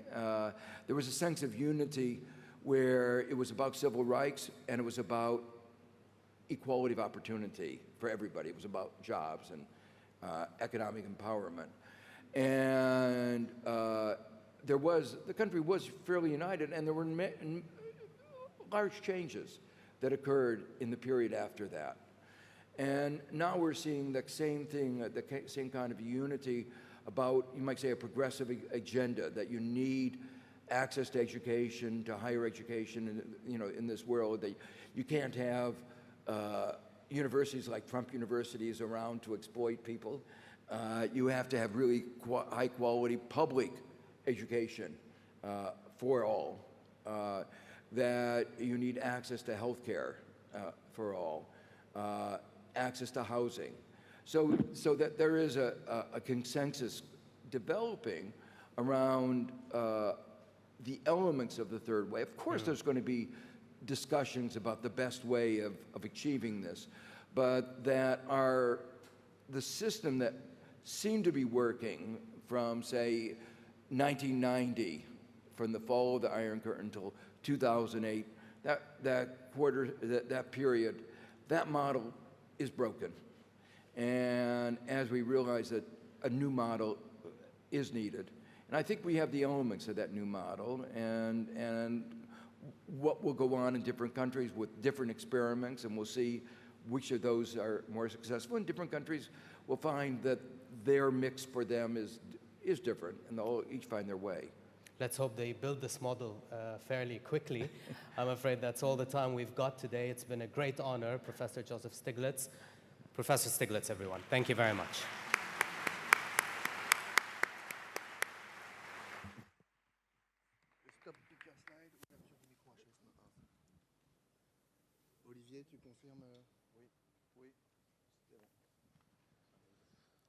حضورنا الكريم، جلستنا التالية بعنوان مستقبل النقل داخل المدن مع ترافيس كالانيك، المؤسس والرئيس التنفيذي لشركة أوبر للتكنولوجيا، تحاوره بيكي أندرسون من CNN.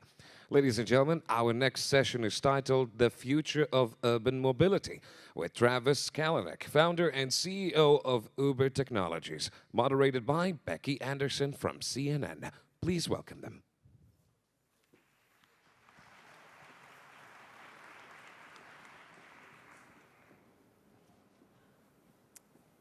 Hello.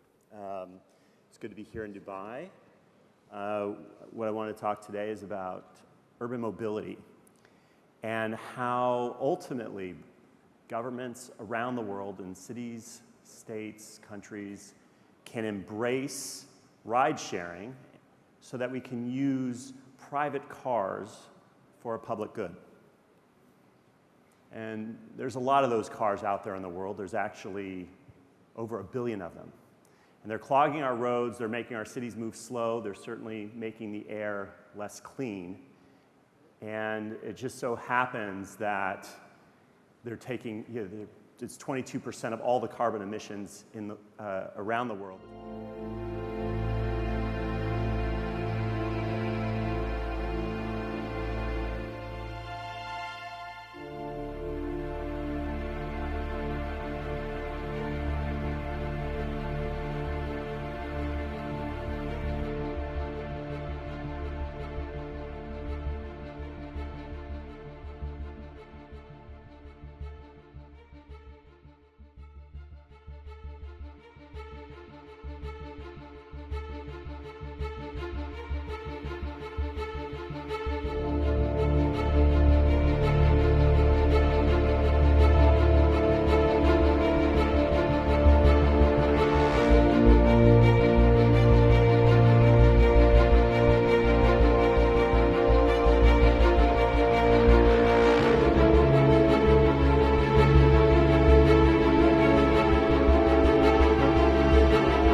ماذا لو اجتمعت أفضل العقول في العالم تحت سقف واحد؟ تتضافر جهود خيرة العقول المبتكرة في العالم لوضع حلول لأسئلة الغد. توفر القمة العالمية للحكومات منصة لقادة العالم ورواد الفكر والتغيير لرسم ملامح مستقبل مشرق يضع الازدهار في مقدمة أولوياته. يلتقي اليوم أكثر من 3000 من القادة والرواد من أكثر من 130 دولة لطرح أفضل الحلول لتحقيق الرفاهية لأكثر من 7 مليارات نسمة، ولتحديد أفضل السبل لاستشراف المستقبل وصياغته لإحراز التقدم لمجتمعاتنا. القمة العالمية للحكومات، كن جزءاً من الحوار.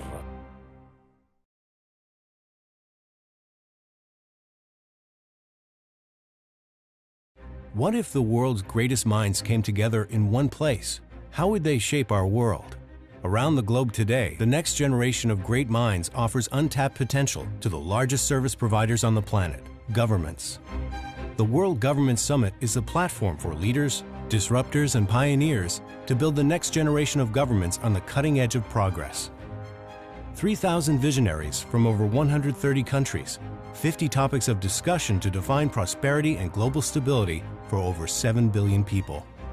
Shaping our world, our societies, and our lives, one piece of the future at a time. Join the conversation at the World Government Summit.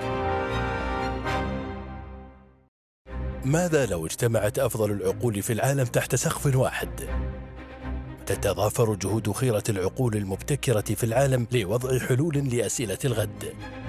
توفر القمة العالمية للحكومات منصة لقادة العالم ورواد الفكر والتغيير لرسم ملامح مستقبل مشرق يضع الازدهار في مقدمة أولوياته.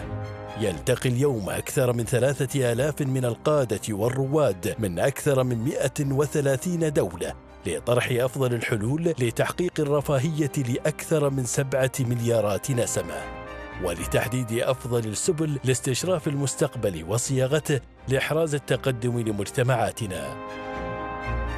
القمة العالمية للحكومات، كن جزءاً من الحوار.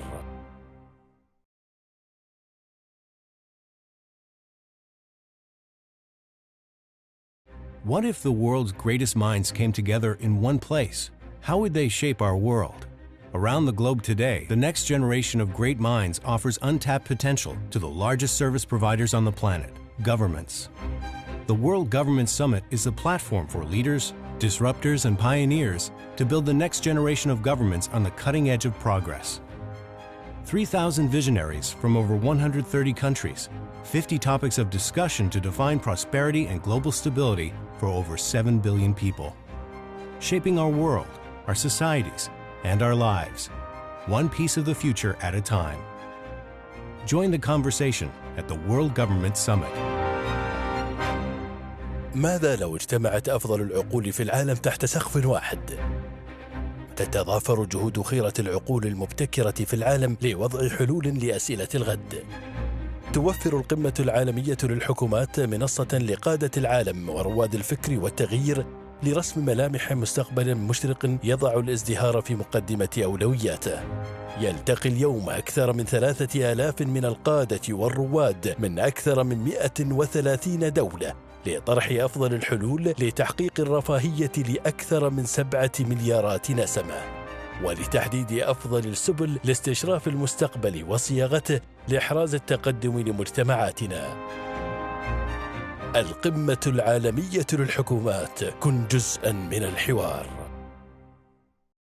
What if the world's greatest minds came together in one place? How would they shape our world? Around the globe today, the next generation of great minds offers untapped potential to the largest service providers on the planet, governments.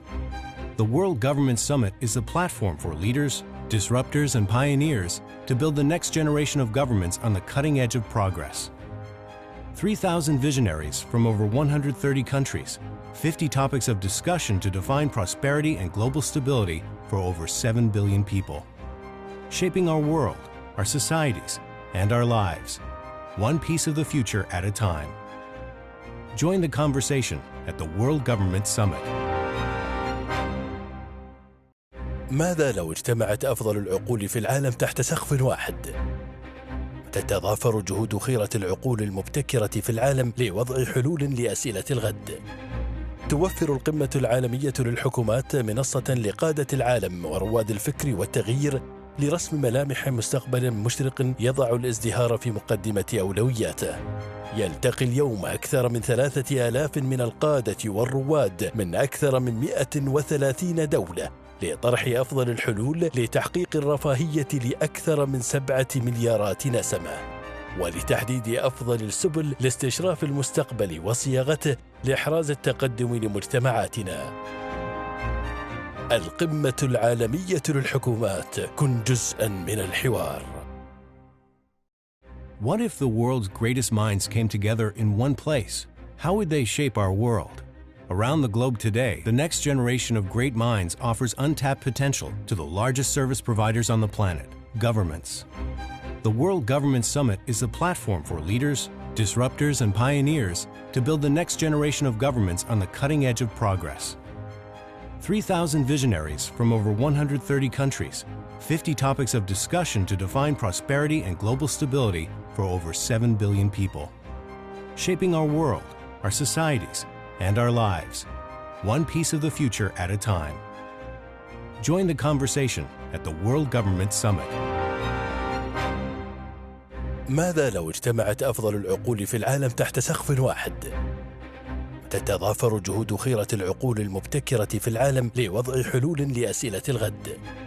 توفر القمة العالمية للحكومات منصة لقادة العالم ورواد الفكر والتغيير لرسم ملامح مستقبل مشرق يضع الازدهار في مقدمة أولوياته. يلتقي اليوم أكثر من 3000 من القادة والرواد من أكثر من 130 دولة لطرح أفضل الحلول لتحقيق الرفاهية لأكثر من 7 مليارات نسمة، ولتحديد أفضل السبل لاستشراف المستقبل وصياغته لإحراز التقدم لمجتمعاتنا. القمة العالمية للحكومات، كن جزءاً من الحوار. What if the world's greatest minds came together in one place? How would they shape our world? Around the globe today, the next generation of great minds offers untapped potential to the largest service providers on the planet, governments. The World Government Summit is a platform for leaders, disruptors, and pioneers to build the next generation of governments on the cutting edge of progress. 3,000 visionaries from over 130 countries, 50 topics of discussion to define prosperity and global stability for over 7 billion people.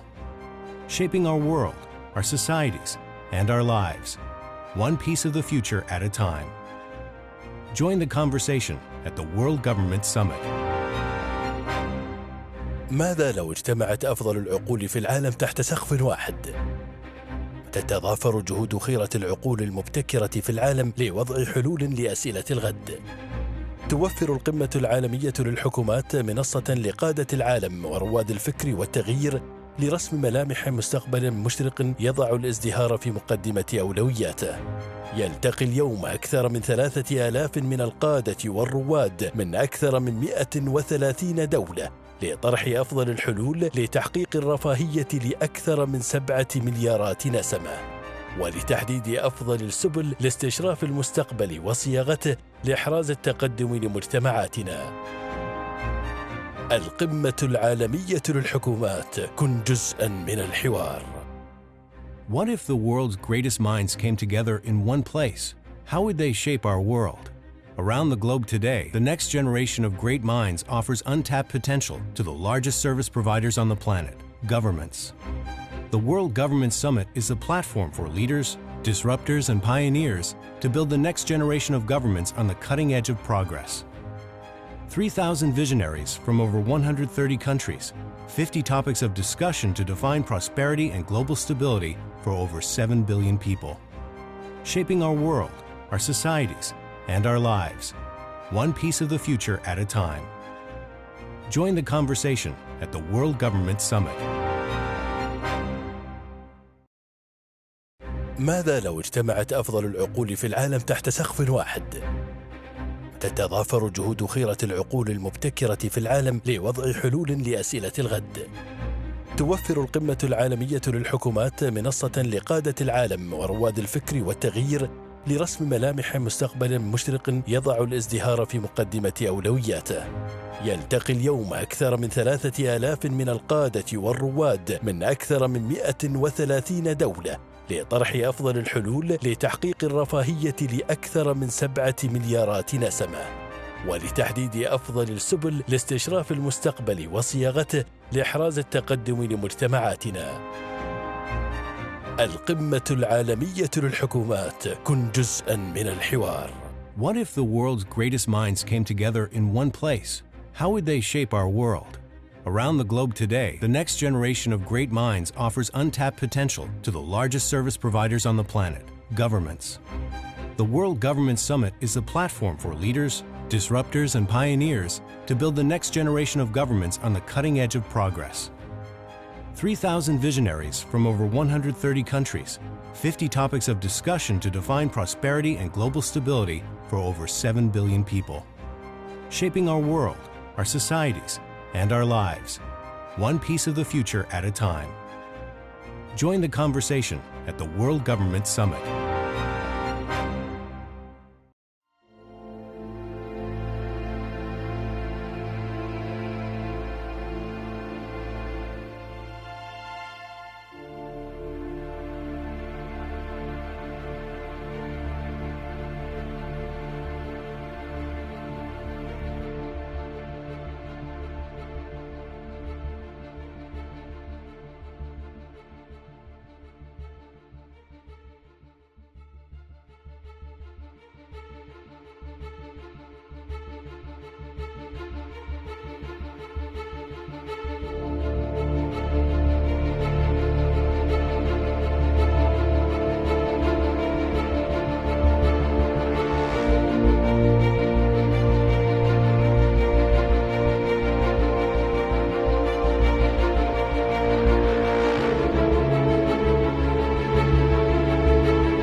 عندما تلتقي بالناس في دائرتك أو مؤسستك فاعلم أن الهدف هو إسعاد الناس وراحتهم.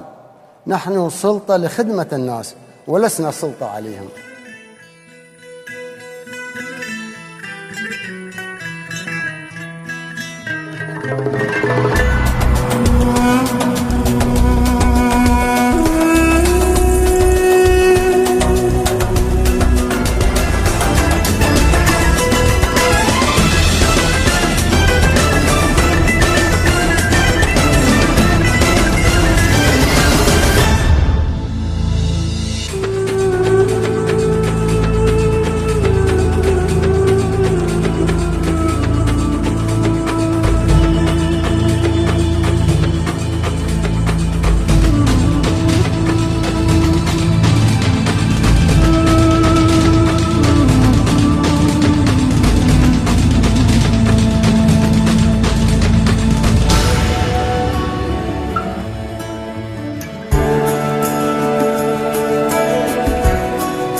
عندما تلتقي بالناس في دائرتك أو مؤسستك فاعلم أن الهدف هو إسعاد الناس وراحتهم. نحن سلطة لخدمة الناس ولسنا سلطة عليهم.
عندما تلتقي بالناس في دائرتك أو مؤسستك فاعلم أن الهدف هو إسعاد الناس وراحتهم. نحن سلطة لخدمة الناس ولسنا سلطة عليهم.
أصحاب السمو الشيوخ، أصحاب المعالي والسعادة، السيدات والسادة الحضور الكرام، السلام عليكم ورحمة الله وبركاته.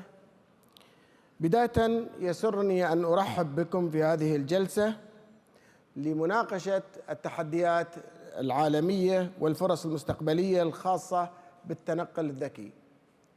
وقبل أن أبدأ بودي أن أسأل 3 أسئلة يمكن تفكرون فيهم حتى نهاية هذه الجلسة. السؤال الأول: هل سنحتاج رخص قيادة في المستقبل؟ السؤال الثاني أو التحدي الثاني: كيف بنستطيع نقنع الناس أن يتخلون عن متعة القيادة، وأصبحت اليوم سياقة السيارات لايف ستايل؟ كيف بنقنع الناس أنهم يتخلون عن متعة القيادة ويعتمدون على السيارات اللي بدون سائق؟ السؤال الثالث والأخير: كيف بنقدر نكسب ثقة الناس لما يكون على الطرقات سيارات بتكون سيارات تقليدية وسيارات ذكية بدون سائق؟ وطبعا اختلاط السيارات على نفس الطرق يحتاج تشريعات وقوانين. كيف بنستطيع نقنعهم أنهم يركبون سيارات مختلفة؟ طبعا أنا شخصيا من المتحمسين جدا لموضوع النقل الذكي. سيوفر أعتقد نمط حياة أفضل للمستقبل، خاصة بالنسبة للناس اللي ما يقدرون أو كبار السن أو غيرهم اللي ما يستطيعون قيادة المركبات. بالإضافة بقوم خلال الجلسة هذه بشرح وجهة نظر الحكومات في هذا التوجه، بالإضافة أني بستعرض استراتيجية دبي للتنقل الذكي والقيادة والفوائد المتوقعة منه. على العموم فكرة التنقل الذكي هاي فكرة يعني مش جديدة، مر عليها عشرات السنين، وخلال ال10 سنين اللي طافن تمثلت في إضافة بعض الخصائص لبعض السيارات، وتطورت التكنولوجيا بشكل سريع خاصة في الفترة الأخيرة. في الفترة الأخيرة شركة أبل صرفت حوالي 10 مليار دولار في الآي كار، بالإضافة إلى أن معظم شركات السيارات مثل ديملر وفولفو وتسلا أجرت عدة تجارب ناجحة على مستوى العالم، وكانت يعني من التجارب البناءة والتجارب المفيدة جدا. بالنسبة لجمعية تصنيف جمعية مهندسي السيارات الأمريكية، مشان نفهم الموضوع صنفوا هذا النوع من الصناعة في السيارات أو المستويات ل5 مستويات. المستوى الأول هي السيارة العادية، إذا تركب سيارة عادية إذا بتقابل أي أوبجكت وأي جسم قريب في الشارع ممكن سيارة توقف اوتوماتيكلي، وهذا أول نوع.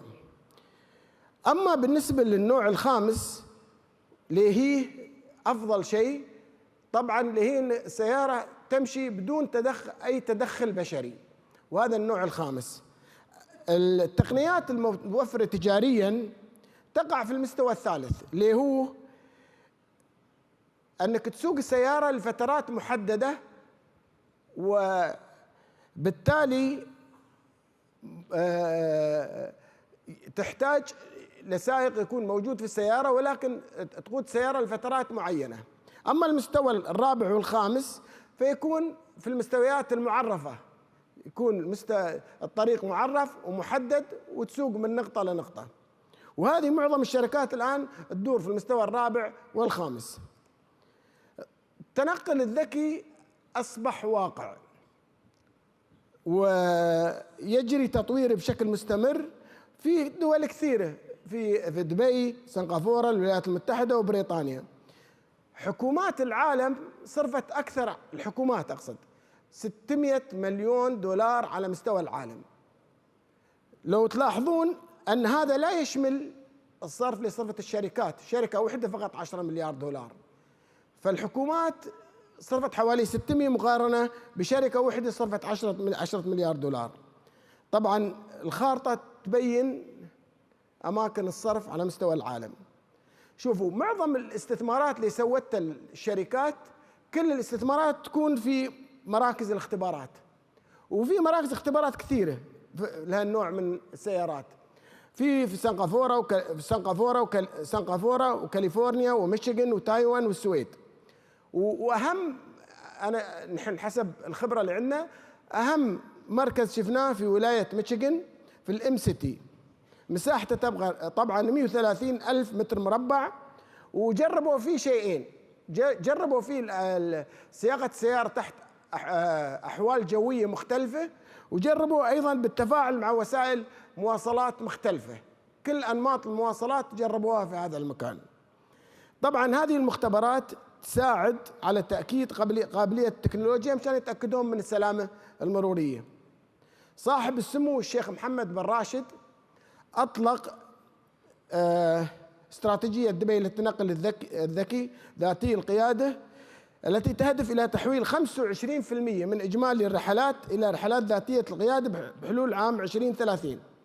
وهني بسترشد بالضبط بكلمة سموه عندما قال: دبي تتقدم مدن العالم وتحقق نقلة نوعية في توظيف الذكاء الاصطناعي على خدمة الإنسان، وتؤسس نموذجا عالميا متفردا لمدن المستقبل، وتتحول إلى أكبر مختبر عالمي للتكنولوجيا والبحث والتطوير. واضح أن الاستراتيجية واضحة والأهداف واضحة، وطبعا كل المحاور هاي تؤدي إلى تحقيق اقتصاد مستدام لدولة الإمارات. الشكل أمامكم هذا أو الجراف اللي يبين في محور عمودي ومحور أفقي. المحور الأفقي يبين التشريعات، والمحور العمودي يبين التستينج أو التكنولوجيا. فإذا بتلاحظون موقع دبي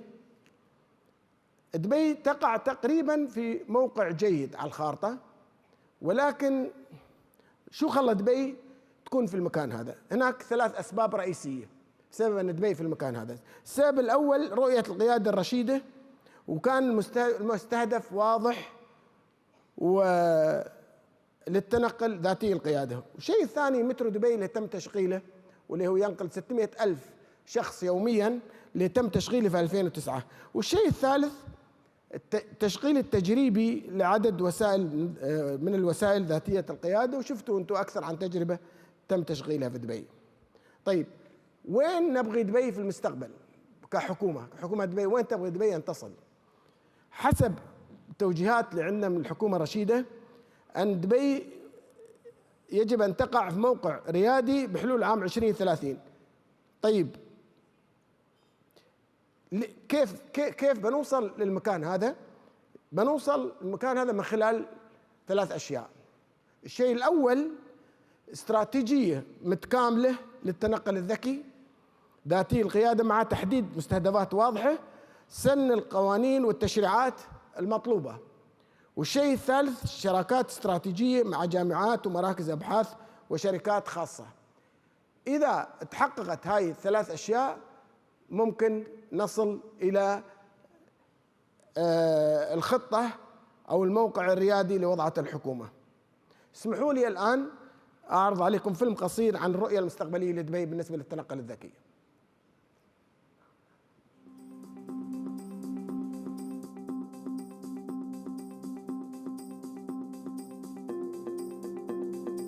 Shaping the future is no new concept to Dubai. We are the RTA, revolutionizing Dubai's transportation sector.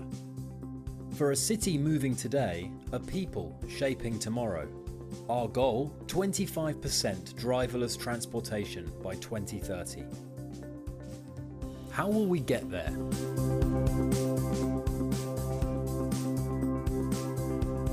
Can a brighter future for everyone be driven by no one? Introducing the new EZ10. Part of our plan to test driverless transit technology, an electric shuttle dedicated to smart mobility. designed to take people from transportation to final destination, covering short distances with a long-term vision, predefined routes with no precedents.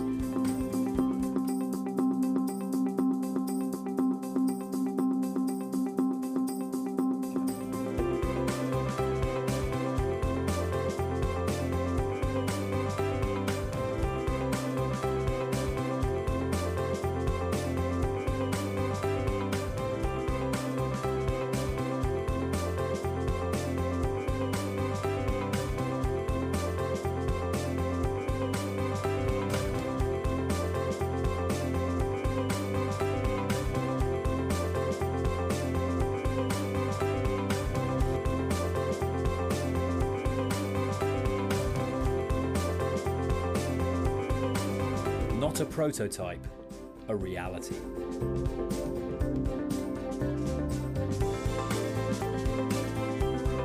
Technology isn't for the advancement of machines, it's for the progression of people. Moving people in one direction, into the future.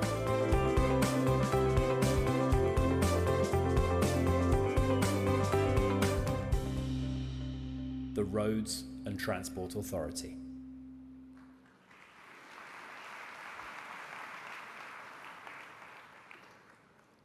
يوجد تحديات عالمية وتحديات محلية. التحديات العالمية 4 تحديات عالمية على مستوى العالم كل الدول بتواجهها في هذا المجال. أول تحدي متطلبات البنية التحتية، وتشمل يجب يكون عندك خرائط دقيقة ويجب تكون علامات طرق واضحة. الشيء الثاني التشريعات والقوانين، وتتضمن 3 أشياء. التشريعات تتضمن مواصفات الفحص الفني والترخيص، آليات التأمين، يعني شروط التأمين وقوانين التأمين يجب أن تتغير. وثلاثة تحديد المسؤولية في حالة وقوع الحوادث. ثالثاً السلامة ومدى تفاعل الجمهور للمركبات ذاتية القيادة وإقبال الجمهور. نحن لما شغلنا هني دور الحكومة، لما شغلنا المترو في 2009 في بدايات التشغيل يمكن مدة شهر شهرين شفنا العدد قليل جدا، والسبب كان ما حد كان عنده استعداد يركب المترو بدون سائق. فلمدة 6 شهور وضعنا سائقين بس ما يسوون شيء، جالسين بس على الكرسي مشان نقنع الناس ان في سائقين. طبعا نحن شليناهم عقب 6 شهور، والان وصلنا ل 600,000 شخص في المترو ننقل يوميا بدون مشاكل. طبعا دور الحكومة هني هو التوعية الفعالة وتقديم خدمات جيدة للجمهور. رابعا متطلبات التكنولوجية. طبعا أهم تحدي بيواجه العالم، لأن لما تكون السيارات فيه موضوع السنسر أو أجهزة الاستشعار، لما يكون الطريق مزدحم وفي عندك مركبات تقليدية وعندك مركبات فيها سنسرز، أنت تصور موضوع كيف بتسيطر على أن لما يكون في تداخل بين الأشعة وبين الأجهزة هذه قد يكون في مشكلة فنية. هذا تحدي يجب أن يحل. الشيء الثاني موضوع التوقف الفجائي، سواء كان بسرعة. الآن أنت لما تسوق تبغى تغير اتجاه، تشوف سيارة سريعة يمكن تغير اتجاهك. لما تكون سيارة أوتوميتد على سرعة معينة، هاي قد يكون في مشكلة. لما تبغى تغير اللين بسرعة يمكن سيارة ثانية تصير بسرعة عالية. فالموضوع هنا في تحديات بالنسبة للوقوف السرعة، ويمكن يكون باص قدامك. فموضوع حركة المرور بالنسبة للسيارات بيكون فيها تحدي كبير، والتداخل هذا. التحديات اللي بتواجهها دبي بشكل خاص هاي إضافية طبعا. 1 الظروف المناخية اللي هي الحرارة العالية والرطوبة وتأثيرها على الأنظمة التقنية. الشيء الثاني تعدد الجنسيات، لأن كل شخص يعني عندنا 190 جنسية ما شاء الله، كل حد جاي من خلفية من منطقة مختلفة، بثقافة مختلفة بالنسبة للسياقة. فهذه أيضا مشكلة قد تؤثر على تقبل المتعاملين لهذه التقنية. الشيء الثالث الفيرست مايل واللاست مايل بالنسبة للناس. طبعا لما يكون الجو حار وخاصة في الرطوبة، موضوع اللاست مايل بالنسبة للرحلات والفيرست مايل هذا قد يكون مشكلة في ظل الظروف الجوية. نحن مشان نتعامل مع هذه التحديات عملنا الآتي. استراتيجية دبي للتنقل عملنا الآتي. شو الشيء الفرق بين دبي وبين كثير من المدن؟ أن الحكومة في دبي هي تقود عملية التحول، والسبب وهناك في كثير من المدن الشركات الكبيرة هي اللي تقود عملية التحول. فوجهة نظرنا أن رؤية دبي رؤية تنموية تكون أكثر من كونها تجارية، فيمكن النجاح يكون بشكل أفضل حسب ما أشوف أنا.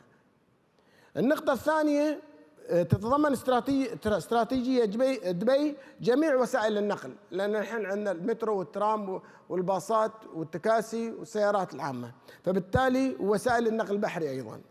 في كثير من المدن يجربون وسيلة ووسيلتين، نوعين أو ثلاثة، فنحن أيضا نتميز في الجانب هذا.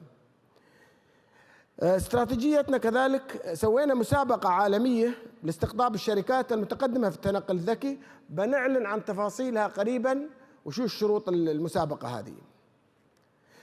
استراتيجية دبي تهدف لتحقيق 25% من الرحلات بوسائل ذاتية القيادة العام 2030. طبعا بيكون 8 من حسب الشارت الموجود، 8.8 إلى 12.2 بالنسبة للمترو، وبيكون للحافلات حوالي 6.4 2030.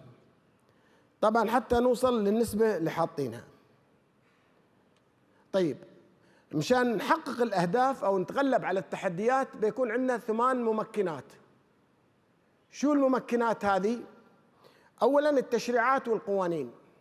ثانيا سلوك وتقبل المجتمع للتكنولوجيا. شروط ولوائح ترخيص المركبات، تعديل لوائح التأمين، تنفيذ متطلبات البنية التحتية، مكافحة القرصنة الإلكترونية، تحقيق الاتصال بين المركبات، وبناء خرائط عالية الدقة. طيب بعد ما شغلنا المترو والترام شو النتيجة؟ عقب مرور 7-8 سنوات هاي النتيجة كالآتي. بالنسبة لتحسن الالتزام بالجداول البنكشواليتي نسبة مقارنة بالقطارات العادية 6.4. بالنسبة للتكلفة التشغيلية التوفير كان بنسبة 7%. هاي أرقام حقيقية. طبعا بالنسبة لاستراتيجية دبي للتنقل أعلنت عن الحكومة، وحسب الأرقام طبعا نحن هني ماخذينها من استراتيجية الحكومة للتنقل الذكي، بتوفر حسب الأرقام اللي عندنا 22 مليار درهم سنويا. مو وين بتي 22 مليار؟ بتي من خفض مصاريف التنقل، وبتي من تقليل الطلب على المواقف وتقليل الانبعاثات الكربونية والحد من الحوادث. طبعا كل الأشياء هي بتؤدي إلى إسعاد الناس.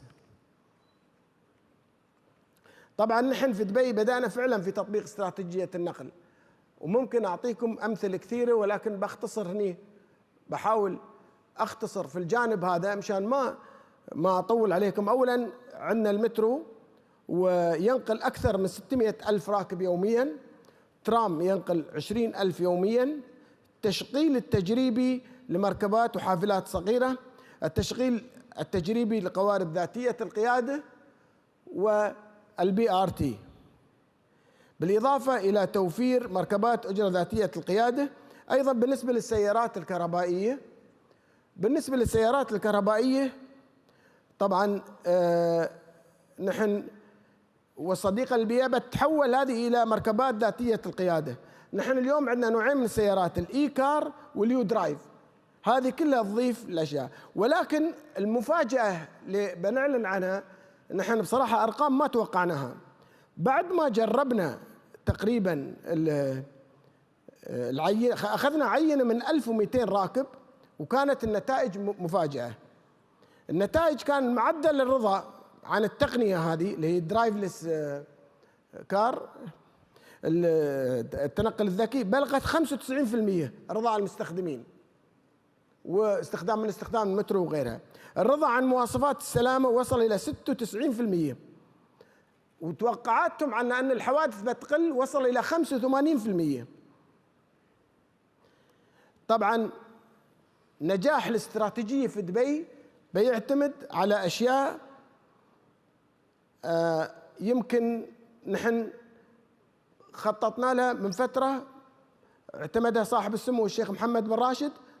وأول شيء لما تكلمت أنا عن شو نحتاج يكون عندنا سيارات ذاتية التنقل، أول شيء نحتاج خرائط واضحة وشمولية ودقة معلومات.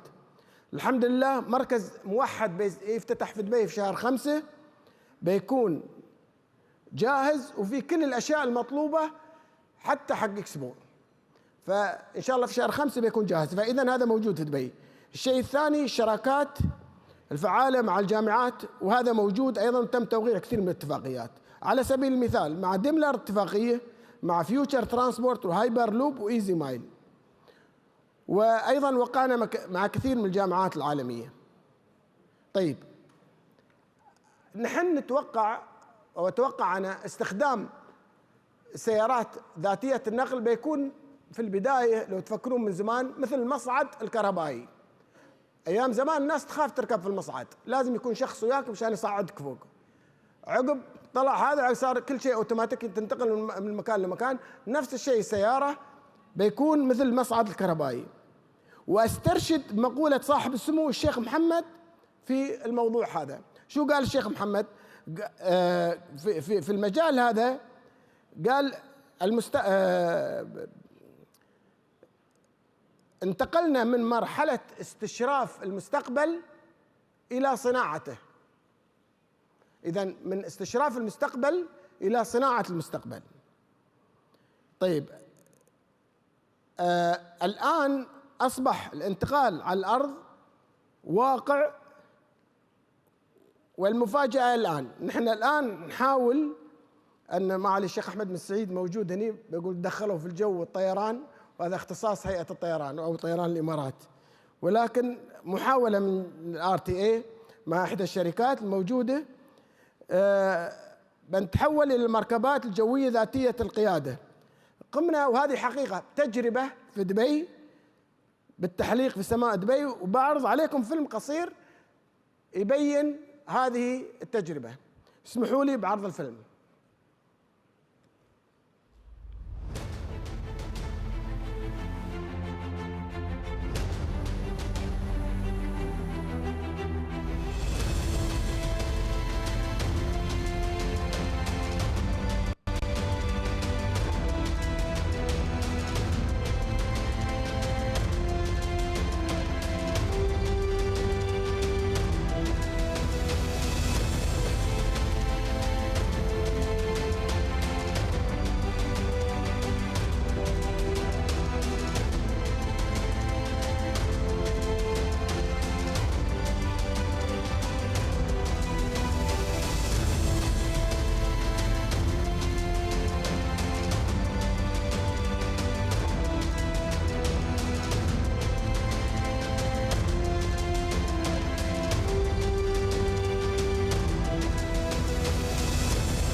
ويسرني أن أعلن بأننا سنبذل قصارى جهدنا لنضع هذه المركبة إن شاء الله في الخدمة بدءا من شهر يوليو 2017.